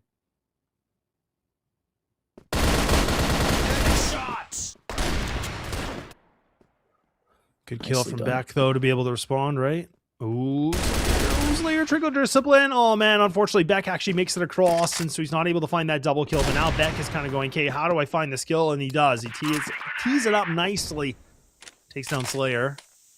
Okay, now Snake, 1v2. This is a guy that can definitely clutch. That, like, let's not take that away either. I don't know if he spotted the player behind. Oh, but it doesn't matter. He found the one. Now he knows that Comic should be here, and he can either decide to fight or run away. And he decides, you know what? I'm going to go to A. I'm going to go to the other site. I'm going to get the C4 down. I'm going to have a way better position because Comics is just going to play this passively. Now Comics should know that it's on a B. Remember last time when he accidentally made the wrong read? This time he has the full memo. Now, Timer goes off, but Snake does have the high ground, and he can be able to clear this by 2 different angles, which is a ton of information. Comics now has to find the perfect timing on this. He does spot Snake. A little bit of shots. Nade's getting thrown. Gonna land. And Snake actually re-aggresses. I was thinking, is he really trying to go for this? But indeed he does. A 1v2. And Vitality bounce right back into this game. There ain't no lead yet. Yeah, I mean, Snake doing what he does best. He's just so good under pressure at making the right call and setting up those 1v1 duels for himself. And a 3-3 here, a much bigger chance at Vitality winning now compared to the 4-2. Nemesis now a lot further from that half win than they'd like to be. And you can see Snare keeps that momentum rolling. Raffin goes down, getting too aggressive in the B tunnels. Now Slayer is going to be looking for a play himself here. Comics, he's been consistent taking this fight on his own, and again, he's going to be punished for doing so. Now they've got the 5-on-3, the A-bomb site only in the hands of Alucard, playing it from the bridge position, and Horus seems to know he's got the timing here, gets the kill. Dipsy at least gets the trade, but this is still a 4-on-2. Yeah, it is that 4-on-2 still, but I mean, all it takes is Dipsy to be able to find 1 or 2 kills here, and we're right back to, again, an equal situation.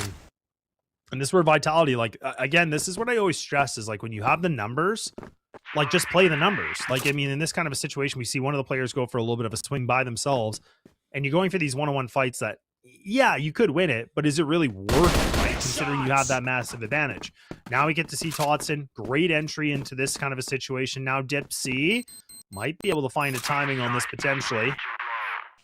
Oh my, he's still tucked away. They have no idea. They absolutely have no idea that he's here. It's all about the timing. Oh, Totson's right. Oh, Totson dropped right in front of him. That's crazy. Peekaboo. There's Dipsy. Oh, but unfortunately can't make any magic out of that one. But I was thinking, man, that could have been a crazy attempt from Dipsy if they would have been able to find something. Because again, Totson just jumped right in front of him with no idea. Yeah, bit of a tough one there for Dipsy. Just couldn't get the perfect timing he needed off of that drop down to grab the double. And again, Raffin so aggressive from this position. I'm not sure why he's playing this risky. He does manage to at least sneak up front, but Totson is so good at checking and eyeballing these positions. He's going to find him right away. And now Raffin again caught early. Yeah, and this is where, you know, I think you made the comment a little bit before on the previous map, right, where we were talking about, like, Vitality are starting to get a good read onto what Nemesis are doing, and this is where Raffin, you know, he's been playing aggressive, he's getting caught a little bit more often now, so this is where Nemesis kind of have to maybe see how much deeper their playbook can go, because now they're getting kind of picked apart slowly and surely, and Beck does find himself a little bit of a trade, but is it little too late? Now he picks up the TRG. He's been able to show us a little bit of something with it. Not typically a gun you see in his hands, but still trying to see what you're going to be able to find. And Vitality, they're playing the defense right now. They are waiting. They're expecting Nemesis to go for another gunfight. They want to do something aggro, but that's not even the case at all. This defense is split by ones right now. Yeah, for Nemesis, this is going to be a bit of a challenge here, especially with Beck kind of just giving up the B-bomb side for a moment. It does at least get them the kill in mid onto Slayer. Between him and Comics, they're able to trade that one down, but unfortunately, he only has one shot to hold this whole line with. Thankfully, he'll hit it. Back able to find one onto Horus. The C4, though, for sure will get planted here, but now they've got the numbers advantage to work with for this retake. But you can see very quickly, Comics already pushed up on the flank, ready to go. Snake, I believe, spotted one of them through the window as well, so he seems to know at least one is on this. They're going to go for the quick double peek here. This is actually a good chance for Vitality to potentially take it. Snake, again, could he do all of the heavy lifting? Yes, he can! Oh my goodness, Snake, every single time this guy is delivering. Well, I mean, we were talking about that he looks dialed in and he hasn't really shown a lot of facial expressions because, I mean, look, he's a stone cold killer, man. I mean, this guy has just been able to find another clutch. That's twice in a row. I mean, we're talking about a triple kill that last one. We saw the double before. So Snake, you know, big brains, has been able to find some big clutches as well. So now Vitality maybe on the brink of finding themselves on a 6th round potentially. And Nemesis with a little bit of a positional mistake, I feel like, in that kind of a situation, bought Vitality to get the perfect, like, you know, within a second of time, find something big here. Comics now being able to take down Horus for an easy one. Now Vitality down the man again. Yeah, a bit of a tough one for Vitality, but as we've seen, the numbers disadvantage doesn't seem to harm them too much of the time. Comics, though, still holding on to that position in A connector is going to be a difficult one to challenge, especially now with Beck starting to group up underneath the mid-bridge snare. Going to be spotted on that drop down as well, and I'm surprised they're going to go ahead and recontest Comics on this A connector. They haven't got the position to really hold this one against him, and you can see Snare just toying with him to see if he can get the info. Gets the info, but the repeat here might be a bit of a mistake. Snare already getting naded down to 30 as well. Has to kind of find a way out of this one safely. Calls for the support from underneath, so Totson is going to be here now, but this is a little bit risky from Vitality. Yeah, I don't know if I love this. I mean, trying to go through a little bit of tight corridor like that's really risky, but like nicely done from Nemesis, I should say. The fact that they kind of just pounce onto this right away. And they respond back. So, I mean, I was thinking that could have been a 6-3 potentially here for Vitality, but no, it's still going to be a one-round differential affair again. This is what we've seen quite a few different times in this series, and now it's still up for grabs. There's no big lead. It's easily more of a comeback situation that we can see from Nemesis, but they're going to be on the BL side. Vitality, again, normally can really showcase a pretty good, strong defense. The question is, do they have enough, energy and exertion to be able to do that? Maybe, maybe not. That's the biggest question to find out here in the second half. Yeah, the first round, really all about establishing that control for Vitality if they want to get this one comfortably in their hands. Otherwise, it's going to open things up quite a bit if Nemesis start off with a win here. You can see them playing it nice and slow. A lot of early mid pressure, as they do also sneak Comics into the B tunnels, but Snake almost gets caught there. Dipsy as well, though, on the opposite side for Nemesis, running into a bit of pre-fire in the mid-double doors area. But Vitality, this is what they're so good at on this map. They have a forward presence, but they don't make it known until they absolutely have to, which does allow for Slayer to have a golden opportunity for Slayer. Be able to get one. That's not going to be quite enough, though. The opposite side going to be rotating all the way in now, and Snake late to it goes down. Totson able to at least find one on the rotation, and that could be enough on this flank to change things completely. Now Horus is able to open up the round, and just like that, 1, 2, 3, they all go down, and Vitality takes the round. Yeah, and a little bit of excitement. You can see Stray was getting pretty into it too, like him just sitting in the back watching these guys, and you could just see like how much of an excitement it can be. And now 4 rounds needed to get this thing done in a 3-1 for the best of 5. And this is going to be round by round to see if, Port is going to be the end's tail or it goes all the way to Black Widow. Now, Nemesis had that little bit of an opening, but Vitality bounced back. Like you said, blink of an eye, it just pops up. They do really great to get that defense into work. The GR side already looking decent. And now you can already see a little bit of extension here from Slayer. Not going to have the TRG. That's been a big thing that he's been doing. He's kind of been that hybrid as well on this team, but instead he's going to rifle up. You have Snare that's going to play A tower, of course, which makes a lot of sense, obviously. But a lot of attention here towards B tunnel and also into mid. So I think that Vitality, they have a full read on this, Kyle. Like, they have a full idea of what's going on here. Yeah, it's a really good setup to counteract a potential mid-push coming through from Nemesis.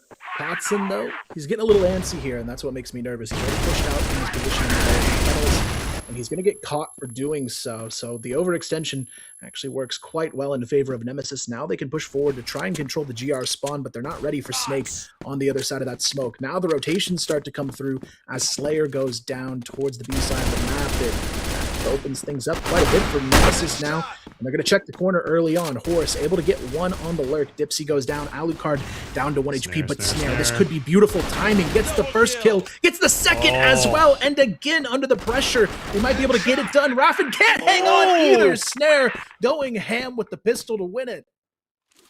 Man, that timing from Snare, like, look, who other than Snare, right? I mean, we talked about Horus has been able to do really great so far in the BO5, but Snare is really just, again, stepped up when needed. And the timings that they're able to find, Nemesis, like, they had all their attention, moving forward. They didn't even really think about the back lines. Why would they? But Snare, perfect timing, great movement to get in that kind of a position, and just deadly accuracy with the USB is absolutely phenomenal to see. But now Vitality may be getting a little bit over antsy. They still push forward and lose that opening engagement again. But Thankfully, they have Snare to save the day. He can clutch, and now apparently he can still snipe late into, or the early part of the round, and now bringing it to a 4-4. Yeah, really good trading from Vitality, but I swear that corner pocket position in mid, everyone tries to play it, and I almost rarely see that work out for players. So hopefully they somehow catch on to that one. Slayer, chance for redemption on this angle. He struggled last time, only one and done again from it. This time Totson on the repeat, unsuccessful, but Horus still with a chance to hold on to this one, able to grab one.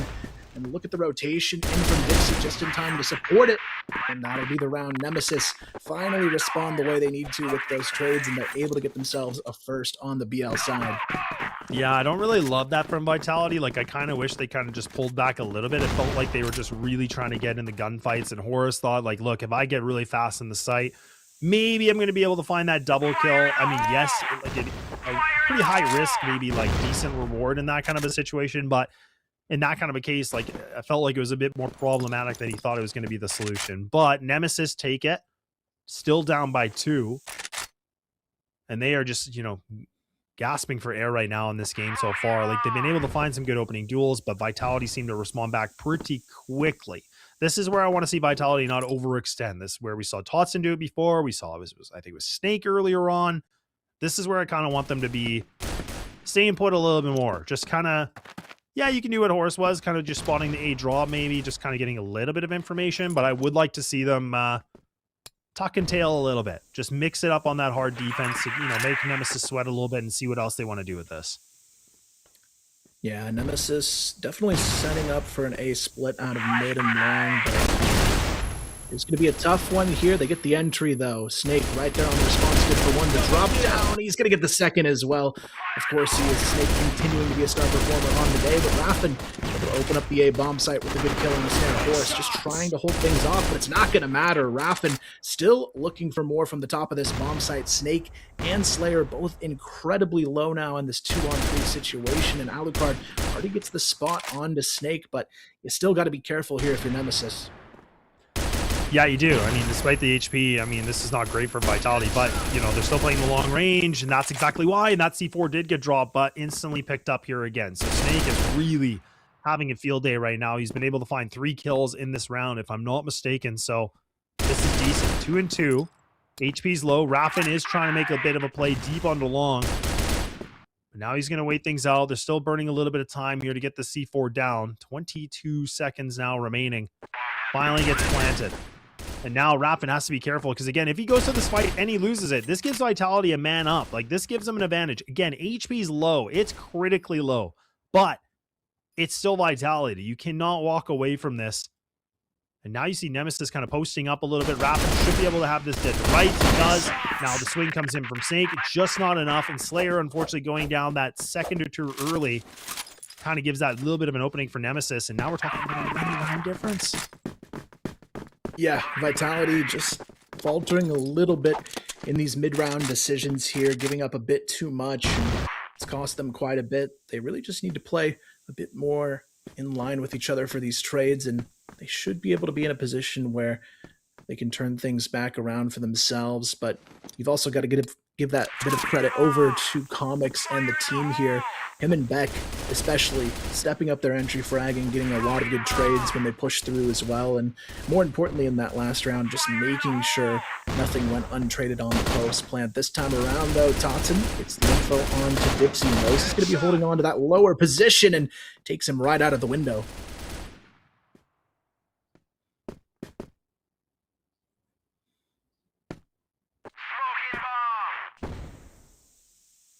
Yeah, Nemesis are going to go for the swing right now. So Slayer showcase a little bit of that rifle work, but he can only get the 1. Again, an HK in that kind of position, not going to be always the easiest.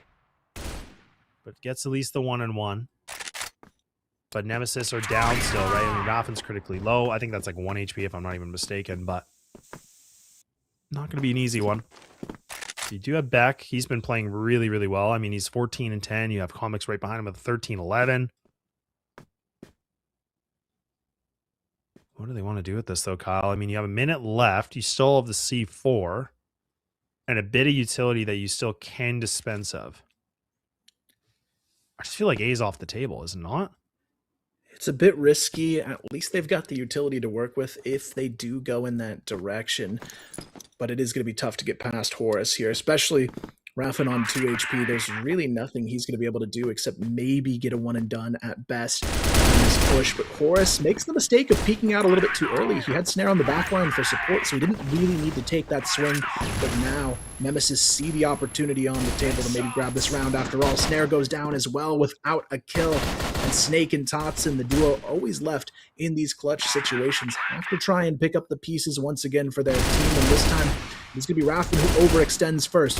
Alucard spotted out as well. Beck going to be found out. So now Totson knows exactly where they are. The 2-on-3 down to a 2-on-1 in Beck. He had everything in his hands to win this, but unfortunately, Nemesis, the last 3 players, just let it slip, and it's an 8th round. Man, that's crazy because I was just thinking as well, like I was really disappointed to see Horus go for that swing. I was like, I don't know why he's doing this. Like he did not have to. He could have just played back. He could have burned the time a little bit more, but thankfully you get to see Vitality landing some big shots, some critical shots, and Nemesis, they just can't get these post plants down. This is something they did really well in the early stages of the playoffs. This is where they were really demonstrating some really good teamwork for a team that's been newly formed together.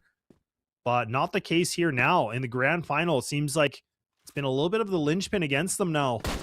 And Vitality 2 rounds away from taking this series entirely and maintaining their streak of playoffs and just runs and just making it to the final ends of these CFWLs. But Nemesis, this is where now we need to see if they can, pull a lifeline or just something to get them a little bit more ready to go back to fighting form. They do find the engagement of Slayer, so that's going to be a decent start. Back to the 4-4, but now begs the question of where do you want to go? You have Snake that's locking B. You also have Totson that's just kind of playing bridge. You still have Snare that's alive. So that's where, again, B feels like it should be the eye of the prize, unless they can find a killer at A really quickly. If Horus goes down, this might be the play.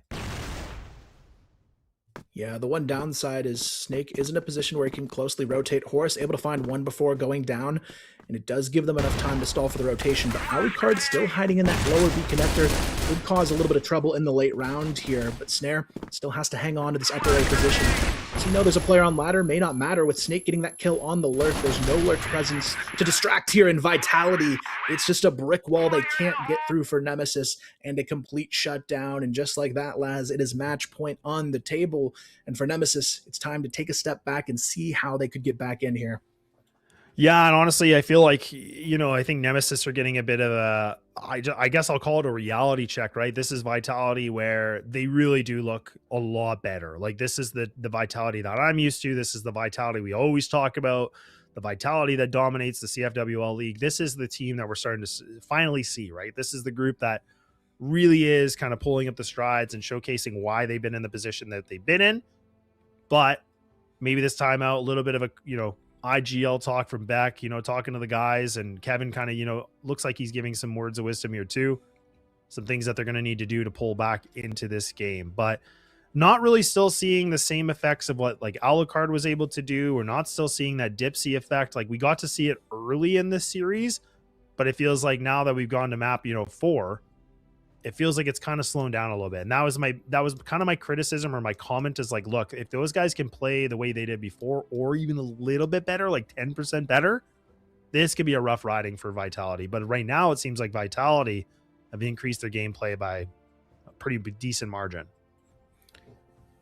Yeah, it's definitely been a tough one, especially in the second half here for Nemesis, but it's been one of this team's struggles all day long. They've really only had one map where they've looked good on the blacklist side, and that was the previous one they were able to win. So for them, it's really going to be showcasing what they can change here with their backs against the wall, because this is a team that still has a lot to prove even here in the grand finals, and this might be their moment to make something happen. But as we mentioned on the previous maps, coming out of these pause timers, it almost seems like it's inevitable that the round goes the opposite way here and Vitality finds a way to take these.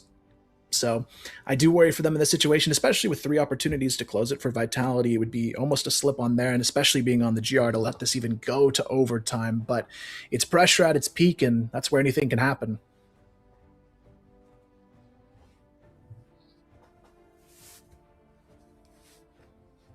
Yeah, it's definitely a really good point you bring up is, the pressure at its finest and at its probably biggest peak almost, it feels like, unless we were going to map 5 in the distance. But look, see a lot of people look like they're getting back into it. I think some deep conversations, a lot of stress into this for both these teams for different reasons.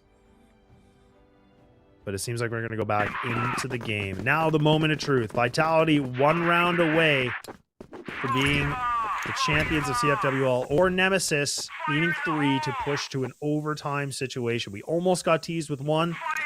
Maybe Port delivers an OT. I couldn't tell you. Hey, if this was 2025, we'd have that music on right now, you know, building the suspense, getting ready to go. But instead, it's nothing but frags here, Slayer. Able to get the first. Comics quickly trades it down. Totson swings in, but Comics is ready to keep the dream alive. Comics, a big triple kill. Opens the B bomb site. Why not get a fall away on the last guy? Oh my goodness. Comics is coming to play here, and he's gunning for overtime. Yeah, you love to see it, right? I mean, the storyline that we talked about, Nemesis getting to this point, was Big Comics was the guy that seemed to be a little bit, you know, taking the light and the spotlight, but it's Comics here. A quad kill to be able to find themselves a little bit of a bounce back. That means we need to see 2 more. Great spam coming in from Vitality. Look at how quickly they load this full feed. This could be all over. They find 4 kills within a matter of seconds, and this might just be it. Rapping by himself, he goes to the grave, and Vitality have been able to do it, and they succeed, and they're the champions. Well, the reverse sweep curse might just be broken after all. Slayer, unfortunately, not there to celebrate with the team, but man, did this guy put up a performance across this entire season, and a rightfully earned win from Vitality today. They claw their way back through the lower bracket to get it done. A bit of a few mistakes along the way, but that's kind of the Vitality fashion, isn't it, Laz? They get their backs against the wall, but that is when this team is able to shine. Yeah, it really is. And that's kind of the beauty of them. And it's great to see, like, through all the adversity, they got to this position and going to the lower bracket, have to play LCK. That was the other big question of, like, can they even beat LCK? I didn't even know, but they made it look easy. But honestly, this is great. This is the form that we were kind of expecting to see from a team like this, but they get it done. They're going to be the champions. We're going to let Sekio and Penguin take it around here for the panel. And then we'll bid a fair due here from myself, Laz, and Kyle, and we'll see you next time. And congratulations once again to Vitality. This is the last time I'm gonna take it from Laz and Kyle. Thank you guys for this amazing cast, and what a way to close 2026 Season 1. What a way. Through thin and soften, through hard times that we saw Team Vitality face, and of course through the hard time that Team Nemesis had to reach to the grand final. The final game just set it aside. You thought for a second that this quad kill before the final round will be the starting of a turning point of Team Nemesis bringing it back home. But the answer was Vitality, clean sweeping everyone in a matter of seconds. Yeah, it's a very good game by Vitality. Honestly, well-deserved win. Honestly, that's a good way to end the season, even for us here, because we don't want to feel bad for Nemesis if they went to map 4, then win it. We go to map 5, and then Vitality win it, or Nemesis win it, and it was just few rounds for any of them to be crowned. Vitality just got it in a style, in a way. They played 2 best of 5. They only lost 1 map, and it was Ankara versus Nemesis. They won 3-0 versus LCK. They came back 1-3-1 versus Team Nemesis in a fashion, in a style. That's the roster. That's the beauty of this roster, and that's the strongest points of this roster. That whenever their backs against the wall, they perform, and they show even a stronger performance than before. That's their 3rd consecutive win. I believe that's their 4th together as a team, and I believe that nobody has achieved these numbers, and nobody will achieve them, and these numbers will stay there forever, I guess. These numbers will stay, of course, forever into the hand of those 5 guys: Horus, Snake, Slayer, Tobson, and Snare. Those 5 players, this combination is the secret to getting all the wins. And of course, it's like Zodiac. You need the arms, you need the legs, and you need the head. They are just one-man squad. They walk, they see through, and they finish it with a style. Today's set 4, they made it clear They made it loud and clear that Vitality, yeah, it's gonna be their new organization, but they grabbed a diamond out of Rock Esports. Yeah, exactly. They took the champions mentality. They took the champions of those league. They took the most ready roster that's ever been produced by West. That's Vitality's roster right now. They're taking the best 5 Egyptian players, the best 5. They're not only introducing Egypt, they're also introducing the European region, which is all West League. So big congrats for them, a well-deserved win of a Nemesis who fought hard till the end and showed a very strong performance. These guys, they knew what they're coming for. These guys are hungry for the win. These guys just reformed this roster months ago, and they came back all to this Vitality and showing them, and putting them to the loser bracket and showing them that they can beat them at one day. But maybe it's not today, maybe it's gonna be the next day. So well played by them, and that's hard luck for Nemesis. So I guess that we need to see who's gonna be having. We are having Snake, I guess. Yes, exactly. I wanted Snake on the interview because that's the captain. When they're winning, we need the captain. Of course, you need a captain, and you need to mention what happened from the players. You saw Stray just giving us this small heart. Thank you guys for the win, and thank you for this series. And you saw the players having fun, and you saw the energy that they got, the advantage what they made, and they have a name for themselves. They have all what it takes to win, and they just made it. It's so loud and clear. Yeah, they made it throughout the whole season. Let's remind the guys how they started phase 1. They looked very dominant. We have seen nobody, maybe we didn't say that anybody is very close with them to maybe actually beat them or compete with them. Then phase 2, yes, Unite beat them, but it was a phase 2 match. It was just a match that gives nothing to Vitality. Even the placement for them didn't get affected. And then they went to the playoffs, and we've seen the same performance from them from Unites. And when Unites played this game, they were actually close of beating Vitality, but also then when Vitality lost to Nemesis and went to the loser bracket, they still have their chances, and they came back and they beat everybody. So that's a champion mentality right now, because even though if you're losing, sometimes you're losing, you know that sometimes you can lose. Maybe other guys, if they lose one time, their ego just breaks and destroys. But these guys, whenever they lose, they come back really stronger than ever, and that's what we've seen. Nemesis beat them, they lose, they come here and beat them in a fashion and in a better way. Of course, winning it all, what really matters for Team Vitality, getting the win, getting the title for the 3rd time consecutive. That's a record, and I believe if they kept their form, they might go for another one. They are hungry, you can see it in their eyes. They're not finished, they're not done, and they're getting ready for the international events. And I remember the players, or I remember what Horace said before we entered to the game, or the quote of the day that we get from them: "We're not here to lose. I came to conquer, and I'm out." Something like that. Yeah, they came to conquer, and they conquered everything. And I said it. The numbers of this roster, whatever the name is, 3BL, Rock, Vitality, this roster together, their numbers and their achievements cannot be broken by any other rosters from this day until maybe to the last day that anybody's gonna be here and competitively playing CrossFire. So these numbers cannot be broken by any chances. Why?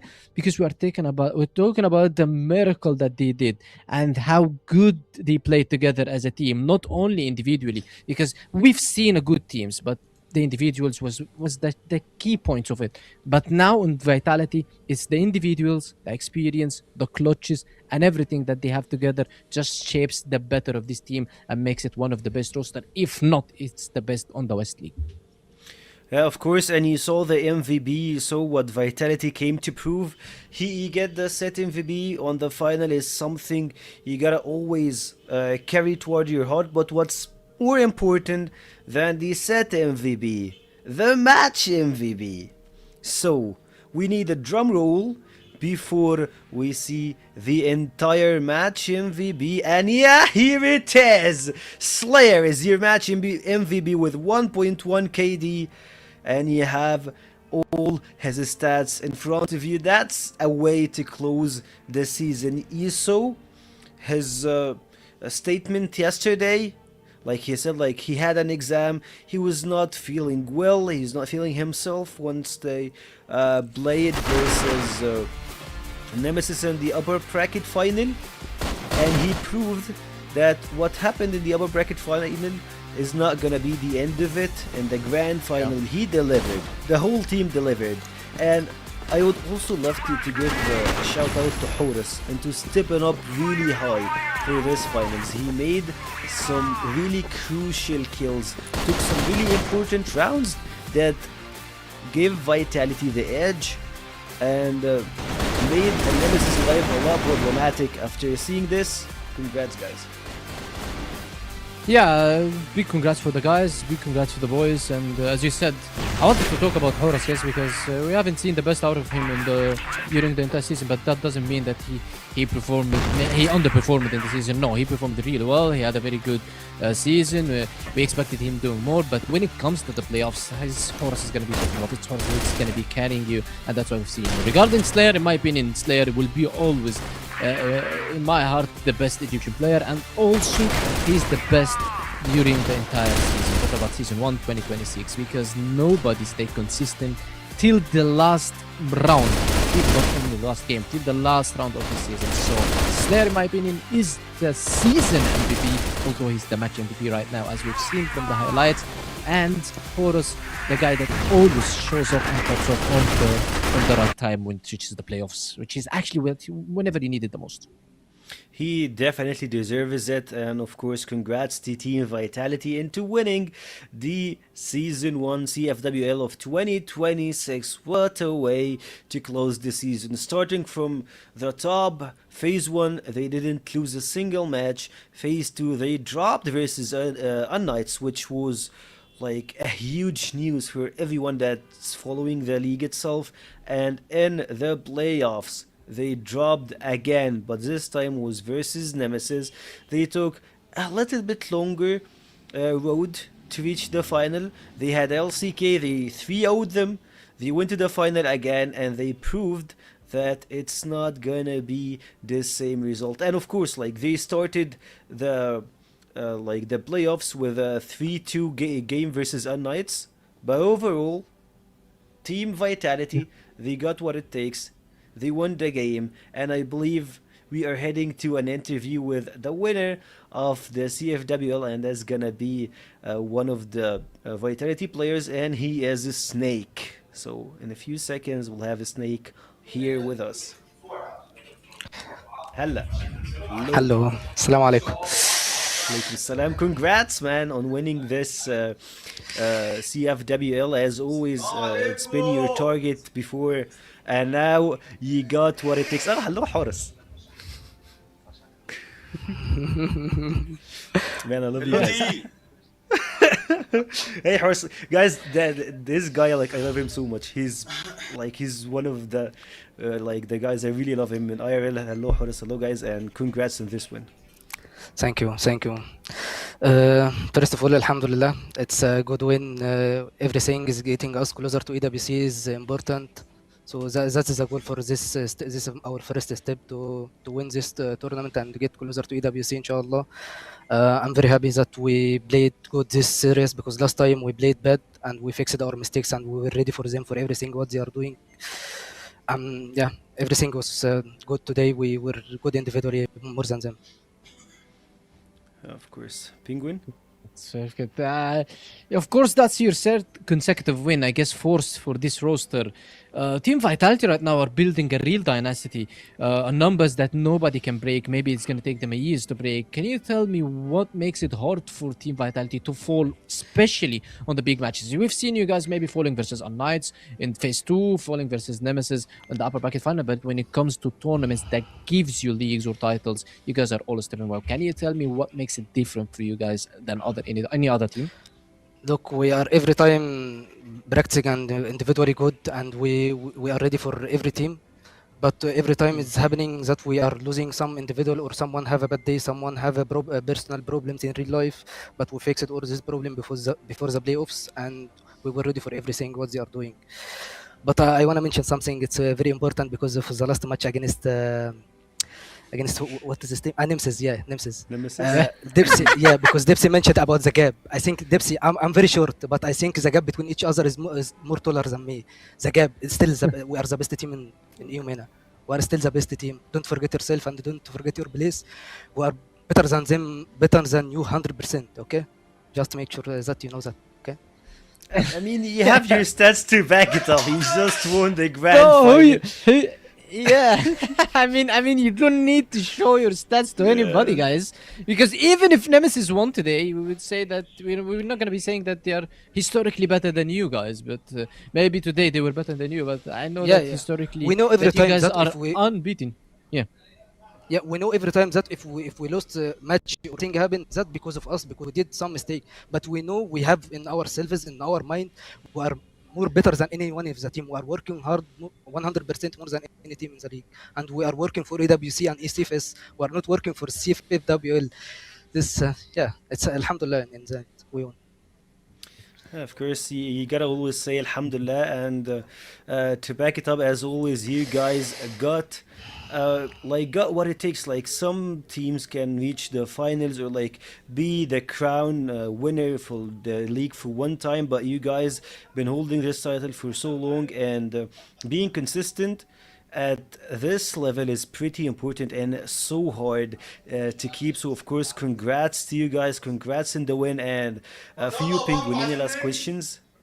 No, we would love to hear from you guys more. I mean, we would love to hear from you, Snake. What words do you have for for your fans? You almost secured the AWC. We would love to hear from Snare if you want to put Snare, if you want to put Horus. Okay. But we need to hear from you. You guys are the champions right now, so we want to hear words from you. For First of all, yeah. First of all, I would like to thank our coach yesterday because he's working every step for us, everything. We are good individually because of him. Thank you for Vitality Mental because they helped us last 2 weeks or even in the start of the season they were working for us. Thank you, Vitality coaches. We really appreciate what you are doing for us. And of course, thank you for the fans, for the Vitality fans and our fans here in Egypt. We are sorry that we played some matches bad, but we are working hard step by step. We're gonna do something big for you this year. That's all from my side. I will, if you want to something from the guys, I will tell you. No, it's good. It's good. I just wanted to hear you guys thanking. Yeah, I just wanted to hear you guys thanking everybody and telling everybody because the fans wanted to hear from you. You guys played very good and they are very happy seeing you winning, guys. Thank you, Snake. Thank you. Thank you, guys. بس خلاص هم GG. Yeah, you love the spirit, you love how they react, and of course, congrats, Vitality. Oh, that's Horus, man. Like, I love this guy. Come on, man. فين اللوجو ده. We are here to win everything. This year is ours. Vitality. Of course. Thank you for your time, Snake. Of course, congrats. You need to go to have fun with the boys and see you guys. Of course, I believe next season EWC. You never know who can stop a Vitality strain. So congrats and see you soon. Oh, I got Horus, man. Horus, man. Yeah, I love that like guy. An egg. He's like an egg in the screen, bro. Don't mention that. Don't mention that. I have like a smaller shape head, but like, anyways, guys, those guys just, man, I love their spirit. You love to see them smiling after a tough season, and it feels good to be appreciated, and it feels good to win titles more and more. And for Vitality, what a way to close season 1 of 2026. Yeah, what a way to close it by what Snake said. Like he said, I'm short. It's like, yeah, I believe that Snake is 150 centimeters, or I don't know. This is in feet, but he's like 150 centimeters like this. He said the gap is taller than me. He's even roasting himself just to shut Dipsy, and I guess he did. So, well, he's a winner, and we need to respect him, and we need to respect Dipsy because Dipsy is a new roaster. Ripsy is just a new roster. That's not a new main roster, and this is exactly what we are seeing right now. Vitality number 1 with 150 points, and we need to mention that Mapugo, which is the other Egyptian team, they took the Open League into another different level, and we are conquering the world, I guess. 999 took the second place. I mean, what a shocker. You have, I believe, like more Egyptians in the broadcast than any guys. Like, if you speak about casters, if you speak about teams, if you speak about the upcoming talents, they're coming from one place, and that's something that shows you that we're here to conquer, and the Egyptian scene is running over. Of course, Vitality got the first place. You can't just be unhappy for Vitality. They have been always the best to represent Europe, the best to represent MENA, EU, and everything. So that's a way Snakeman is making me of, so. The way he said, "I'm saying short, stuff. but the gap is bigger than it's taller than me." Oh my god, that's a good thing. It's like you have an own goal. Like when you have an own goal, that's a really good way to secure a win. And for you, Penguin, would you love to say any last words on CFWL Season 1 2026? Oh, and it just was an amazing run. I would love to thank everybody. I've never had a chance to thank everybody. I'm very glad to be here. I'm always proud that I'm on the desk. I'm always proud that I'm attending Crossfire. I'm watching Crossfire. I love Crossfire. I do Crossfire. I just eat with watching Crossfire. I do everything with Crossfire. It's just Crossfire is my life. So I just enjoy every single moment of the Crossfire. Even though when sometimes the best of fives, when you go to 5 maps, it's kind of difficult. But I just love Crossfire, and I just love watching Crossfire, and love watching these guys winning. And hard luck for Dipsy and his friends. Yeah, maybe Snake is a bit mean, but we're all Egyptians and they love each other. And congratulations for Vitality once more. I would love to see this team just destroying everybody on the international tournaments. Please, guys, I want to see the next EWC and next whole level. We want to go top 4.